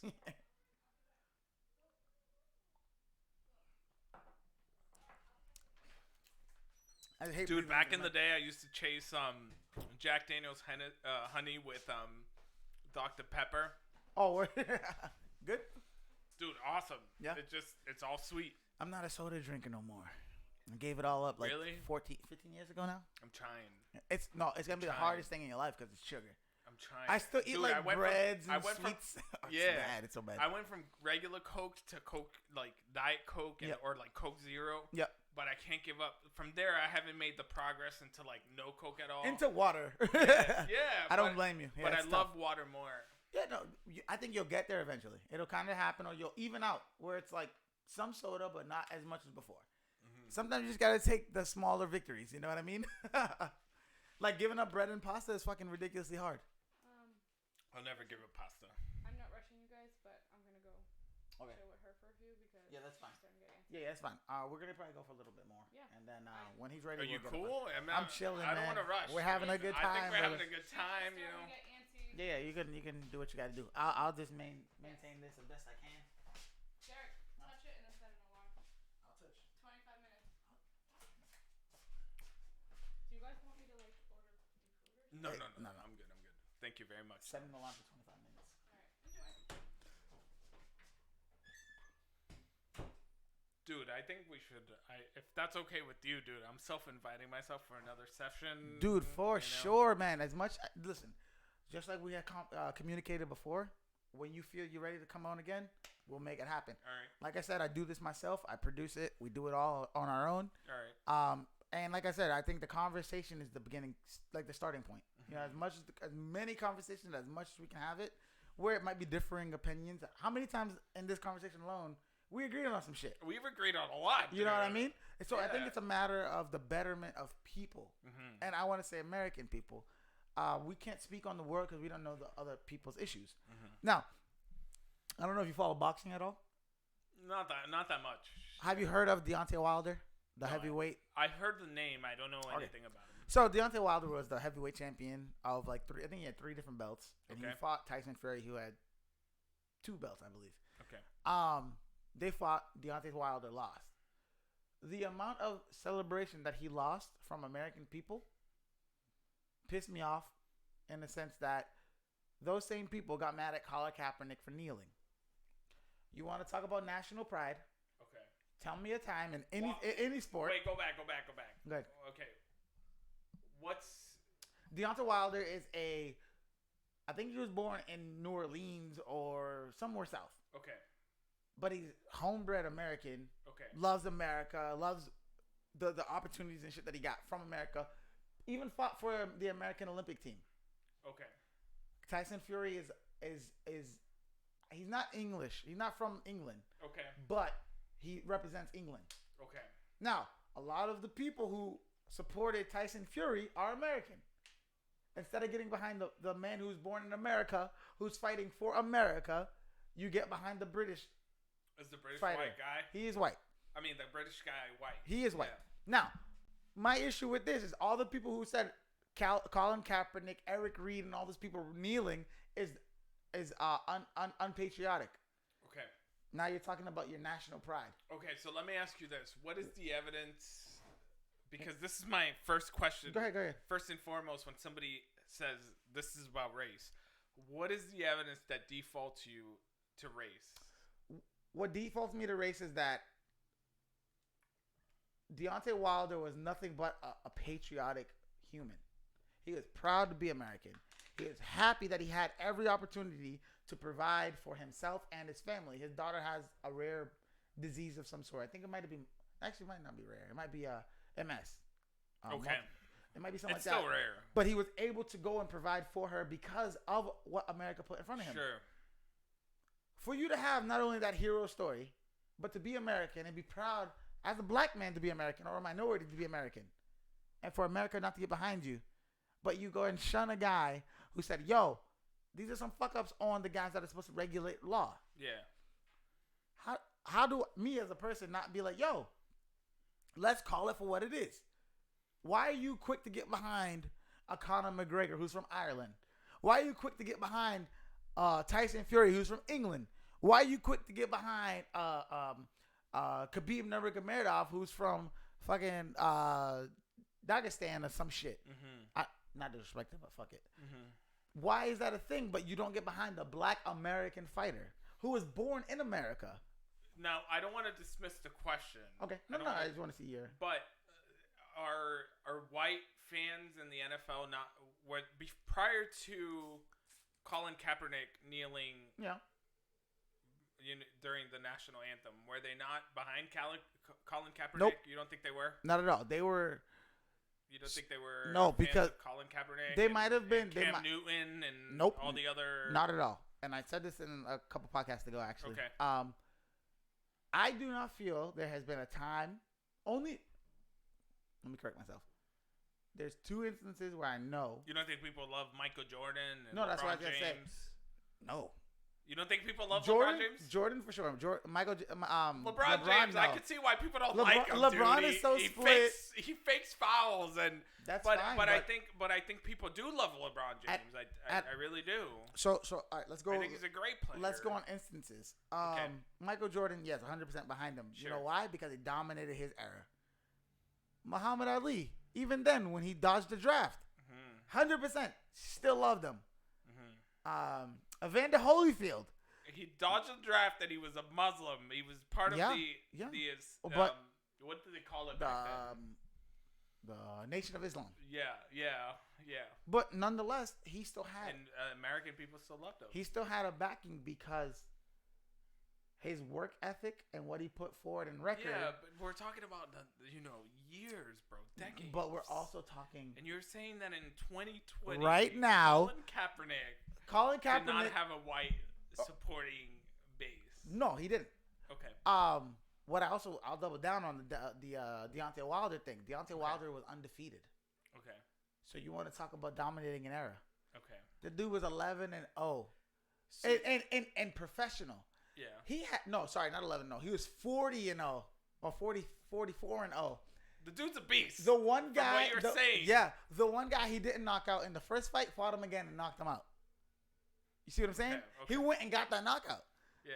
Tyson Fury is a hell of a boxer. Don't get me wrong. Okay. All I'm asking is the motherfuckers that had the energy to say Colin Kaepernick is unpatriotic need to be the same dudes to back Deontay Wilder. Because as much as you talk about nationalism and national pride and all that other stuff, Deontay Wilder is your American story. He is a guy that came from nothing, had no technical or physical skill, went and figured out, this boxing thing might work. Then it became a love and passion for boxing.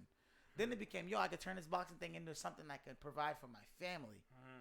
What more do you ask for as an American? That's the American story. You was able to buy your white picket fence in the house. You was able to buy the car and all the medical needs and shit for your family. Right. But who backs that? I know maybe you personally you're not like as versed in it. If you look it up, you'll see it. Like look up his history. Look up the promotion, even the promotion for the fucking fight. It's so bad. Another instance was Tyron Woodley versus Darren Till.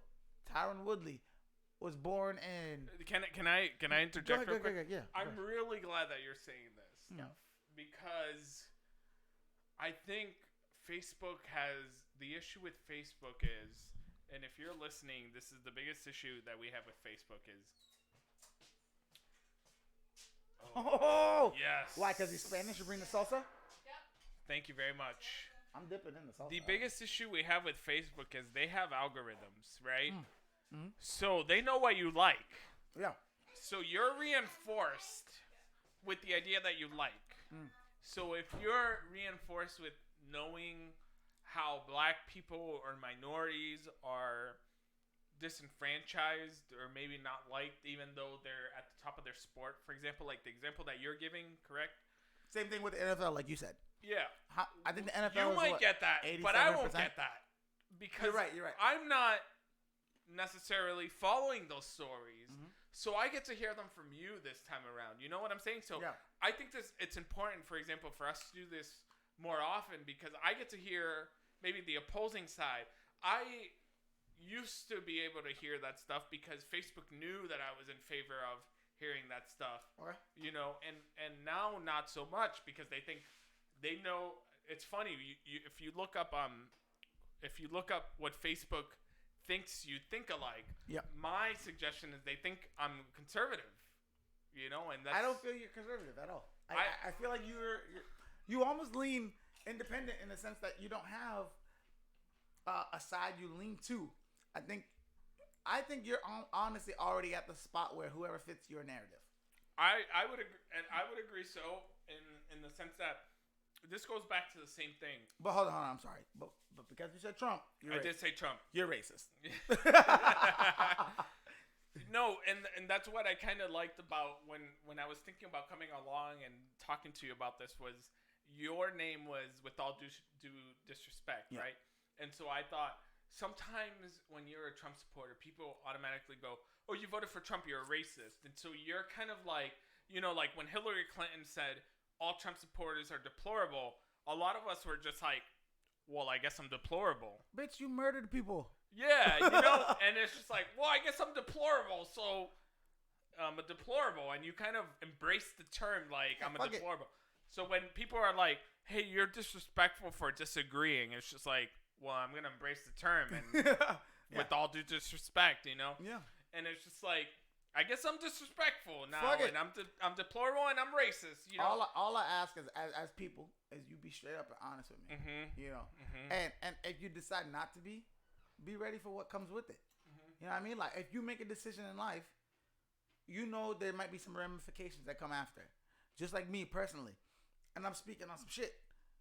When I make a decision or I made a decision, I know there might be something that comes with it. Right. If I keep rocking with the decision, I know something comes after. Right.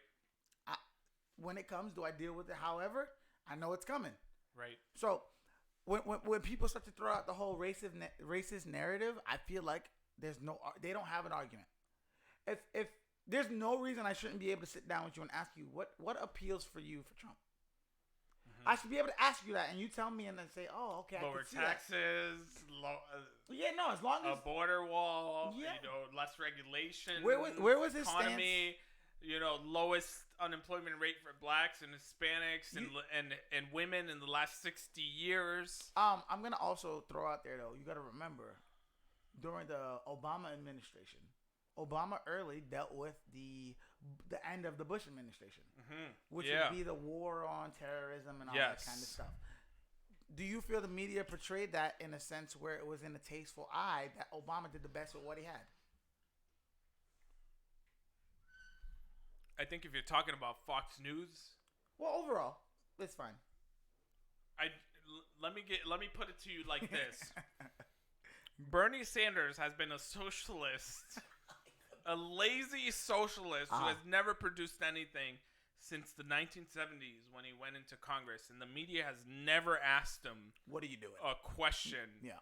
With why do you believe, until recently, until he had to stand up to the Democratic establishment, they asked him, why are you a socialist? Until then, because he's going up with the, I don't think the media contradict, when you see fact checks, they weren't fact checking Obama. Do you feel like they're fact checking Trump? Absolutely. I think who they're are? CNN, MSNBC, the New York Times, the because Washington Post. They have an agenda to push. Huffington, yes.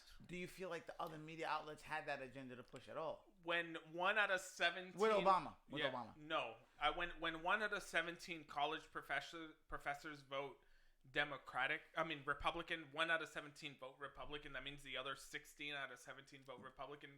They're not pushing a conservative agenda. When the majority of the media is voting Democrat, they're not pushing a conservative agenda. Who's not? The media.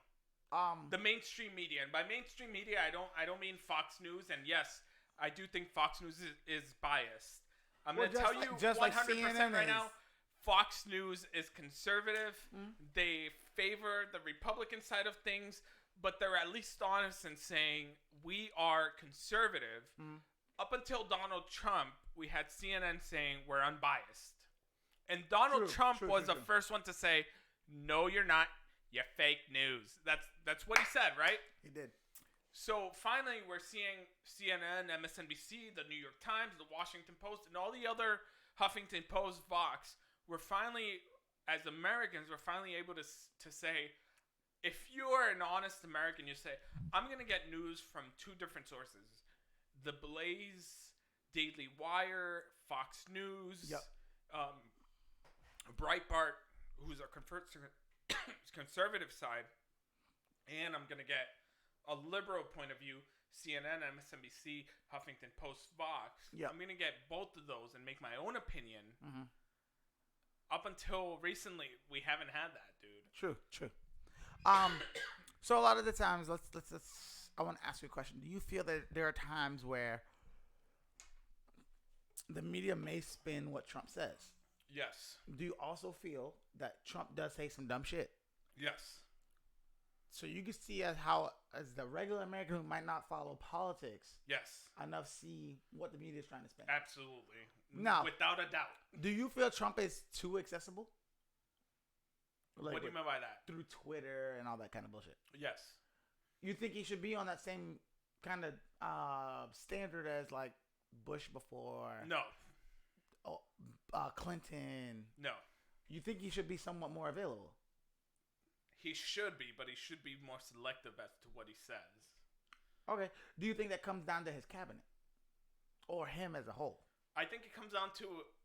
I think there's probably people in his cabinet who are just like, you shouldn't tweet as much. And he's just like, I'm going to do it. Well, if it's his cabinet, they should definitely make sure they push it more then. Well, who's gonna say, like, I'm going to confiscate your phone and now you can't tweet?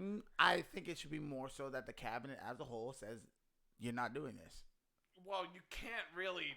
Yes, you can. I mean, unless you say, like, I'm going to confiscate your phone. Your cabinet should be just as close as your tight-knit friends. Yeah. If your friends say, yo, you're not doing this, man, it's not a good look, you're going to second think it. Yeah, but I think Donald Trump is so concerned with beating... Like, I think...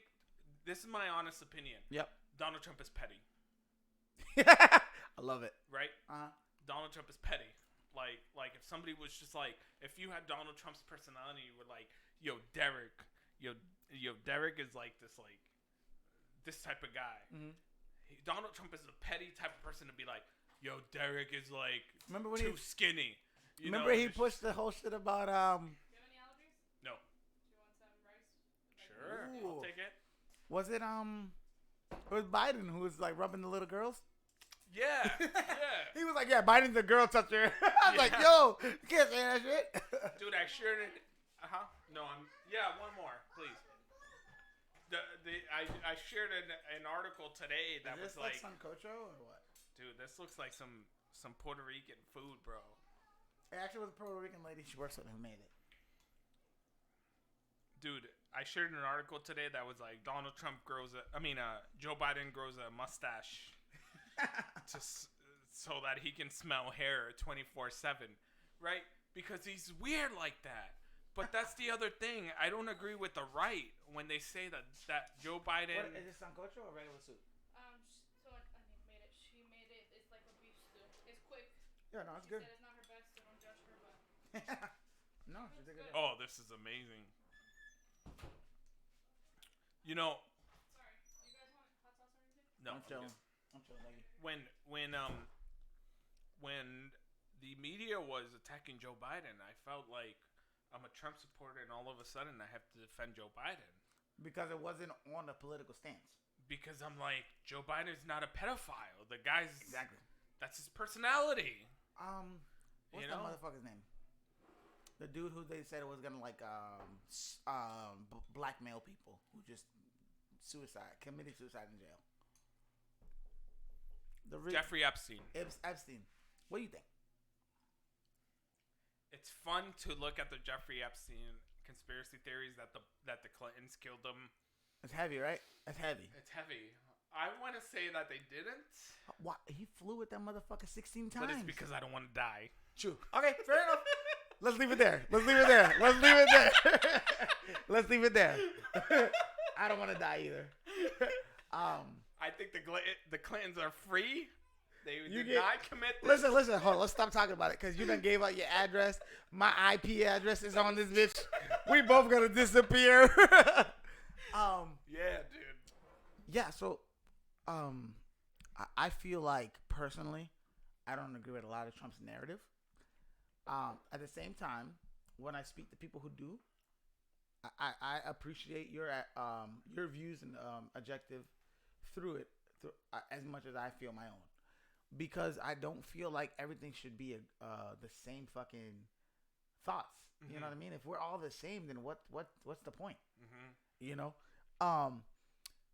If you start to back like the racist narrative or divisive narratives, then maybe there should be a conversation. I don't feel like we should ultimately be like, yo, you're racist. There's nothing to talk about. No. Because when we do that, we're just as bad as the people you supposedly don't like. Do you remember Charleston? Do you remember the situation in Charleston? Was that with the car? With the guy, the white supremacist wrote through. Time out. Trump did not immediately say that was a nationalist group. Okay, can I push back a little 100%. bit? Okay. This is a prime example of media narrative that does not line up with the truth. When you look at the actual people, do you remember what was the issue in Charleston that drew people to this protest? The police brutality, wasn't it? No, it was people that were trying to take down statues. You remember? Yes, the Southern statues that they wanted to take out, the like the Robert E. Lee Confederate statues. Okay, so would you agree that there were some people that were like, "This is part of our history. We're not racist, but it is part of our history." Yep. Okay, so there were some people there that were not racist that did not want the statues taken down. Yep. And you also had part of the left that were like, these are racist people. They were good people too, right? So Donald Trump says there's good people on both sides. That's all the media reported on, right? There's good people on both sides. So the media, this is the picture you get. The media is reporting on the guy that drove through and killed somebody because he drove over them. Yeah. Right? And they don't tell that there were a whole bunch of Americans who don't want statues taken down because it's part of their history. Robert E. Lee, by the way, was not a slave owner. He didn't agree in slavery. Robert E. Lee. I don't know enough about it to comment. I think if you look at the Civil War history, only 1% of Southerners owned slaves. The other 99% were fighting against the North because at what point? And during the Civil War. Towards the end of it. No, during the start of the Civil War, only 1% of people. Towards the end of slavery is what I mean. Yes. So because we're gonna agree that the majority did own slaves during the big heavier part in the of South. Yeah. No, only 1% of people owned slaves. Towards the Civil War. Towards the Civil War. But I'm saying for the majority before that period. I don't know what the percentage is. It's possible. But when the Civil War started, 1% of people in the South owned slaves. Okay. The majority of people fighting against North were fighting against Northern invaders. Okay.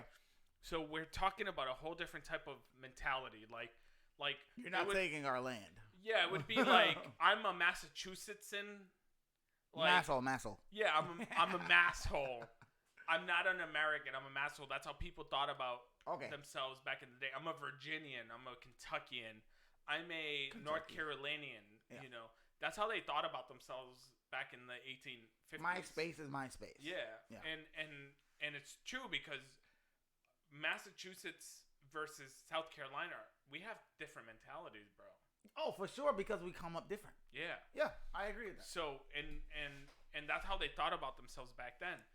So, when you're talking about these people, 99% of people did not own slaves. Okay. Robert E. Lee didn't own a slave.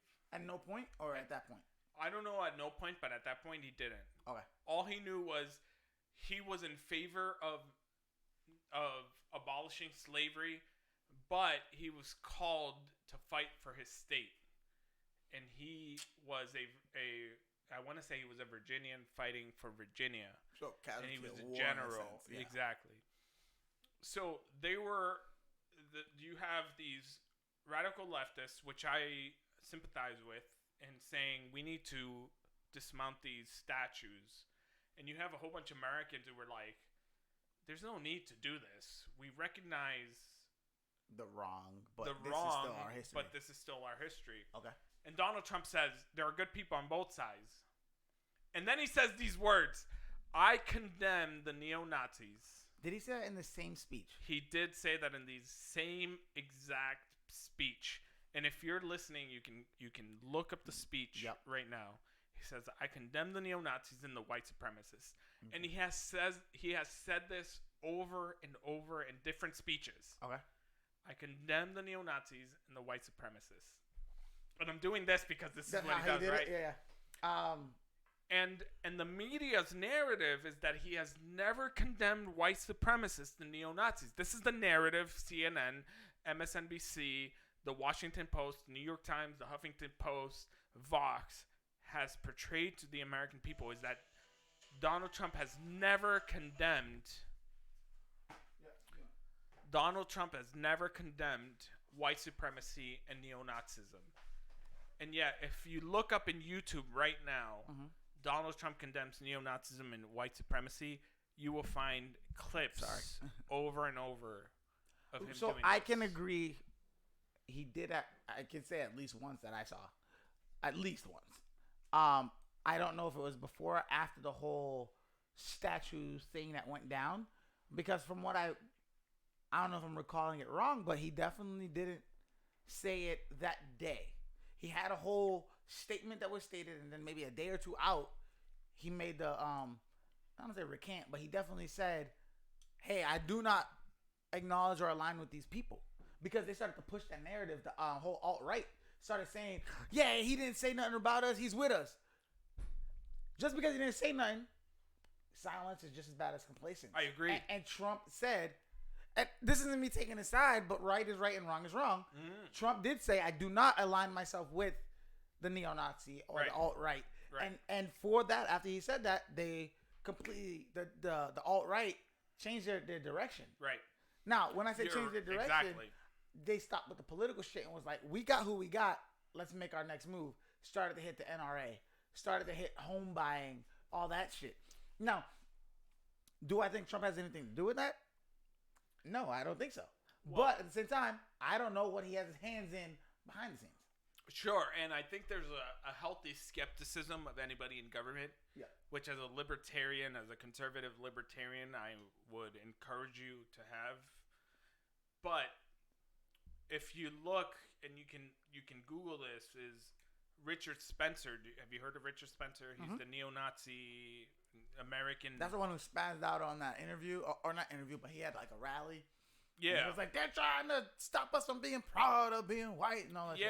Yeah. So if you look at historical neo-Nazi, and you look at Richard Spencer's neo-Nazi, it's the same economic agenda as the Democratic Party, but for white people.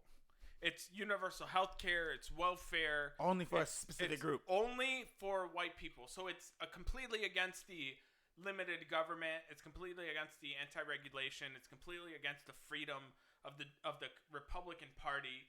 It's the exact same agenda as the Democratic Party, with the exception that at least the Republican Party loves America and they don't think America is evil, like the Democratic Party does. Yeah. And recently on The View with Whoopi Goldberg and yes, Meghan McCain's daughter. I do know John that McCain's show. Daughter, yeah. So Whoopi Goldberg and Joy Behar mentioned that Richard Spencer disowned Donald Trump because he doesn't align with the neo-Nazi white supremacist ideology, and so Richard Spencer says he's not a Trump supporter anymore. You see all of the View's attendance applauding that. And I'm thinking, why are they praising that? Yeah. You know, they're weird. supposed to be mostly liberal and democratic. Why are they applauding? Because they hate more Donald Trump than they hate the ideas. You know what I'm saying? And I was just like, why would you applaud that Richard Spencer? Yeah, he's basically aligning with you guys now. Why are you applauding? It's the same thing with the speech of the what's it called, the speech of the Union. I forget the name. Oh yeah, the State of the Union kind of State of the Union Donald Trump gave. And so he's going through the list and he's saying, one, lowest black unemployment rate. Democrats did not stand up.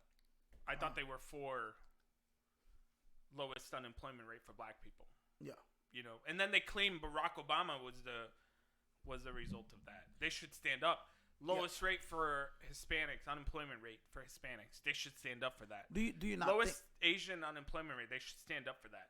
Then Trump highlighted a Air Force Tuskegee. What does that mean? Tuskegee is the only World War II fighter pilot black brigade in World War II. Okay.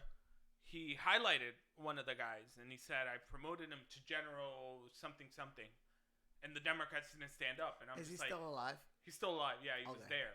Yeah. Oh wow. Yeah, he was there, and his grandson was there, and so he was just like, I'm promoting him to general." And you could say, "Hey, Donald Trump's using them as a token black man," but at least the Democrats should have stood up and said, You're right. "This is a great this moment. This counts. This matters." Yeah, they didn't stand up, and you're just like, well, what's going on? Like, this comes back to what I said before. Get rid of the bipartisanship. Yeah. Because now we're starting to let you pick a side, I pick a side, get in the way of something that counts, something that matters. Mm-hmm. Even if it's the other side saying, "Hey, we're acknowledging your work. We're acknowledging what you did for us." Because I'm a Democrat, I can't stand up and be applauded. Right. Thanks, man, for acknowledging what he did for us. Right. No, because I'm a Democrat, I can't do it. Right. And that's where I start to feel like, and I feel the same narrative when we start to talk the situation with blue. And by blue, I mean police. Me personally, I do not feel that it is the individual as a whole. I feel like blue aren't training their people specifically as they need to be trained. There are a lot of people that are afraid in general of people. Doesn't matter your race.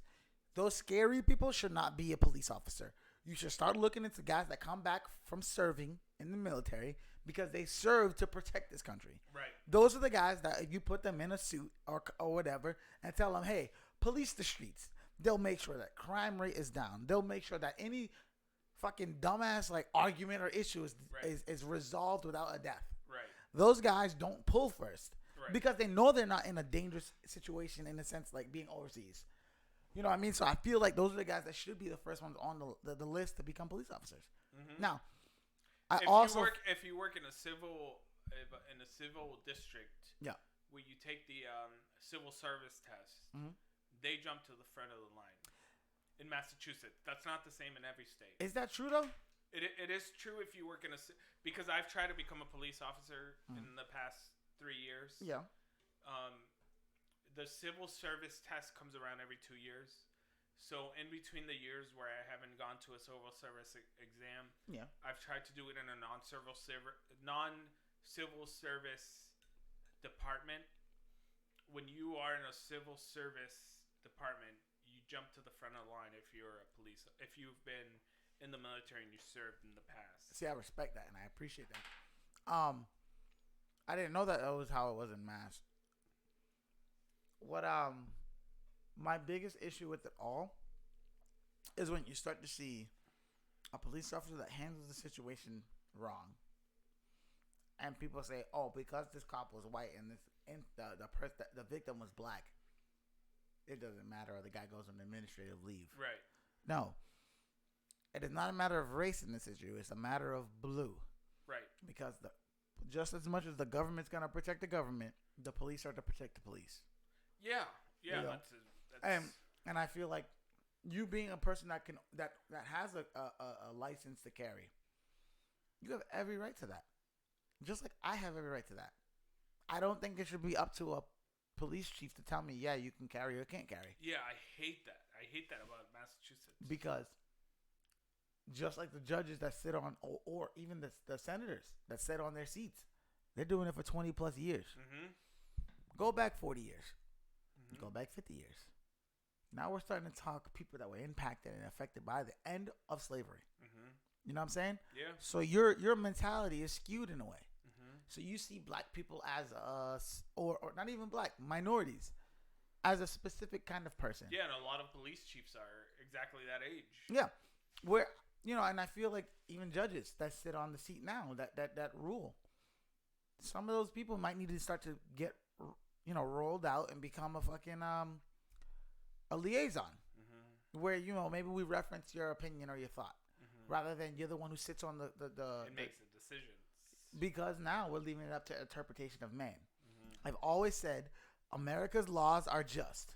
The issue lies when we let human interpretation play a part. See, and I'm glad that you're saying that, because I think the American left, especially the American.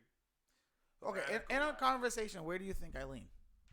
I think you lean somewhere in the moderate lane. Literally, I am in the middle. Yeah. I'm like, listen, we all got to figure this shit out. I think you're in the middle and you're willing to listen to opinions, and you're most likely to be swayed on a particular topic if it's not to the extremes. Okay, yeah. So the issue with the left in today's culture is they hate America. And I think they say, from what I'm hearing, according to the Democratic narrative, is America is a terrible country. It's racist. It's systematically racist. It's terrible. Historically, it's been bad, which I agree with. But what part do you agree with? Historically, it's been racist. So you don't feel there's a systemic structure in place? I don't think that there is today in 2020. I think there might have been. I know that there was. You feel like there was one in your lifetime at some point? Not at all. No. Now, the issue I have with that is, one, and I mentioned this before, is one, it leads to a real threat of somebody who considers himself a minority and an average person to say, I'm no longer able to prosper in this culture, so I might as well resign to the cards that I'm dealt with. And that's how you end up with a whole bunch of gangsters and people who no longer think about a future for themselves. There's no hope for them. But you were once that person. I was one that. So was I. That person. And so was I. But what did we do? Yeah, I mean, my worldview changed when I realized, sure, there may be some racists out there, but the majority of people, especially in Massachusetts, like if we were in Kentucky having this conversation, we'd be having a different conversation, maybe. But in Massachusetts, dude, come on, we're in the most blue state aside from California. See, we're not having this we can't have this conversation here. It's not the case. You know? You don't think it's racist as much in Massachusetts? As much? No. We're talking the same state where the baseball players from the Orioles was doing his job out there, and a motherfucker in a baseball at Fenway Park was yelling the N-word with the hard R. Yeah. I don't think it's the case in the state where you think it was just an isolated incident. In the state where Elizabeth Warren gets hired to be a Harvard professor, and she makes $300,000. But she lost. Claimed for being a Native American at Harvard. She's still from here and lost the state. Yeah, but she also made $300 at Harvard for claiming to be a Native American. I get that part. I get that part, but that shows you in itself the American vote does not resonate with her because she didn't even win the state that she is from. You would get points for being from that state. You should absolutely align somewhat with the people because you are from there. But when we start to talk certain talking points, we got to start saying what ways. You're absolutely right. When we say this man was comfortable enough to say the N-word with the hard ER at the end at a family outing. Look at that. It was some guy who said it to the Orioles outfielder, and he was yelling it over and over while families were there with their kids. Why are you so comfortable? I will agree, Massachusetts might not be as openly racist, but that shit is there behind the doors, behind closed doors, where you might see it a lot more in like Alabama and like other southern states. For sure, you might see it more out loud. And that's why I agree with the whole Trump thing. Trump is the guy who says what he feels. So you know what you're dealing with. Right. Where with Hillary Clinton, we didn't know what we were going to get. And that's the thing the media doesn't cover when she's like, these Black Lives Matter activists are this and that. You know? But at the same time, she wanted to be like, oh, the black agenda, this, that, and the third, women's rights and all that. But you called us fucking animals. Yeah, exactly. You know what I mean? Like, so let's not pretend that. Exactly. Just like with the whole Bloomberg thing, stop and frisk. Just like with Biden. I agree with stop and frisk, but okay. When you come back, we will talk about that. All right. Yeah. Thank you guys for all tuning in so far. We're gonna keep going for a little bit longer. I'll make sure to do a couple little clips and stuff of like certain talking points. If some of you guys want to look up it later, it'll be most likely on YouTube. We are looking into adding our podcast onto Apple Podcast and Stitcher and things like that. We just got to make the accounts and get them going. We have the older footage that we will be uploading onto those apps and whatnot to make sure that you are able to access them while driving and things like that, or just to listen to them while you're sitting at home. We do appreciate the support and all the shares and likes. Anybody who wants to be on this podcast that I do know, or whoever else is on this podcast knows, where we do or are able to trust that nothing would be a negative or argumentative conversation. Where, don't get me wrong, if we do disagree, we can have the conversation. We are open to having the conversation. All it takes is just to DM us at WadCast on Facebook or With All Disrespect on Instagram. Let us know what you would like to talk about or what you got going on for you, and we'll figure out something. A lot of the times we like to have people who have a narrative or something they want to talk about, or have something that they're going on with.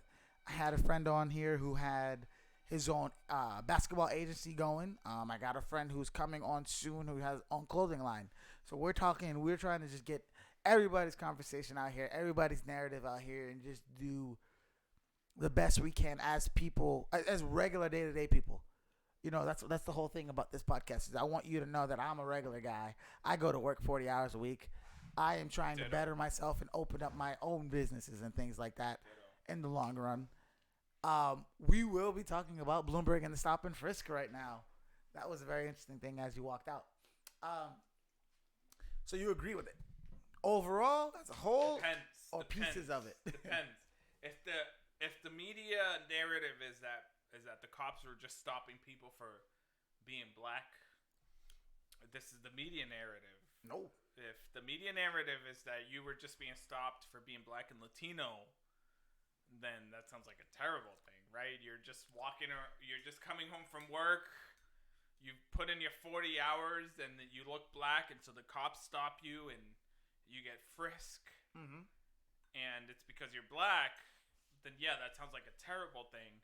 But that's not what stop and frisk was. Stop and frisk was that you were suspicious of a crime, and so what was, you were normally a black or Hispanic Latino, because in New York City you were more likely to commit those crimes if you were a black or Latino person, which is the case statistically nationwide, and so they would stop and frisk you. The reality is that also not a stereotype being thrown out there? It is and it's not, because if it's based on statistics, then when you look at the population versus the proportion to crime, it is more likely for you to be black and Latino to commit a crime than you are to be white and commit a crime. And that's a violent crime. So as a libertarian, I would say there are certain things that humans are convicted for that are nonviolent crimes. Like if you were gambling, I don't agree with that. You should go to jail for that because it's a nonviolent crime. Yeah. You're both volunteering to gamble money. Yeah. Right? If that's buying like if you drugs, it's just like you're the one buying drugs. You volunteer to buy drugs. That's kind of like you shouldn't go to jail for that. Can I give you something spicy real quick? Sure. Okay.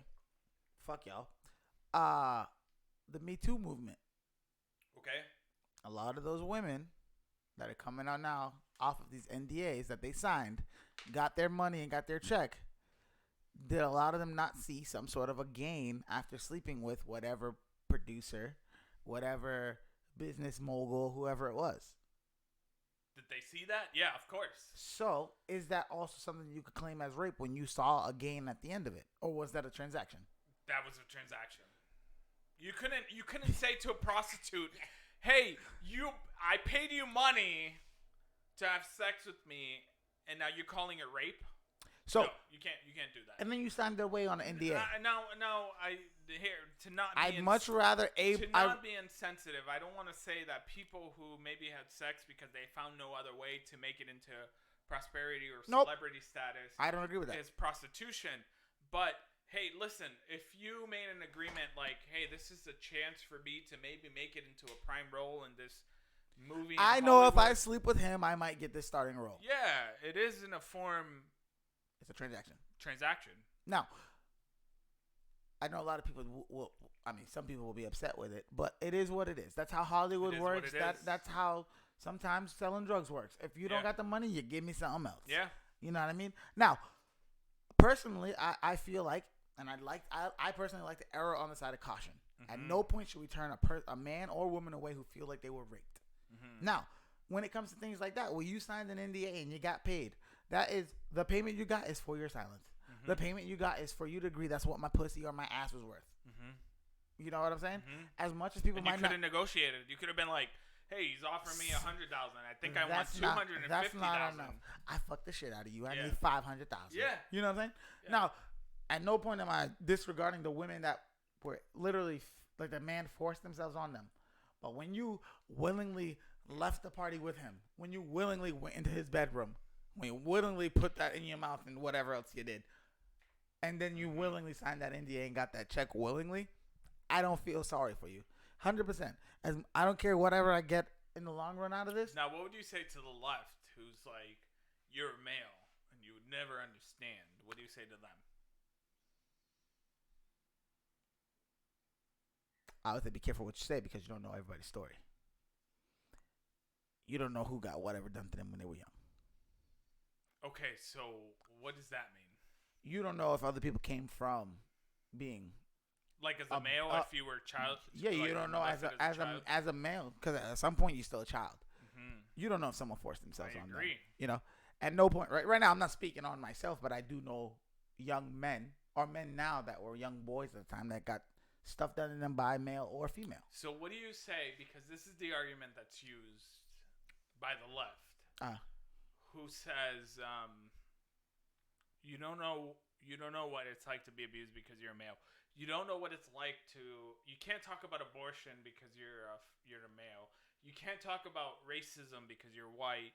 You can't talk about sexism because you're a male, especially a white male. What do you say to people like that? What's your opinion? Me personally, with anything in life that comes up, I take it situationally, right? So in all those things or all the instances, I'll take it by the situation. If you're talking to a male about abortion, I'm going to err on the side that men maybe aren't the best to make decisions at all because we don't know what women are going through. Now, if we're talking about specific issues, like if a woman was raped, she should have a decision or choice to be able to get rid of the baby if not. Right? Now, if you're talking about someone who's just out there fucking unprotected and stuff and just doing whatever and then she gets pregnant and wants to have an abortion, you shouldn't be doing adult things if you're not ready for the adult consequences in a sense. I don't mean consequences like all children are a detriment or an issue. I mean, it comes with fucking. What if I said, the left uses the argument of rape and incest, which only justify 1% of pregnancies to justify the other 99% of choice abortions. So me, I'm pro-choice. 100%. But specifically using the argument. Oh yeah. That women are raped or they're pregnant by incest, which only accounts to 1% of pregnancies to justify the abortion of the other 99%. I think the number on that is a little skewed. The abortion part, I could see the 1%. No, sorry, the incest part, I could see the 1%. With rape, because of fear of maybe coming forward, it might be higher. The rape thing. Now here's the thing though. A lot of times, which I didn't even fucking know, is that the majority of the time when a young woman is raped, it's a fucking family member or someone close. Mm-hmm. That don't mean every time you're getting pregnant, but you are getting raped. Now, if we're talking pregnancies and stuff, I think the number might be a little higher in the sense of rape that might not be incest, right? Because think of the amount of people in the world or in mass alone or in the United States. If we're talking just the United States, there are, 4 million or some shit like that? It's really high. It's a high number. For rape? No, in general. The national populace. 360 million. 360 million. Mm-hmm. And out of that 360 million, I'm supposed to believe only 1% get pregnant through rape.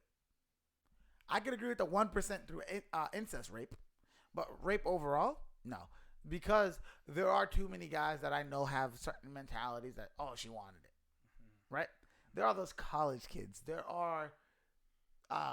So what do you say is the number? What do you think it leans towards? If you were to take a guess. Number-wise, I mean, I'm not like an analyst or nothing, but I would probably throw it to 8%, 7%, 9%. I would lean more towards a double digit, like 10, close to that, because like there's no like most of them probably aren't reported. You know what I mean? I get the argument of women not coming forward because of fear. Oh yeah, especially if it's gang related. If it's gang related, dude. Yeah, I sympathize with the women who might fear. What's your view on abortion? My view on abortion is I'm pro-life. So you'd rather the baby be born? Yes. Even if it was through rape? Yes. Even if it was the baby might. Sorry, guys. I know. This Don't be sorry. That's your view, bro. Fuck them. Controversial. Fuck them. Controversial. Fuck them. Opinion, We are having a conversation. You feel what you feel. There's a reason why I asked you on. Yeah. I asked you on because I want to know who you are and what you think. Yeah. I don't care what they think. I want that. If they want to watch, they watch. If they don't, fuck it. We still put the content up. So my reason for it is life is a life. Okay? I didn't set another 25. Life is a life. It doesn't matter if you trivialize it.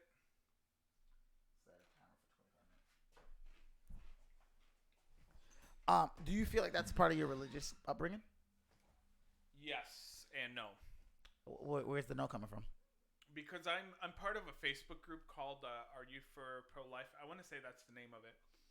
And I realized that there are a lot more secular, non-religious people.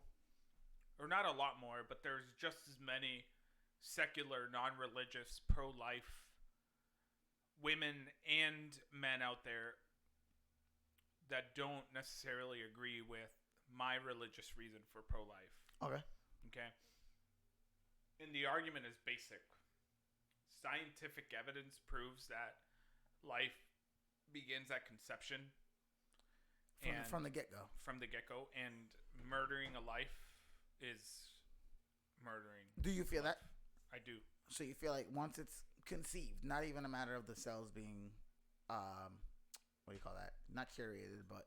Well, conception is that your DNA, yours, Derek, and Brianna's mixed. At the moment the egg and the sperm meet, there's life. They created something. Kaylee. Okay. And she had her own unique DNA from the moment the two cells met. Okay. And she wasn't Brianna, and she wasn't Derek. She was Kaylee. From the jump. And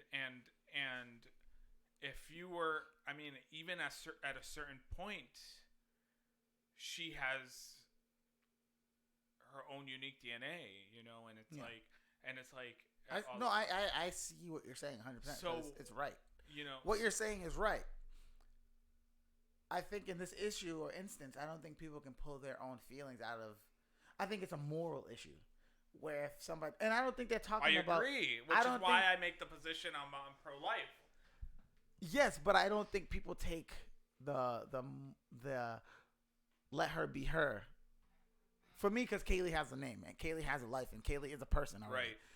In the sense where I'm not saying someone who say they just have the baby and the sperm and egg mix. From there, yeah, you could give it a name, right? Mm-hmm. But when you start to talk the moral aspect of things where it was forceful and the man forced himself in her, the man raped her, that's where people might have that disconnect. Whereas to you, you're like, a life is a life. Let the life prosper. I can see why it would be a religious aspect, right? At the same time, could you see why people have that moral, disparity? I don't. At all. I don't at all. Because at that point, I think the justification for it is emotional and not a moral reason. So to ask a woman to carry a child from a man that forced himself on her, mm-hmm. God forbid he beat her up and then did it. So let me ask you this question. Let's say she decides to keep the child until she gives birth to it. Mm-hmm. And at 2 years old, she decides, this child actually looks a lot like my rapist. I want to kill it. Would you be okay with that? I feel like that's different, but I wouldn't. See, but there's not a difference. I still gave you an answer. Yeah, no. But at the same time, sure. The difference in it is that once the child starts to get brain functionality and things like that, where the child, you start to see who or what it is, that should impact your life. Sure. I know I'm implementing feelings and thoughts, my own. Yeah. Whereas to when the woman first conceives, it's just a bunch of cells. Yeah. To them. No. Or to them or to whoever. Sure. But you're a bunch of cells. Once you, it's different because now I have a. So if you went into a coma tomorrow and I said just cut the switch. I don't know if that's the argument to go with me because if I can't take care of myself, get me gone. You want the switch cut? I want it gone immediately. Even if it's 100%. There's a potential that you would get it gone. All right. I say that because I would not want that for you, man. I say that because I would want to fight for your life. Someone who's seen it firsthand. My grandmother had this rare disease that attacked the vertebrae that connects the spine and the brain. Okay. It attacked the lining of your cortex. Mm-hmm. So you start to lose motor function. You start to lose speech. You start to lose the ability to eat and swallow on your own. Right. And I remember that stuff at a young age. At no point do I want to be there. Yeah, but you're talking be it about that I have a child or not. Now, if we talk, I'm in a vegetative state. I am still not able to take care of myself. Yeah, but you're talking about a regressive no, but disease versus the child who will progress. Yeah, no. I'm just saying I was just answering on the question that you had asked me about if I was a vegetable or weren't able to take care of myself. Yeah, I mean, like if you got into a car accident. Get me gone. I would. Dude, honestly, I mean, we're not that close. We've had that conversation. I had it with my lady. I said, if I'm not able to help you in any sort, if I'm not able to help you then and that, like right now, get me gone. So you could potentially wake up tomorrow. You could wake up a week from now. You could wake up a month from now. No. So even if there's a potential of you waking up tomorrow, you would want the plug. If we're talking that immediate, then maybe like go ahead, check it out. But if we're talking, but we're talking about, dude, we're talking about a child. No, we're talking in 9 months. There's a difference between if we're talking about me, who is already an established being that has consciousness. I have life experiences and things like that, where I've somewhat, maybe if not, at least we've had a conversation, and you see where I'm coming from, or I've impacted other lives. That's different than the fact of a woman who's pregnant and the we're talking early stages. Because I agree, once that baby starts to get a fucking heavy heartbeat, now we're talking weeks. We're talking a heartbeat and a brain function. Yeah, but the left doesn't care about heartbeat. No, I get that, but for me, well, now that new law, that heartbeat law, it passed. Yeah, you got Virginia's government, Ralph Northam, who says we should kill baby after, and this is my biggest issue was.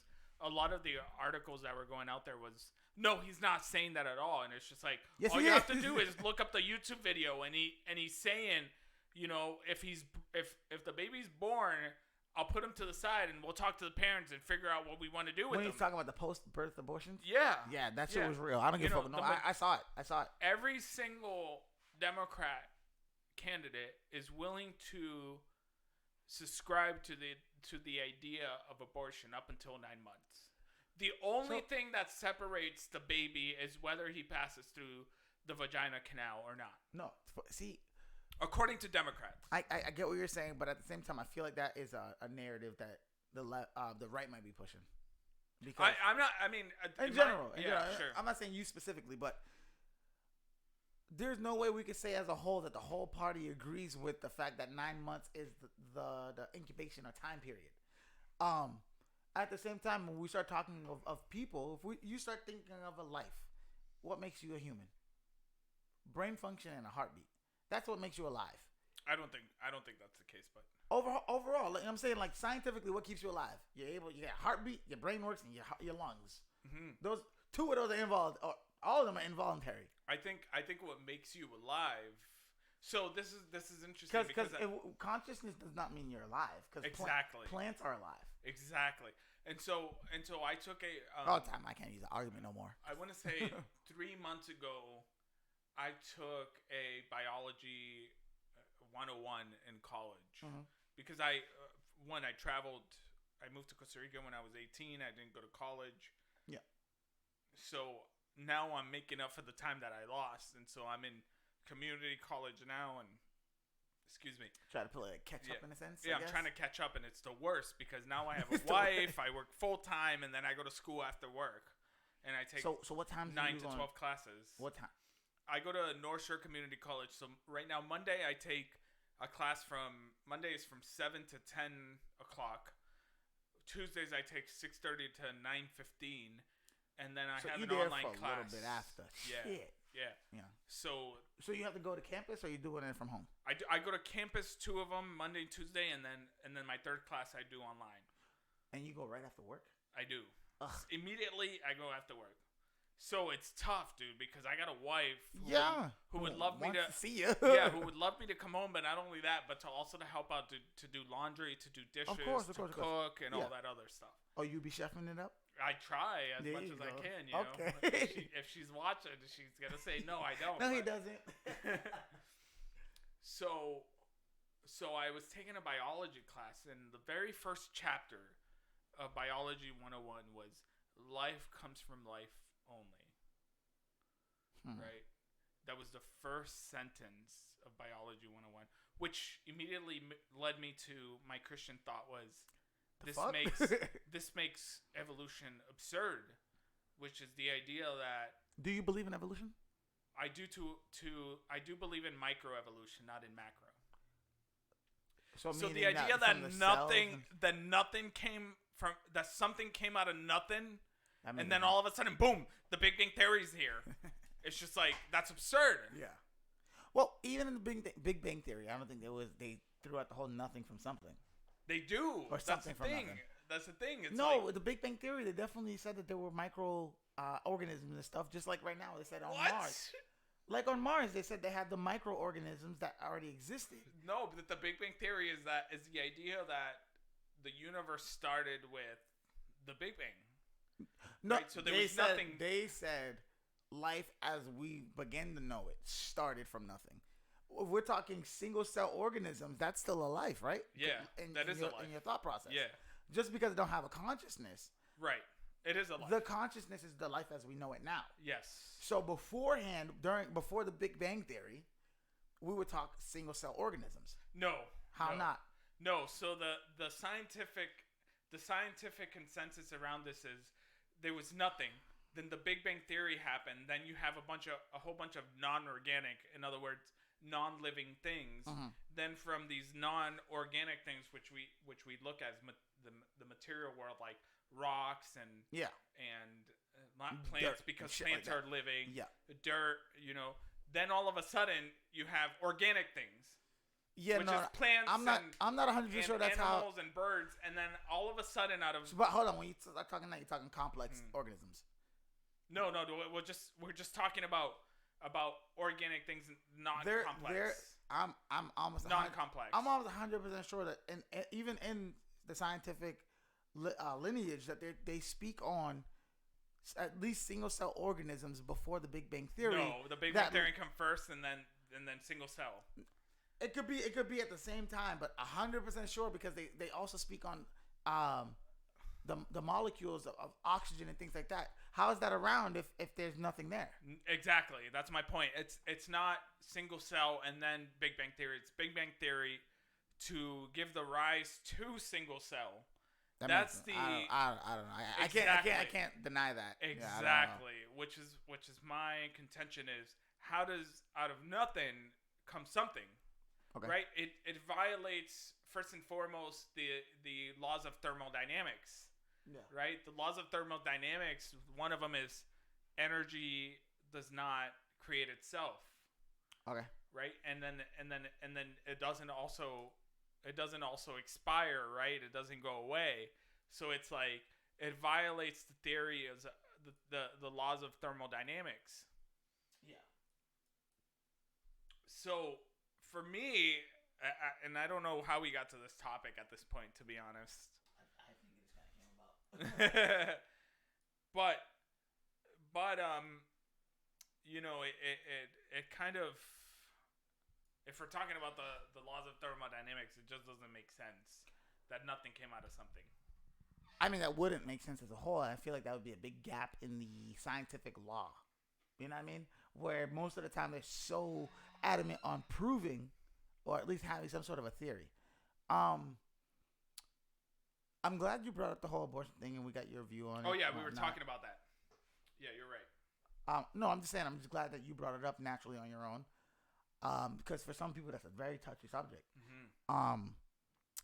But you know, in my end, I'm not even asking you to be like able to think like I think, but at the same time, could you see where people have an issue with rape being one of those maybe areas? I can see maybe an emotional reason for it. I don't see a logical reason for it. So I'm gonna say logically, in my end, that it is someone like for me, like I told you earlier, like people tell me I compartmentalize everything in my life. Logically, to ask someone to carry something that was forced on them is not justifiable. I'm not even saying that it's morally okay or nothing. So let me ask you this. Go ahead. Because I think a lot of the arguments for abortion... It's definitely emotion-led, for sure. It is. But I think a lot of the arguments for abortion are recycled from the slavery movement. Oh, okay. Go ahead. Hot take. So, if you were a white person who were a slave, whose parents were a slave owner, and they said, "I want you to have this slave. I'm dying, and this is your heir." And he says, "I don't want a slave. I'm gonna kill him because I don't want him." Would you be okay with that? Would that sound like a logical argument to you?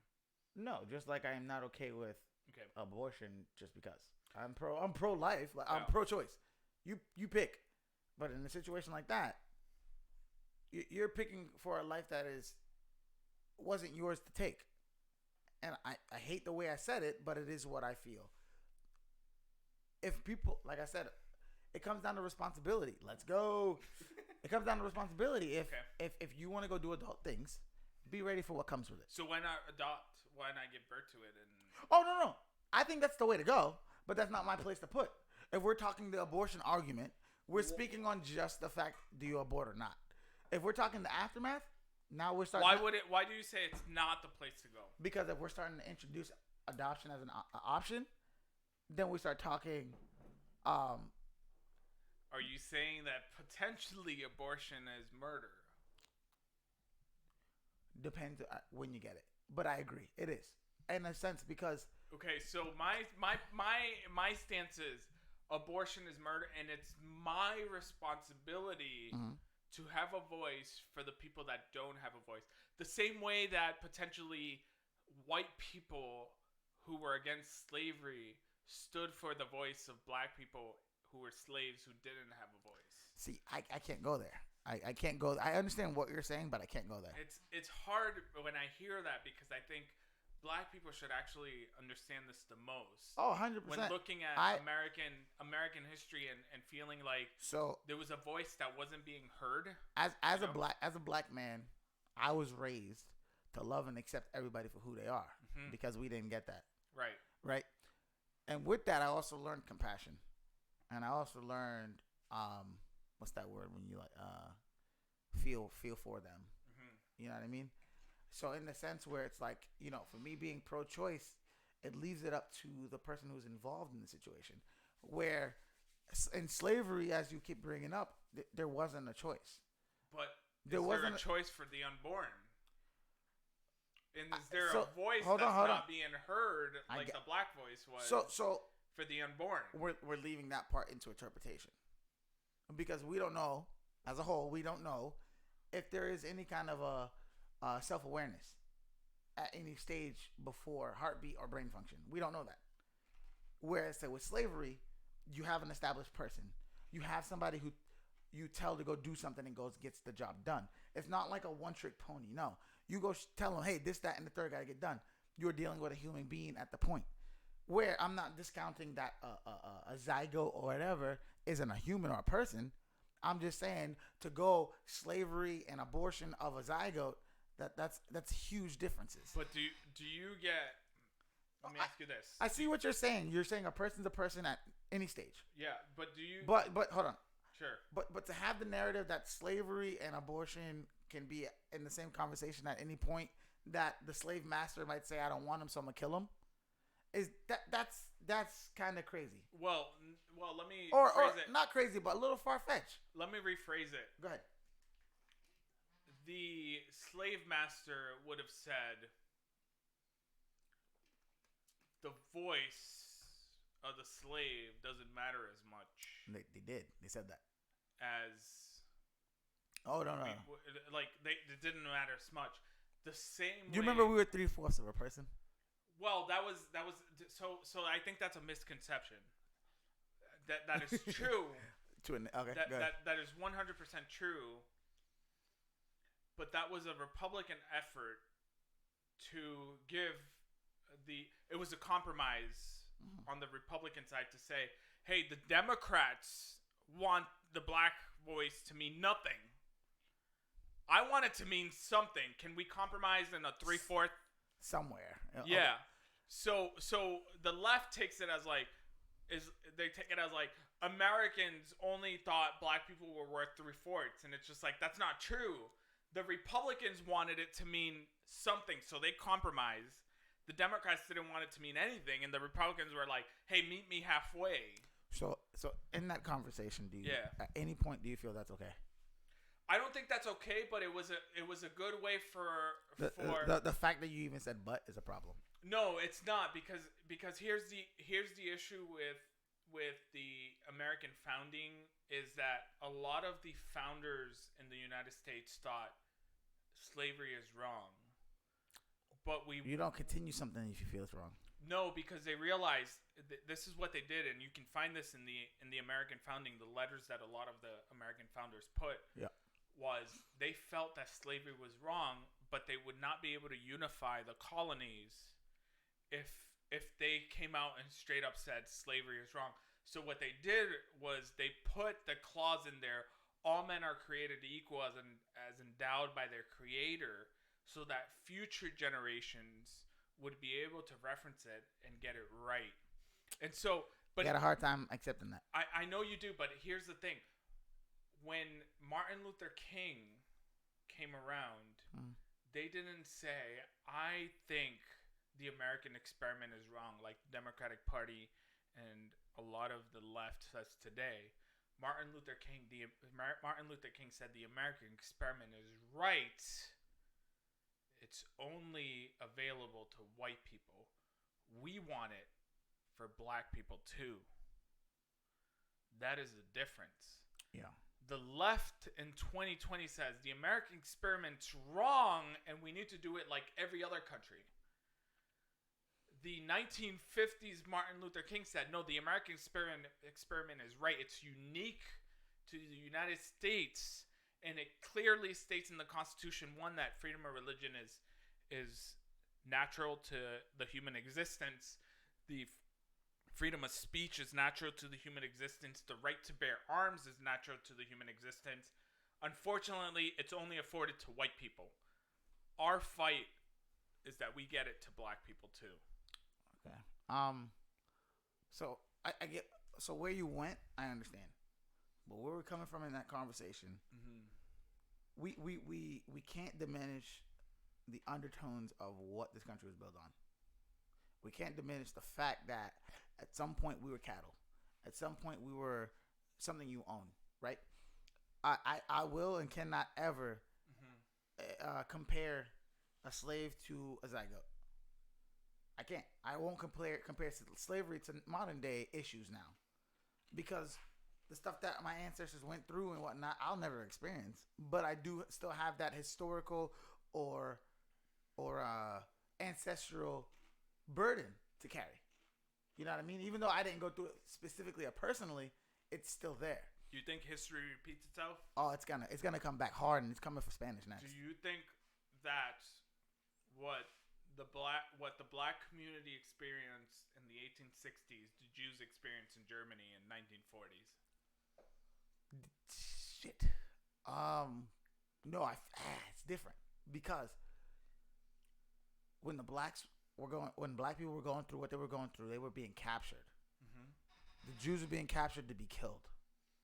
It's you think they had it worse? The Jews did? No, or the because blacks? I think it's their own. Like it's almost apples to apples. It's the You know what I same mean? symptom, just different results, is what you're saying, or Well, it's different because, like, in the sense, like, it's like picking your poison. Like, do you rather be a slave for however long, be beaten, whatever, Right. or be killed and that's the end of it? right? You don't really want to pick so either what, side. what I'm saying is the exact same thing is repeating itself with what?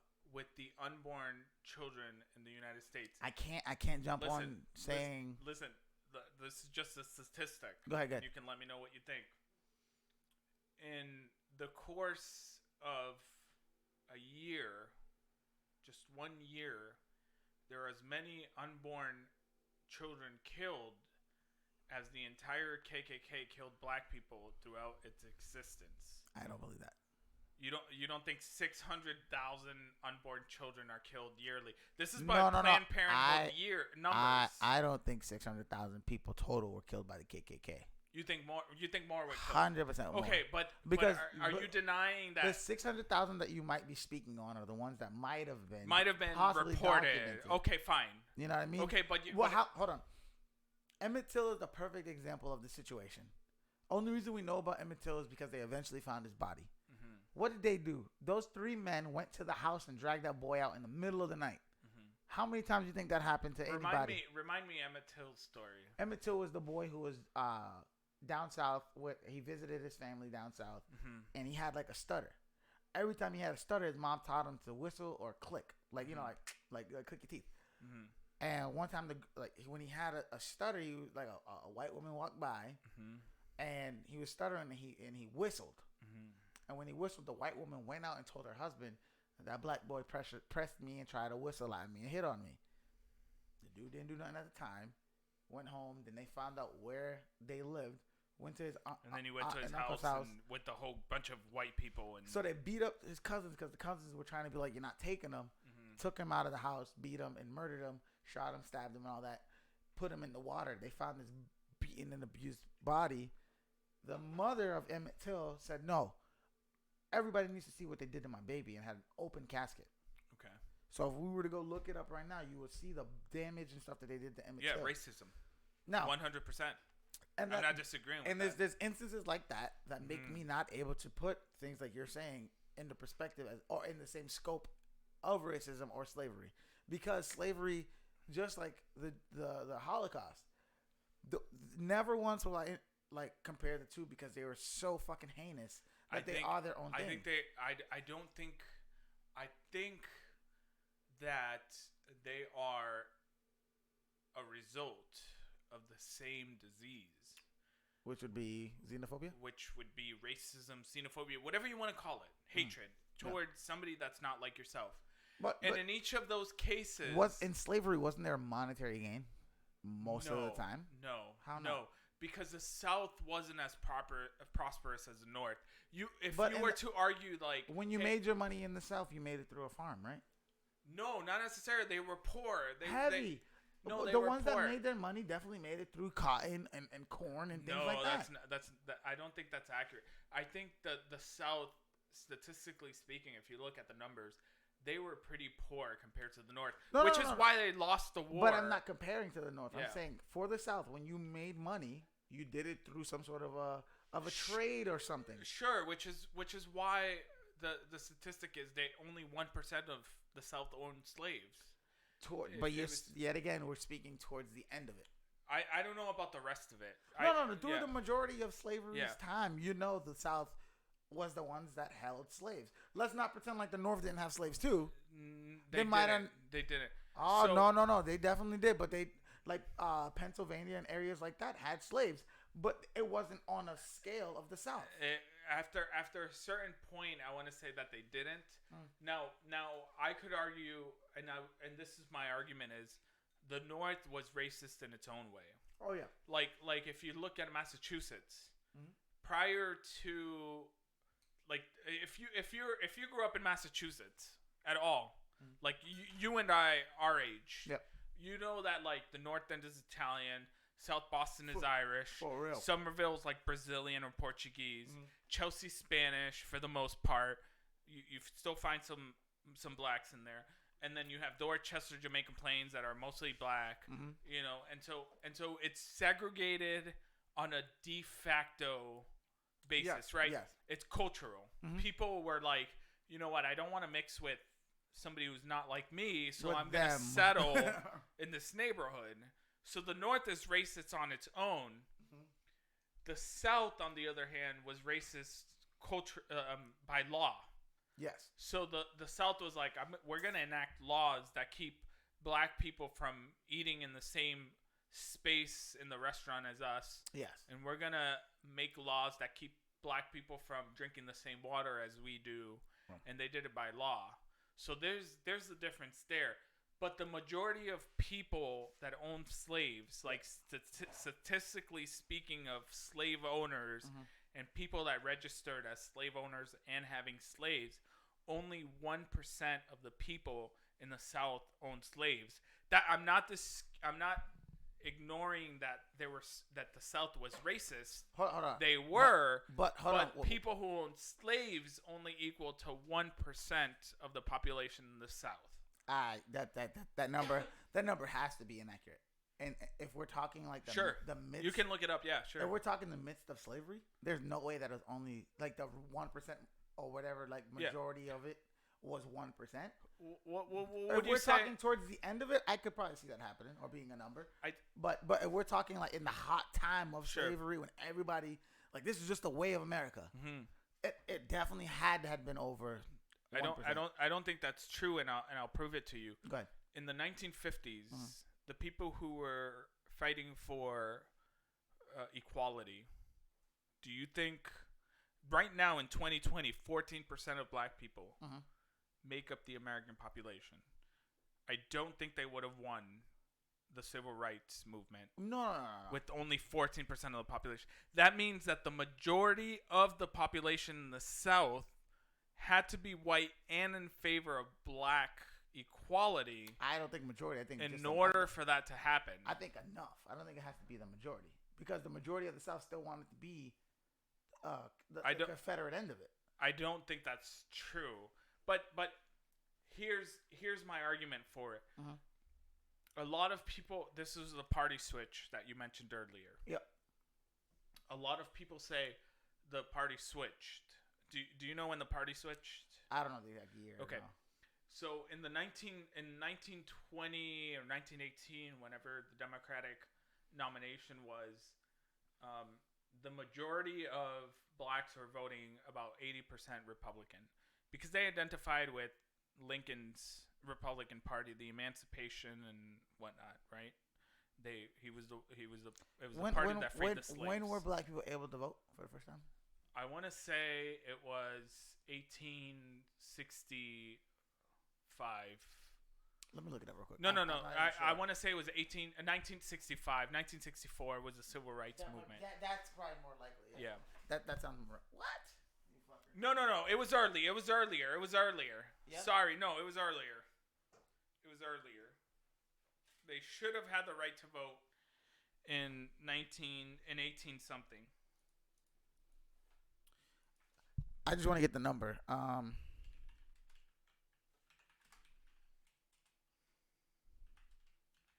Okay, according to Quora, it says in the United States, black men got the right to vote to vote in the 15th Amendment to the Constitution in 1870. 1870. Here. Yep. In 1920, they were voting 80% black.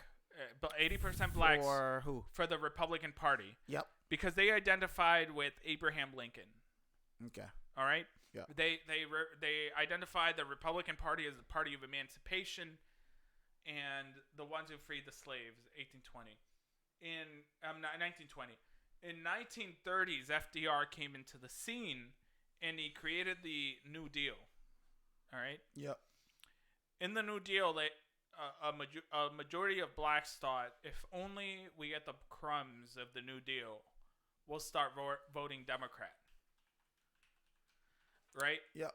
So you're talking about 20 to 30 years before the Civil Rights Movement, blacks started voting Democrat. But in the same time, though, in 1870, It was when they got the access or right to vote. Yeah.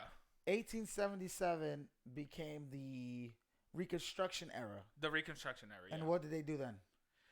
What do you mean? They suppressed black votes in the South. They did in the South, right? So, right. Yet again, they go back to square one. So if you're willing to go hard enough to suppress a vote of a person, I'm supposed to who suppressed the votes? The Southern. I'm not saying the North. No. I want to. This is what I mean by the switch myth. Okay. It wasn't the South that. It was the Democrats. It was both the Northern Democrats and the Southern Democrats. Yep. Who voted? The Southern Democrats wanted black votes. Okay. To count. It was the Northern and the Southern Democrats who wanted the black voice to be censured. And we know this because in 1964 and in 1965, when the government passed the Civil Rights Act of 1964, the Civil Rights Act of 1965, and the Housing Act of 1968, that we get the term Dixiecrats. And the Dixiecrats lived until the 90s, and the term Dixiecrats are the Democrats who voted against the Civil Rights Act of 1964, 1965, and 1968. Okay. And you have Robert C. Byrd, which was a Grand Master of the KKK. When he died, Hillary Clinton and Barack Obama went to his funeral because he was a Democrat. And Bill Clinton at his funeral said, hey, back in the day, you had to be a Democrat and you had to be a KKK to rise in the Democratic Party. That was Bill Clinton's words. You're on the computer now. You can Google Bill Clinton's words and Robert C. Byrd. If you type Robert C. Byrd BYRD, you had to be in the KKK to rise in the Democratic Party. You'll find it. Robert Carlyle Byrd was an American politician who served in the United States Senate. See what I'm saying? Yeah. For over 51 years. I remember the Democratic Party. Byrd previously served as the United States Representative. Grand Master of the KKK. I want to see that part. Byrd served as.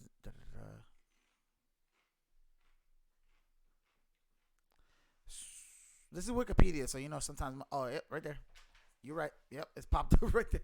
In early 1940s, Byrd recruited 150 of his friends and associates to create a new chapter of the Ku Klux Klan in West Virginia, in Sophia, West Virginia. According to Byrd, a Klan official told him, "You have a talent for leadership." So what am I looking for? Yeah. So he was a member of the KKK. He was a segregationist out of Mississippi, according to what you're seeing there. Hit a mic so they can hear you. Yeah. So Robert C. Byrd was a Grand Master of the KKK. When he died in 1990s, Bill Clinton said, of course, Robert C. Byrd was a member of the KKK. You had to rise. In order for you to rise in the Democratic Party, you had to be a member of the KKK because the Democratic Party was a party of the KKK. In the 1920s, when the Democratic Party was in the Democratic National Convention, 20,000 KKK members marched in support of the Democratic Party to New York City. 20,000 members. Damn. So the Democratic Party is what you would call the alt-right to the Republican Party today. The difference is in the alt-right today, and I mentioned this to a friend on Facebook and he got super offended, was Lord. when he can point to 7 or 10 cats at a KKK rally who are in support of the Republican Party today versus 20,000 members of the KKK party in 1920s marching to the Democratic National Convention. It's like there isn't that much people supporting the KKK in 2020. No, I think they hide it better because now they have to. Sure. Because you think about it, like, and I tell people this all the time when I talk. I say, when we talk of racism, let's not talk that we're looking for only white people. Mm-hmm. If we're talking the nationalist, then we start talking the lighter tone. We start talking the people who are doctors, the people who are lawyers. Because when you start asking those questions, just like when the I forgot what they called it. Remember when they had like that straight parade? Yeah. I thought that was ridiculous too. 100%. If it was just to celebrate your sexuality pride, I was for it. Mm-hmm. Just like they have the LGBTQ parade and all that stuff. Do your thing. Right. Do you? Don't try and do me. That's all I ask. Right. But in the same breath, the other side should be able to celebrate. Now, when the people who showed up for that shit showed up how they did, you showed me your agenda. Mm-hmm. We are not really talking you celebrating straight pride, because if we were, it would be bitches on stripper poles and shit. And when I say bitches, I mean women. You know what I'm saying? So I feel like when the people who showed up did show up how they did, mm-hmm. you showed your agenda. Now, all that showed me, and what I used that as when I spoke to other people, and it wasn't even a matter of using it as ammunition. I just showed you the facts that you gave me to go off of. Everybody who showed up with a mask. Why? Because you need to hide what you do for a living. You don't need to hide the man you are or what your name is. You're hiding that you're a doctor, or you're a lawyer, or you're a police officer, or you're a judge. That's what you're hiding. Well, let me ask you this. I'm not saying all. I'm just saying that some of them definitely were of some sort of a hierarchy. I think that's true, and I don't want to excuse that, because I see that often in Antifa. I don't know if you follow any of the Antifa. A little bit. I don't know enough about it though. I heard about it. I hear it here and there. You know what I mean? Yeah. So Antifa likes to show up to rallies a lot, and then they wear all black, and then they wear ski masks, like militia, right? Yeah. And then they assault people, and then nobody knows. It was them. They started it. Yeah. So my concern with that is, let me ask you this. If as a conservative libertarian, am I more likely to lose my, let's say I am the dean of students at Harvard University. Okay. Am I more likely to lose my job if I said I believe in traditional marriage, or I believe in same-sex marriage? Are you likely to lose your job? In which of those cases am I more likely to lose my job? If you say out loud that you... Personally, I don't think you should lose your job at all. It's your opinion. But I agree. But the way that nowadays are, because we say we're a lot of soft-ass motherfuckers, if you say you believe in same-sex marriage, it becomes an issue. If you say traditional, you leave it up for interpretation. But if you say it so direct where it's like, I believe in same-sex marriage or whatever it is. So if you say traditional marriage and you're excluding... I believe as a traditional marriage, I as the dean of, as students at Harvard University, I believe that marriage should be between a man and a woman. You're gonna lose your job. Okay. Or at least get some sort of a suspension. You're right. Okay. So that's my point, which is that you're right. As a conservative or as a libertarian who leans to the right, you're more likely to lose your job if you were to state your opinion than you are to state your opinion as a leftist or as a Democrat. So you just admitted to that. Yeah, no, I'm agreeing. Yeah. But what I'm saying is that, do you feel what you said was destructive? What do you mean by that? Because your beliefs or your thoughts are that you feel like it should be a man and a woman married. Do you feel like that's destructive? I don't. But if someone were to say, I do not think that a black person should be able to do this, that, and the third, is that destructive? Yes. That's what I'm saying in my argument. But how does that? With your question, when you had asked, do you lose your job if you said you believe in traditional marriage or same-sex marriage? Mm-hmm. You lose your job if you say the traditional marriage detailed. Mm-hmm. If you just say, I believe in traditional marriage, you leave it up to interpretation. People can't say, oh, he said this. You can't say that. But if you flip it to how we were talking about the Antifa and stuff showing up to things, you're definitely going to face issues because the group you're aligned with has these rules and beliefs that attack all different types of groups in a negative sense. Whereas to what you said, technically is left to interpretation and could also be seen as the norm. You know what I mean? There's not always a negative undertone to it. Where you're saying, like, I believe in traditional marriage. That's your belief, traditional marriage. Right. If you want to talk about my belief is that niggas don't like, you're not smart, you're a monkey, da-da-da. That's destructive. But when you say you believe in traditional marriage, that's just a belief that you think a man and a woman should be married. You're not saying out loud, you're not saying right. Man and man shouldn't be married, woman and woman shouldn't be married. Right. You know what I'm saying? You have to separate the narrative Mm-hmm. versus what I'm saying. Yeah. And the average American does not separate the narrative that the media is portraying. In front of them? Yeah, I agree. The Democratic Party is portraying and Hollywood's portraying versus what I'm actually saying. So what I'm actually saying is my personal belief is that a man and a woman should be the only ones to marry. I don't care whether the person I hire is gay or not. Yeah. I could care less if the person is gay or not. And I can care less if whether that person's black, Latino, homosexual, transsexual. Just give me the best person for whatever. the job. Or the combination of all of them. Yeah. You know, not like potentially you could have a person whose parents are black and Latino and they're transsexual and they're unicorn. It's like how? No. You know, like I wouldn't care if you're the one qualified for the job. I want you, you know, but I still believe that marriage should be between a man and a woman.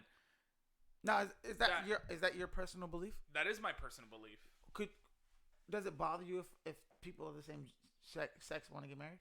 No, it doesn't. I mean, I would tell if they were to ask me personally, like, do you think this is wrong? I would say I think it's a sin. And I think it's wrong. No, but you're a person who's experienced love. Yes.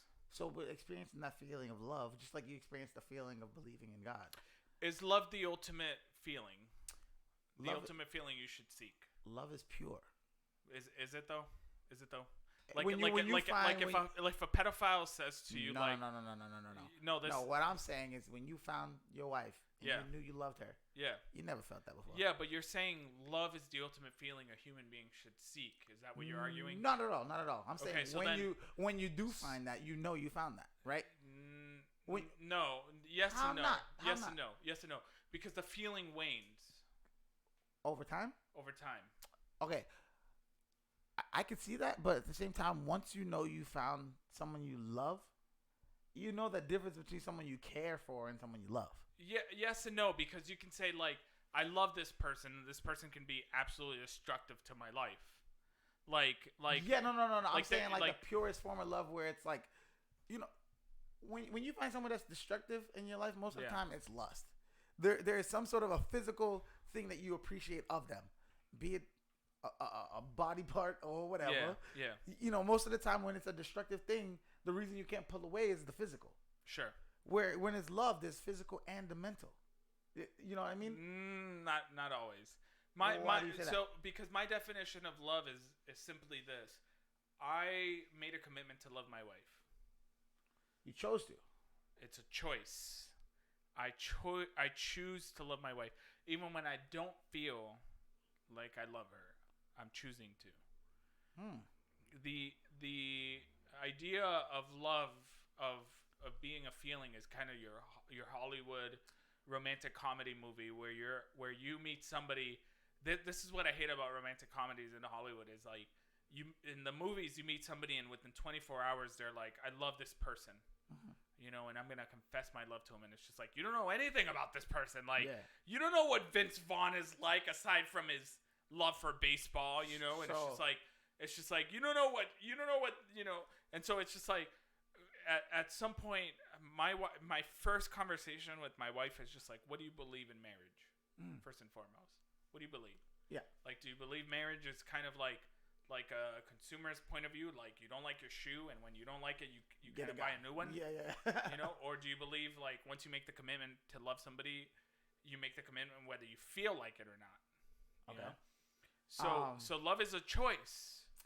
You know. So me personally, I don't conform to the traditional belief in religion or God. Okay. For me, I feel like God. I think there's definitely some sort of a higher power that connects us all in a sense, right? I don't think it's that man walking in the clouds or whatever the fuck you want to call it. Okay. And I don't mean that disrespectfully to you or your beliefs. That's fine. I mean that I feel like there is something that connects us all in some sort of a web or whatever kind of a magnetism or whatever. How do I walk into a room and know you're upset without speaking a word to you? I feel it. Yeah. I can see it. Yeah. There's something there that links you and I. That's where I feel like God might reside. That's where I feel when we start. Like, I'm a person that never even. I honestly didn't even believe in love. You know what I mean? Mm-hmm. For me, when it first kicked in, and as bad as it's gonna sound, it wasn't until I had my daughter. You know, I was dating people or whatever it was. I was being physical with people. Sure. That is what it was. Yeah. I don't think I had like that real feeling of, oh shit, what am I gonna do without her? Until my daughter was born. Right. Personally. So when I speak on the love thing, it's more on a logical side for me than emotional, because I didn't know it until then. This is still 4 years new to me. You know what I mean? I'm still learning it. I think it confirms what I'm saying is you're making a choice to love the mother of your child, dude. No, I think me and her are not a good example because we've known each other for so long. In the sense that before, I think we started with little joking, flirtatious, then we went to the lust stage, and then we went wherever we went with it. So we had the build-up where a lot of relationships, because we've been together almost 10 years now. Mm-hmm. So our build-up is different than a lot of relationships. We almost got that old-timer love story. Yeah. In a sense. Yeah. Where, you know, I think when you speak on, it's one of those things where love or feelings are left to interpretation. We can agree that when you say you love somebody, it's more than caring about yourself. You care about them a little more. Yes. We can agree, like you might say it might be a choice or a decision, but if their life is in peril, you're gonna do everything in your power to save them, right? Would you do that instinctually or by choice? Say there's a car, and they're walking into the street or falling. By instinct, you are going to grab and save. Both. Why do you say? Logically, you wouldn't do that. You're as a human. This is why atheism does not make sense to me, because you're actually saying exactly what, if you would take atheism down the rabbit hole, is what exactly should happen. Which is to say, if you're an atheist, you should agree naturally. If you follow down the rabbit hole, the truth of atheism is that instinctually, in your survival of yourself, if somebody was dying and your life was at risk, you would think about survival first and foremost. Yeah. You would not save the person. Yeah. Because I didn't know that. Yeah. Huh? I don't know much about the atheism belief. Well, the atheism, as an atheist, somebody would say, "Hey, you didn't come. Your existence didn't happen with purpose. Mm-hmm. It was by accident. It was by chance. The Big Bang Theory happened. There was no reason for it to happen. There was no rhyme for it to happen. There was no purpose in the Big Bang Theory. It just happened by chance, right? Yeah. By accident, it happened. So if you follow that down the rabbit hole, it's just like, why am I here? Okay. And you think back and you're just like, well, it was by accident. I can see it starting to get a little pessimistic and shit. It was by chance. Yeah. You know, there was no purpose. I have no value. So if evolution teaches the only thing that matters is the survival of the species, and the only thing that matters really is the survival of my species, my genetic code. Our balls code would be a lot smaller. What do you mean by that? Scientifically. Look at like apes and all that stuff. They're not meant to have lifelong partners. Oh, I see what you mean. You know what I mean? Like lions and stuff. They go and do their thing, get up out of there. Whereas our balls are bigger, so we're supposed to have these. Or I see some dogs with some big balls, bro. In a scientific sense, I see some Great Danes with some big balls, bro. They're like, in our sense, in a sense, we're supposed to have relationships. All right, yeah. Whereas, where do you think? So let me ask you this: right. do you believe in God? Not in the traditional sense. Okay. I believe there's a high power though. What do you think happens when you die? I'm not sure. Okay. The Bible says that you've been in your being, you've been imbibed, like in your being, you have this desire to live. Okay. And in your desire, and you can confirm this to be true or not, and I think even if you were to deny this is true. You want to live after you die. You want there to be something after you die. So I think, man, this is I think it's something I struggled with from young or from youth. I'm prepared to fade to black. Is that bad? Well, you're black. No, well, not like that. You know what I mean? You're already there, bro. Well, you know what I mean? Right, I mean, like, at the end of the movie, you fade to nothing. Okay. And you'd be okay with it ending?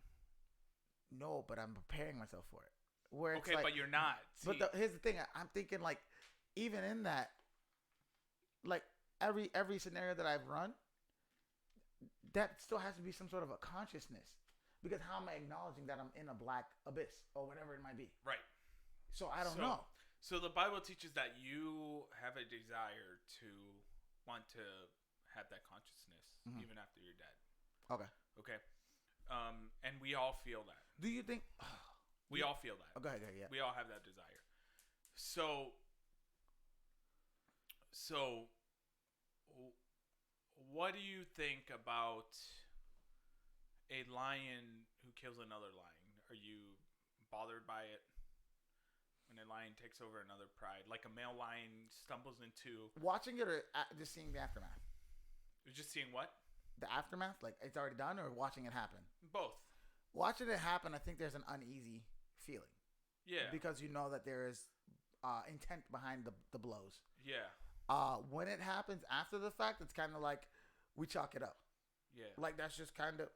It is what it is. Survival of the fittest. Yeah. But when it's happening, for sure, there's an uneasiness in the heart. Of course, because you're just like, if it was... Preservation of life is what we go for. Yeah, and if you're just like, if that was a human, that would be terrible. Yeah. But do you think that lion should go to jail? Now we're talking interpretation of man. Well, that's because, my point. Because it's jail like, is man's law. What makes us different from the rest of creation? A lot of people like to say that it's consciousness and our cerebral, whatever you call it, powers or whatever. The Bible says in Genesis 1, it says that God created us in His image. All. Okay. So animals and everything. No, just us. Man, man and women. He created in His image. Well, when I said man, I mean like humanity. Yeah, humanity. Yeah. So in that, He means like we have a specific, unique value. Okay. And purpose that the rest of creation does not have. So and that's evident when we look at a lion and we don't say that lion should go to jail for killing another male lion. It's just being a lion. Yeah, but when we look at terrorists flying in airplanes into the Twin Towers, and we say those people should be held to some sort of justice. Yeah. For killing other human beings, we're saying, in effect, the people that are dead have some sort of value that's been violated. They have some sort of rights that have been violated. Yeah. That we're not saying about the other creatures in the universe. Yeah. So where do you get that idea from? Which idea though? That humans have a unique value and a unique purpose. That violating the rights of a human being. Can I tell you what I think? Sure. Yeah, of course. I think it's ego. Ego? All right. You think it's ego? All right. I think in a sense, like you said, like, you know, because we think we have a specific thought process or whatever that other creatures or animals may or may not have, we think that we are better than it. You know what I mean? Like. Even I talked to her, but we were talking about the fish. Science, like in science, they say like fish don't even remember what they had for breakfast. All right, prove that shit to me. Right? Or are we being assholes? Like our complex brains are more, you know, intuitive than theirs.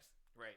Are we being like hubris? Do we think we are better than everything? Right? You know what I mean? So there's really no way to prove How do you rely on your senses? What do you mean? I relied on my like. How do you know you and I are talking? You're not making this up in your brain. So here's the thing.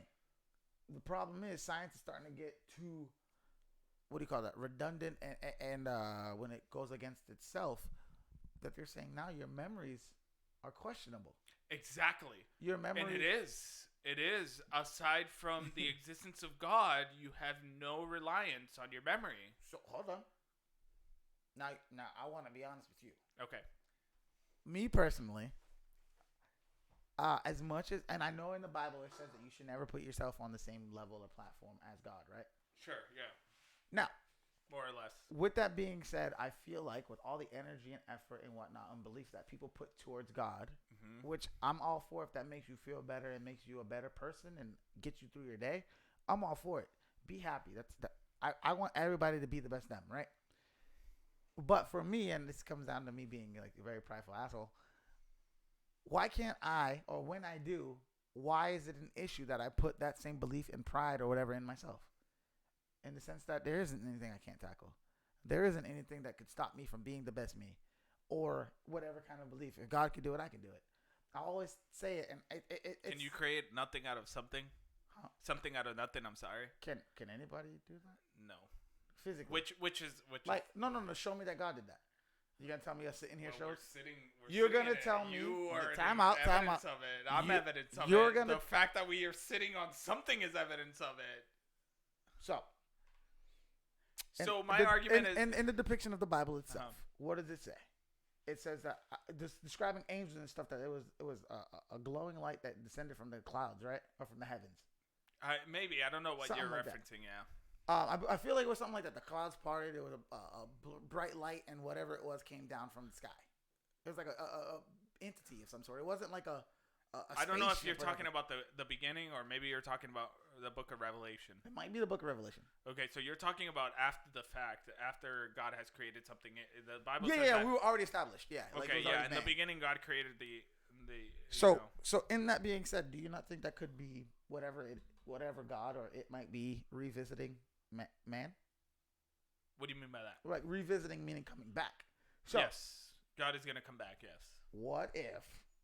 And I'm not trying to disrespect you. You don't feel offended about it. You don't have to apologize. I'm not apologizing. I'm just letting you know. In the long run, do you not think that mankind could be a experiment of some sort? No. At all? No. You don't think that there could be some sort of like God itself could be some sort of an alien in a sense? No. At all? That's just out of your question. Yes. Do you feel like that's your religious belief kicking in? Yes and no. Do you feel like if you were to pull your religious thoughts that you could see somewhat of an angle like that? What do you mean by that? Do you think you could see an angle that it's a different being rather than a higher being an almighty? No. Just being something that might be a little more intelligent or whatever that helped push us along? No. Because there would be no need for him. No need for a higher being that's just more intelligent than us. So I'm not saying a higher being. I'm just saying another being that is just another being that's more intelligent than us. There would be no need for him. Why? Because then we would be able to figure it out on our own. We're reasonable beings. We can figure it out. Okay. Like the only necessity for God is if God was the ultimate joy to humanity. Like if there was nothing more amazing, more beautiful, more wonderful, more, if you want to use the term, crazy than God, there would be no need for God. Okay. No, so, but, a lot of this, like, your perspective definitely is off of the religious angle, which isn't wrong because that's what you know. That's what you believe in. Yeah. And, that's why when we talk, I can appreciate the conversation. Sure, yeah. Let me ask you these questions, and I want can I make this more religious? Yeah, okay. I'm all for it. So, the Bible teaches us that God's going to judge us, right? And if there is a God, He's going to judge us. And He uses the 10 Commandments to judge us. So, the 10 Commandments kind of teach us like if you lie, you sin. So even the smallest white lie. Yeah. How many lies have you told? Oh, I can't count. You can't count? I'm known for being a good liar, actually. I'm a liar, too. Ooh. Yeah. So who's driving? Huh? Who's driving? You are. Damn it. Right. Have you stolen anything? Yeah. All right. What does that make you? So what do you call a liar? What do you call somebody who lies? A liar. All right. What do you call somebody who steals? A thief. What do you call yourself? Derek. If you've done both. Derek, a sinner. I don't know. What do you call both? If you've done both, a lying thief. Okay. Right? Yeah. The Bible says if you use God's name in vain. You never said "God damn it"? I have. Okay. Okay. So the Bible says I'm just as guilty as you, man. I'm not judging you. I promise. Oh no! I promise. Yeah. Right. I don't feel judged. All right. Cool. So I'm just as guilty as you. So if you use God's name in vain, the Bible says that you blaspheme, right? Mm-hmm. Have you ever used your mom's name in vain? Said her first name like a swear? Yeah. Nah. No, but I mean, I said why not? Why not? Because what? Do you love your mom? Yeah, of course. Do you think she's a good woman? That's questionable. All right, but you because respect her. I respect her hustle. All right. I respect her as a person, for being my mother. Yeah. At the same time, I did learn some shiesty shit. All right. Yeah. Okay, great. So, but here's the thing: we use God's name in vain because, and I think this means something across the board. It means something across the board, right? Okay. And I think it proves to God's powerfulness and our immediate desire to reject him when we use his name in vain. We don't use Muhammad's name in vain. We don't use Allah's name in vain. We don't use any other God's name in vain. We use specifically the God in vain because we are built to reject him. Now, if God was to judge you based on the 10 Commandments, you use God's name in vain, you lied, you stolen, do you think you'd go to heaven or hell? Me personally? Yeah. Oh, I already accepted I'm going down under, baby. I like it warm anyways. That's terrible, dude. I don't want you to go to hell, dude. I want you to go to heaven. Now, this is the biggest dilemma. Now, a lot of religions will teach you this. If you do the good, and the good outweighs the bad, yeah, you'll make it to heaven, paradise. So here's the thing: I use God's name in vain a lot, and I lie a lot. So I have to do a lot of good. Well, no. So that's what Christianity teaches. It's like you either have to be perfect, yeah, or you'll never make it. Okay. So we're kind of doomed, right? Overall, everybody's doomed. So how does Christianity bridge the gap between a perfect, holy God and how does Christianity bridge the gap between a perfect, holy God and us who are constantly sinning? Yeah. He sent his son, Jesus Christ, to die for us. He lived a perfect life, and then he died for us on the cross so that God would punish him and we wouldn't be punished. Yeah. So that we don't have to live the perfect lifestyle, but he does. You know what I'm saying? So we don't have to try to be perfect because we can't.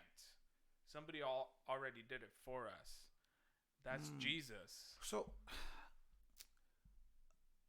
I have a couple minor things that kind of just throw me off when it comes to the Bible. Okay. I cannot pretend or accept that a bit of it could be left up interpretation to man. Someone seen this and thought to throw it in there. Personally, I don't think that, like you said, if God made us in his image, God made it how we are supposed to be. So if we start talking like that, then that means homosexuals were meant to be how they are. No. Why? Because so in a way, yes and no. If God made us how we're supposed to be, God doesn't make mistakes. Mm-hmm. So if someone is born and they are gay, yes, but God is also saying this is wrong. Well, wait. So you're saying people are just? I'm saying in that instance, I feel that part was probably added in by man. I don't think God, I think, would be more on the loving side of everybody. I want you to be the best you. Sure.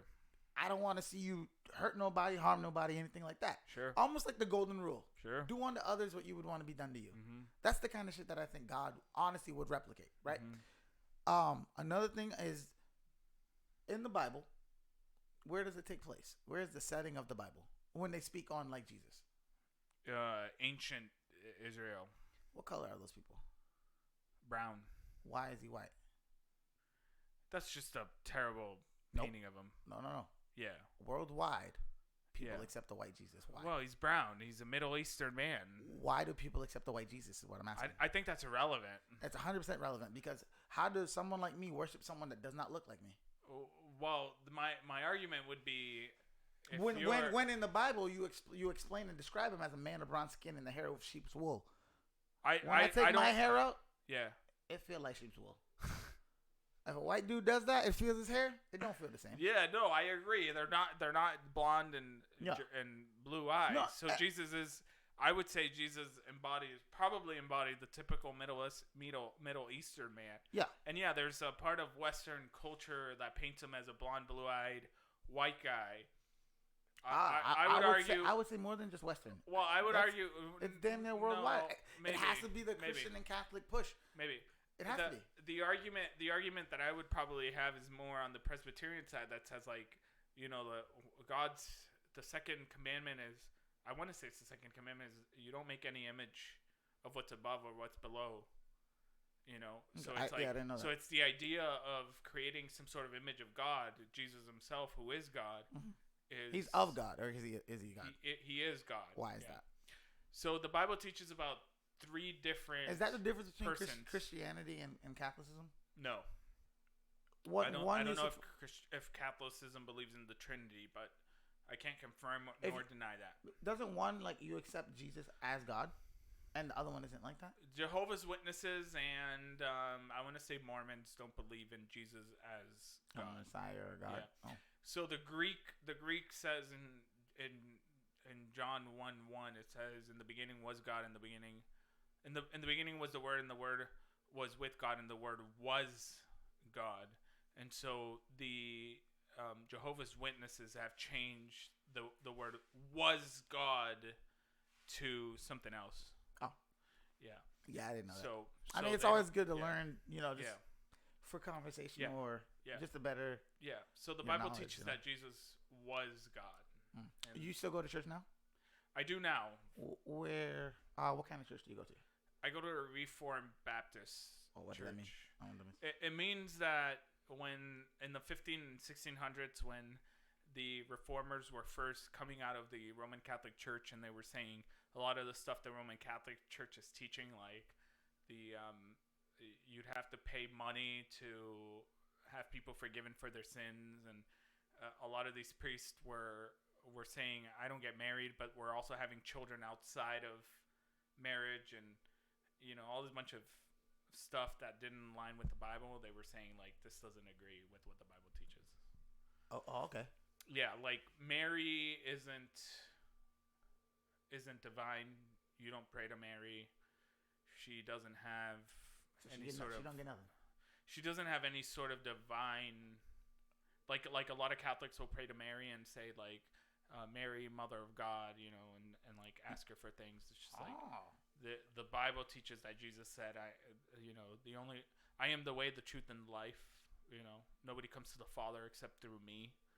So it's like, wow. So it's like, why are you praying to Mary, for example? Kind of. You think it's because she was a woman? No, I just think that Catholics take the word, the Bible verse where it says, "Blessed are you among all the women," and so they think like. She is a mediator between us and God, where it's like. But wouldn't she be the vessel of some sort to be the one that gave us him? She's absolutely blessed in being the mother of Jesus. But that's where it stops. That's where it stops. And you're okay with that? No questions? Yes. Why? Yeah. Because the Bible doesn't teach anything different. The Bible teaches that Jesus is the only mediator between us and the Father. So here's where the Bible and religion and science differ. Science teaches you to ask why. Okay. Right? Sure. Where in the Bible you just accept as is. That's not true. Why not? You just said it yourself. Yeah, because there's scientific proof to prove. No. I'm just saying. Sure. In layman's term, most of the time, science teaches you if there's a theory or something, you ask why. Sure. But in the Bible, if you let me ask you this then, go ahead. As a scientific theory, what is the single proof of evidence that supports evolution? Are you an evolutionist? Like, do you believe in evolution? What's the single proof of evidence that convinced you evolution was true? Meaning, like, what went from what to what? Just the single piece of evidence that convinced you evolution was true. So for me, when I look into a specific species, let's go with a frog. Okay. When a frog is born, it starts off as a little whatever, goes to a tadpole. Yeah. From a tadpole to a frog. Yeah. That still right there shows you it's still a frog in the end. Yeah. But at one point, even you just acknowledge it as a tadpole. It's still a frog. In the end.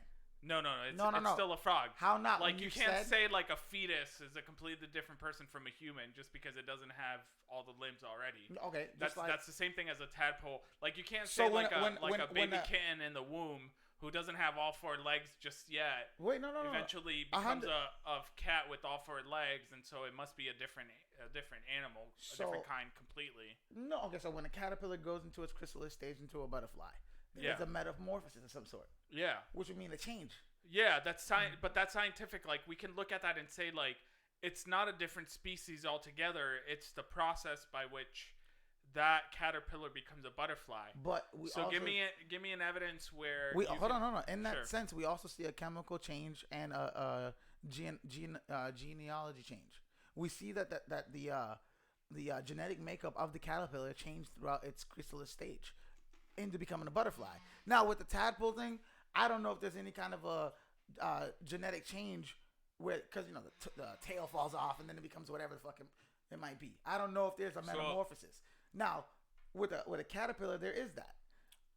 Does a caterpillar have a different chromosome from a butterfly? I don't know if the chromosome and all that stuff is, but I do know the genetic makeup at some point does change in a way. We can look it up and figure out where or how, but if we were to look for another example, I mean, really, what else is there out there that changes in such a drastic? There is none. That's my point. Well, but we could see that there is at least one out there where it's questionable. That's the thing. That my argument is. Time out. As long as there's a question that leads why, right? What do you mean by that? As long as we're like, even you said, like, you could see that there's a difference between a caterpillar and a butterfly. It could be where whatever the hell it is, whatever the metamorphosis is, something changed. Why? Yeah, but would be the science end of it. But we know the caterpillar becomes a butterfly. That's the process of growth. But we know that because that's what we called it. Like we know that's a light because that's the name we gave it. Yeah. But we wouldn't say like it's the same thing as like a fetus, right? A caterpillar, whether the transformation is happening in the external world as we see it in a caterpillar, and he cocoons himself, versus a fetus in the womb that eventually becomes a cat, or it becomes a dog, or it becomes a human. They're still not becoming a completely different species. So even in evolution, if we speak on it, we could see the difference between a wolf and a coyote. Yeah, but they're still canines. But evolution would show you that you adapt or change a certain way. That's what evolution is, right? Yeah, it is in the micro evolution sense. But it's still evolution in the most basic term of what we're speaking on. Yes and no. So the theory of Darwinian evolution is that different kinds that's like with the rabbits, right? Can evolve into different kinds. Or the birds or whatever the fuck it was. Yeah, so you can have like finches become different types of birds. Like the rabbits that were split by the canyon and one was darker than the other. Yeah, exactly. Okay. Like you have the African elephant and then you have the Asian elephant, right? And they kind of look different, but they're still elephants. Okay. You have dogs, and so there's different types of dogs, but they're still dogs. That is evolution in the micro sense, right? So you have like. So what are you speaking on such a grand scale? Macro evolution. What are you looking for as an answer? Any observable evidence that a kind became a different kind that we can see today, So man doesn't count. No, because we reproduce into other men. Can you give an observable evidence where? Well, you start talking about Neanderthal and all that stuff over time. If you look at the scientific evidence behind that, the original people that found Lucy, for example, which is the female Neanderthal, Neanderthal, I know. their argument was that she didn't get enough nutrients and enough vitamins, and that's why she looks the way that she is. And then the scientific books who favored evolution said, no, she's a completely different subhuman species. And so it's just like, she's a Neanderthal. She's not Homo sapien. She's Homo erectus or whatever, right? And so the original scientists who found Lucy and who found some of the other cavemen things, their argument was, hey, they didn't have enough nutrients. They didn't have enough vitamins. Okay. That's why they look the way they do. Okay. And some of the deformities cause them to look this way. And so that my biggest argument is scientists interpret the data. Okay. And you approach the data based on your pre-existing worldview. So if you're an evolutionist, you look at the data. So let me ask you this, this is one of the biggest arguments that I use in my podcast is... You got a podcast? I do. I have a podcast. It's a Christian podcast, and it talks about the scientific evidence that supports Christianity. How often do you do it? I need to know. I've only had four episodes out. I got to check it out. All right. It's Reason for Hope, but where do you do it? Out of your house? I do it out of my church. Okay. Yeah. Okay, and cool. I post it on my Facebook, I guess. The church's Facebook. Okay. Yeah. Yeah. So, dinosaurs existed about 300 million years ago to 65 million years ago. Okay. Right? Scientists today use C14 carbon dating, which is carbon deteriorates into C12, C6, C12, and then C14. They can trace, if they find a rock, they can say, I'm going to test this for C14, and the furthest back they can go is 50,000 years. Anything beyond 50,000 years hearsay is gone. There's no way to know how old it is. Okay. Right? They found dinosaur bones, and in the dinosaur bones, they found C14, which means they're either 50,000 years or older or younger. Why? Because after 50,000 years, there's no evidence of C14, right? Okay. So they're 50,000 years or younger, or there must be some explanation to it. As a Christian, I would say maybe it's because the world isn't 50,000 years or older, but as an atheist, you say the world is billions and billions of years old. There must be an explanation to it. So I'm going to come up with some theory. Right? So as a scientist, you don't say, you know what? I found C14, and that means it's 50,000 years or younger. I changed my mind. The world must be younger. That doesn't convince nobody. Yeah.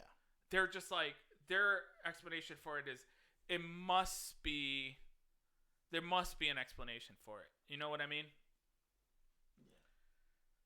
So there is tons of scientific evidence for the existence of God. Like if we look at the New Testament, for God or Jesus? For both. Because if Jesus is real, then God is real. So a lot of the times, do you not feel like you are putting a lot of your faith in the word of whoever might have told the story? Yes and no. No, that's all I ask. If you're able to see that could be an angle, that's all I need. No. You know what I mean? Were you saying someone could potentially had thrown whatever in? Sure. No. But were you saying your faith leads you to believe what you believe? Yes. I'm okay with that. I'm just saying on my end. But it's not just necessarily just on faith, like blind faith. It's on facts. But where are your facts? What is the fact? Well, one is show me something tangible. Okay. That shows up. Proof of God. I'll show you right now. Good. All right. So we were in public school. We were taught about Caesar. Yep. Do you believe Caesar is the Roman historical figure? Do you believe he existed? Yeah. Okay. So when we look at the historical evidence for Caesar, Caesar lived scientifically. They think Caesar lived between 400 BC or 300 BC, and the original stories of Caesar were written obviously during his lifetime, right? Yeah. They wrote about Caesar. Well, we don't have the originals. Mm-hmm. we have copies of the originals. Yeah. And they were found 1,200 years later. From when they were initially wrote. Okay. That's 900 AD. Okay. Okay. We have stories about Socrates and Plato's. Yeah. And the public school system teaches us that they were real. Mm-hmm. And they existed. They were also about 400, 300 BC. Okay. When they were written. We don't have copies of the originals. We have we don't have the originals. We have copies of the originals, which is about 900 AD. Okay. So about 1,200 years later. So even in the sense of what you're leading into right now, we're just basing off of copies, meaning someone else at some point had to rewrite or write a story. Yes, and we only have the copies of that a millennium later. Yeah. 12 when they 1,200 existed. plus, right? Yeah, Potentially. and then we only have, and you can verify this, we only have between like 7 to 10 copies of each of those people that I mentioned. Like 7 copies of Socrates, 9 copies of Caesar, And or something like that. All copies are similar? I don't know about that. I don't want to say yes or no. If we look into that and there's any kind of a difference or disparity, that shows interpretation of man, right? Exactly. Okay. Exactly. So continue on. Okay. So, on the contrary, in 1967, I want to say, there was a little kid in Jerusalem, and he was throwing rocks into a cave, and he stumbled onto these things called the Dead Sea Scrolls, and it basically dates so Jesus died in 33 AD. The originals of the story of Jesus were written by the people who witnessed them in 48 between 48 and 70 AD. So not that long, like about 15 years after he died. Passed, yep. Written by the people who saw him, let's be fair, who claim they saw him do these miracles, die, rise again from the grave, and spend 40 days with them after he rose from the dead. So, and at the worst case scenario, it's about 100 years later after the originals. We don't have the originals, we have the copies of them, to be fair, of Jesus. Okay. Of the story of the eyewitnesses of Jesus. Mm-hmm. We're talking about... Are those all identical? They are. So when you compare them, 99% accurate. All right? Okay. We're talking about stuff that we're taught in high school as Socrates, Plato, Caesar, and accurate historical figures. But when we talk about Jesus in public school systems, one has 1,200-year gap, Socrates, Plato's, and Caesar, and 100-year gap between Jesus. And we're talking about 5,600 copies in the original Greek. That doesn't show proof, though. It does, because we're talking about the veracity and the distance in between. We could speak time, right? If we're speaking time, all we're talking is that there's a chance of change. If we're speaking what you were just saying to me, it was speaking in your narrative of what you're trying to talk about. So if we don't, you said it yourself that you weren't sure if they were word for word. No, I do. There was the copies of Plato's, Caesar, and whatnot. Yeah, because there was a 1,200 gap. 1,200-year gap, but with Jesus, you said there was 15? 40, between 50 to 100 years gap. Yeah. So you said it was 99% accurate with Jesus's copies. With the manuscript copies. They all were 99% all of the copies were similar on 99%. Were similar on a 90% level. 90 or 99? 99% level. So there is the 0.1. There's the 0.1. Or 1 maybe, right? Or 1. Okay. And with it was actually what I found was 99.5, but we'll say 1 to round up. We'll just say the 1 to be safe, right? Or for sake of argument. Yeah. But with the Greek end of it, we're not sure at all. We don't know. No, so we have 50, you said 1,200 years. That's a lot of fucking time. 1,200 year gap for Socrates, Plato, Caesar's. Yeah.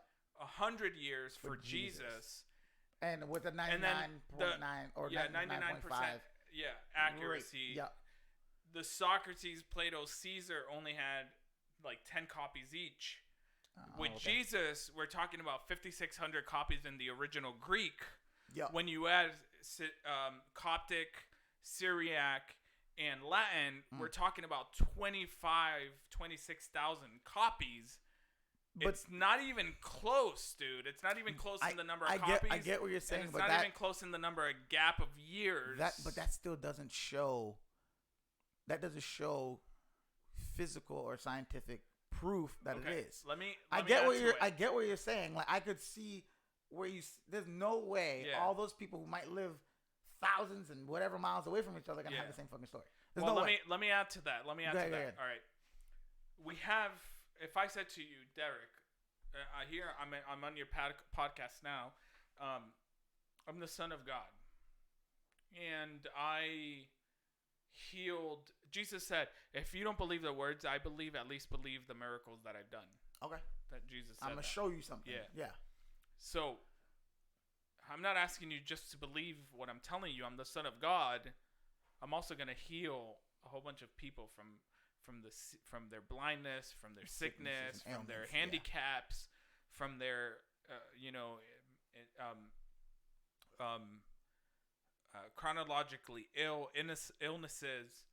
I'm gonna do it. Mm-hmm. Would you go around telling people that it's true? If it wasn't. No, personally. So I'm telling your viewers right now, hey, I am the Son of God and I have the power to heal and do miracles. Would you go to bat for me? If I saw you do it. If you didn't. If it was a lie. No. Personally, no. No, why? I don't know. I just wouldn't. Okay. Now imagine no reason to do it. Now imagine you go out and tell people it's true. Sam did it. Well, time out. We're gonna pretend there's not people that would do that? No, we're saying it's not true. You didn't see me do it. Me personally, yeah, no. Yeah. But let's say you said, hey, you know what? I have a personal reason for saying this. Maybe I might get some money. Maybe I get some followers. Yeah. Maybe I get some people who will tag along with me. Yeah. And so you start telling this lie. Sam did this crazy stuff, bro. I saw it myself. Yeah. And then they were like, no, it's a lie. And then they start stoning you and they start beating you. And then people put you to death for it. And then you see your friends who've also bought into the idea also die. Mm-hmm.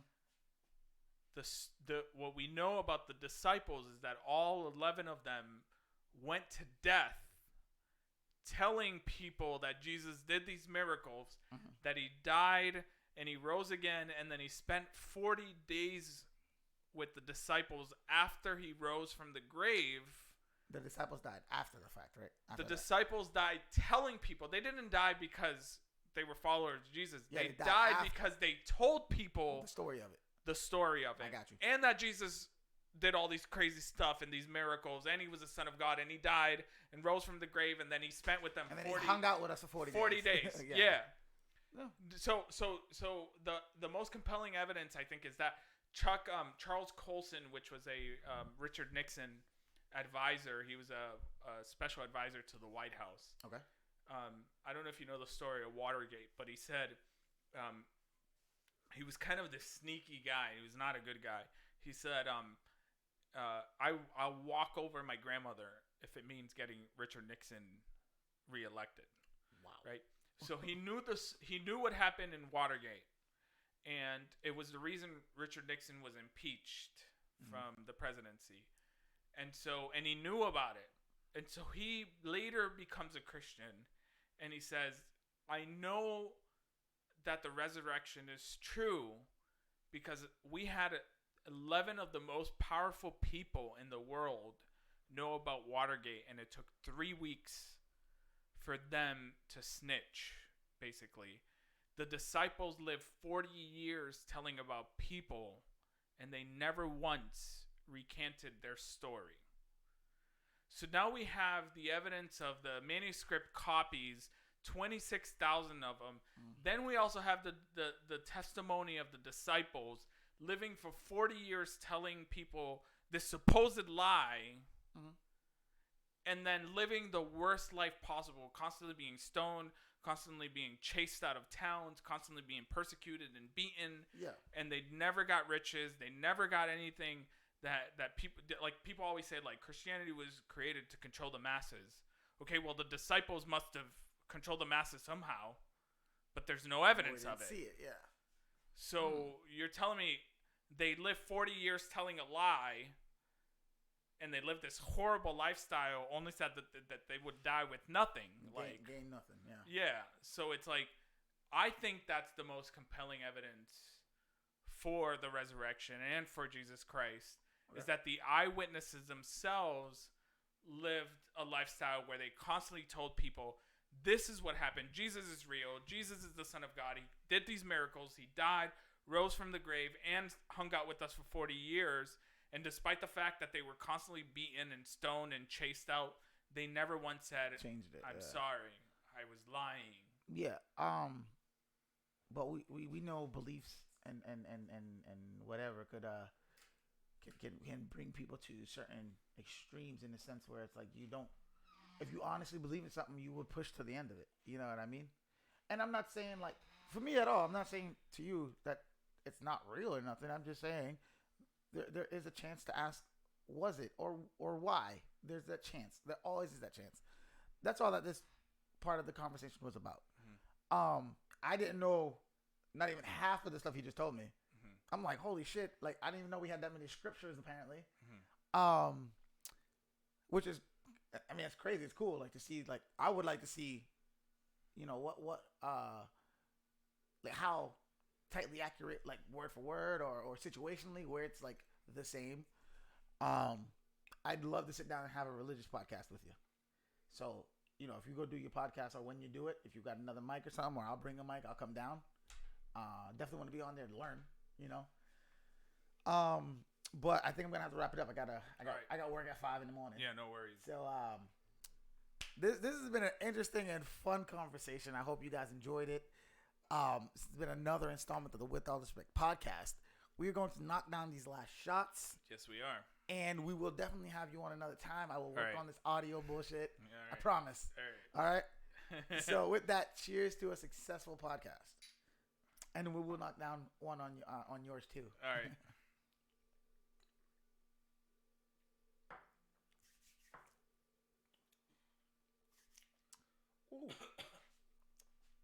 All right, guys. Good night. Ooh.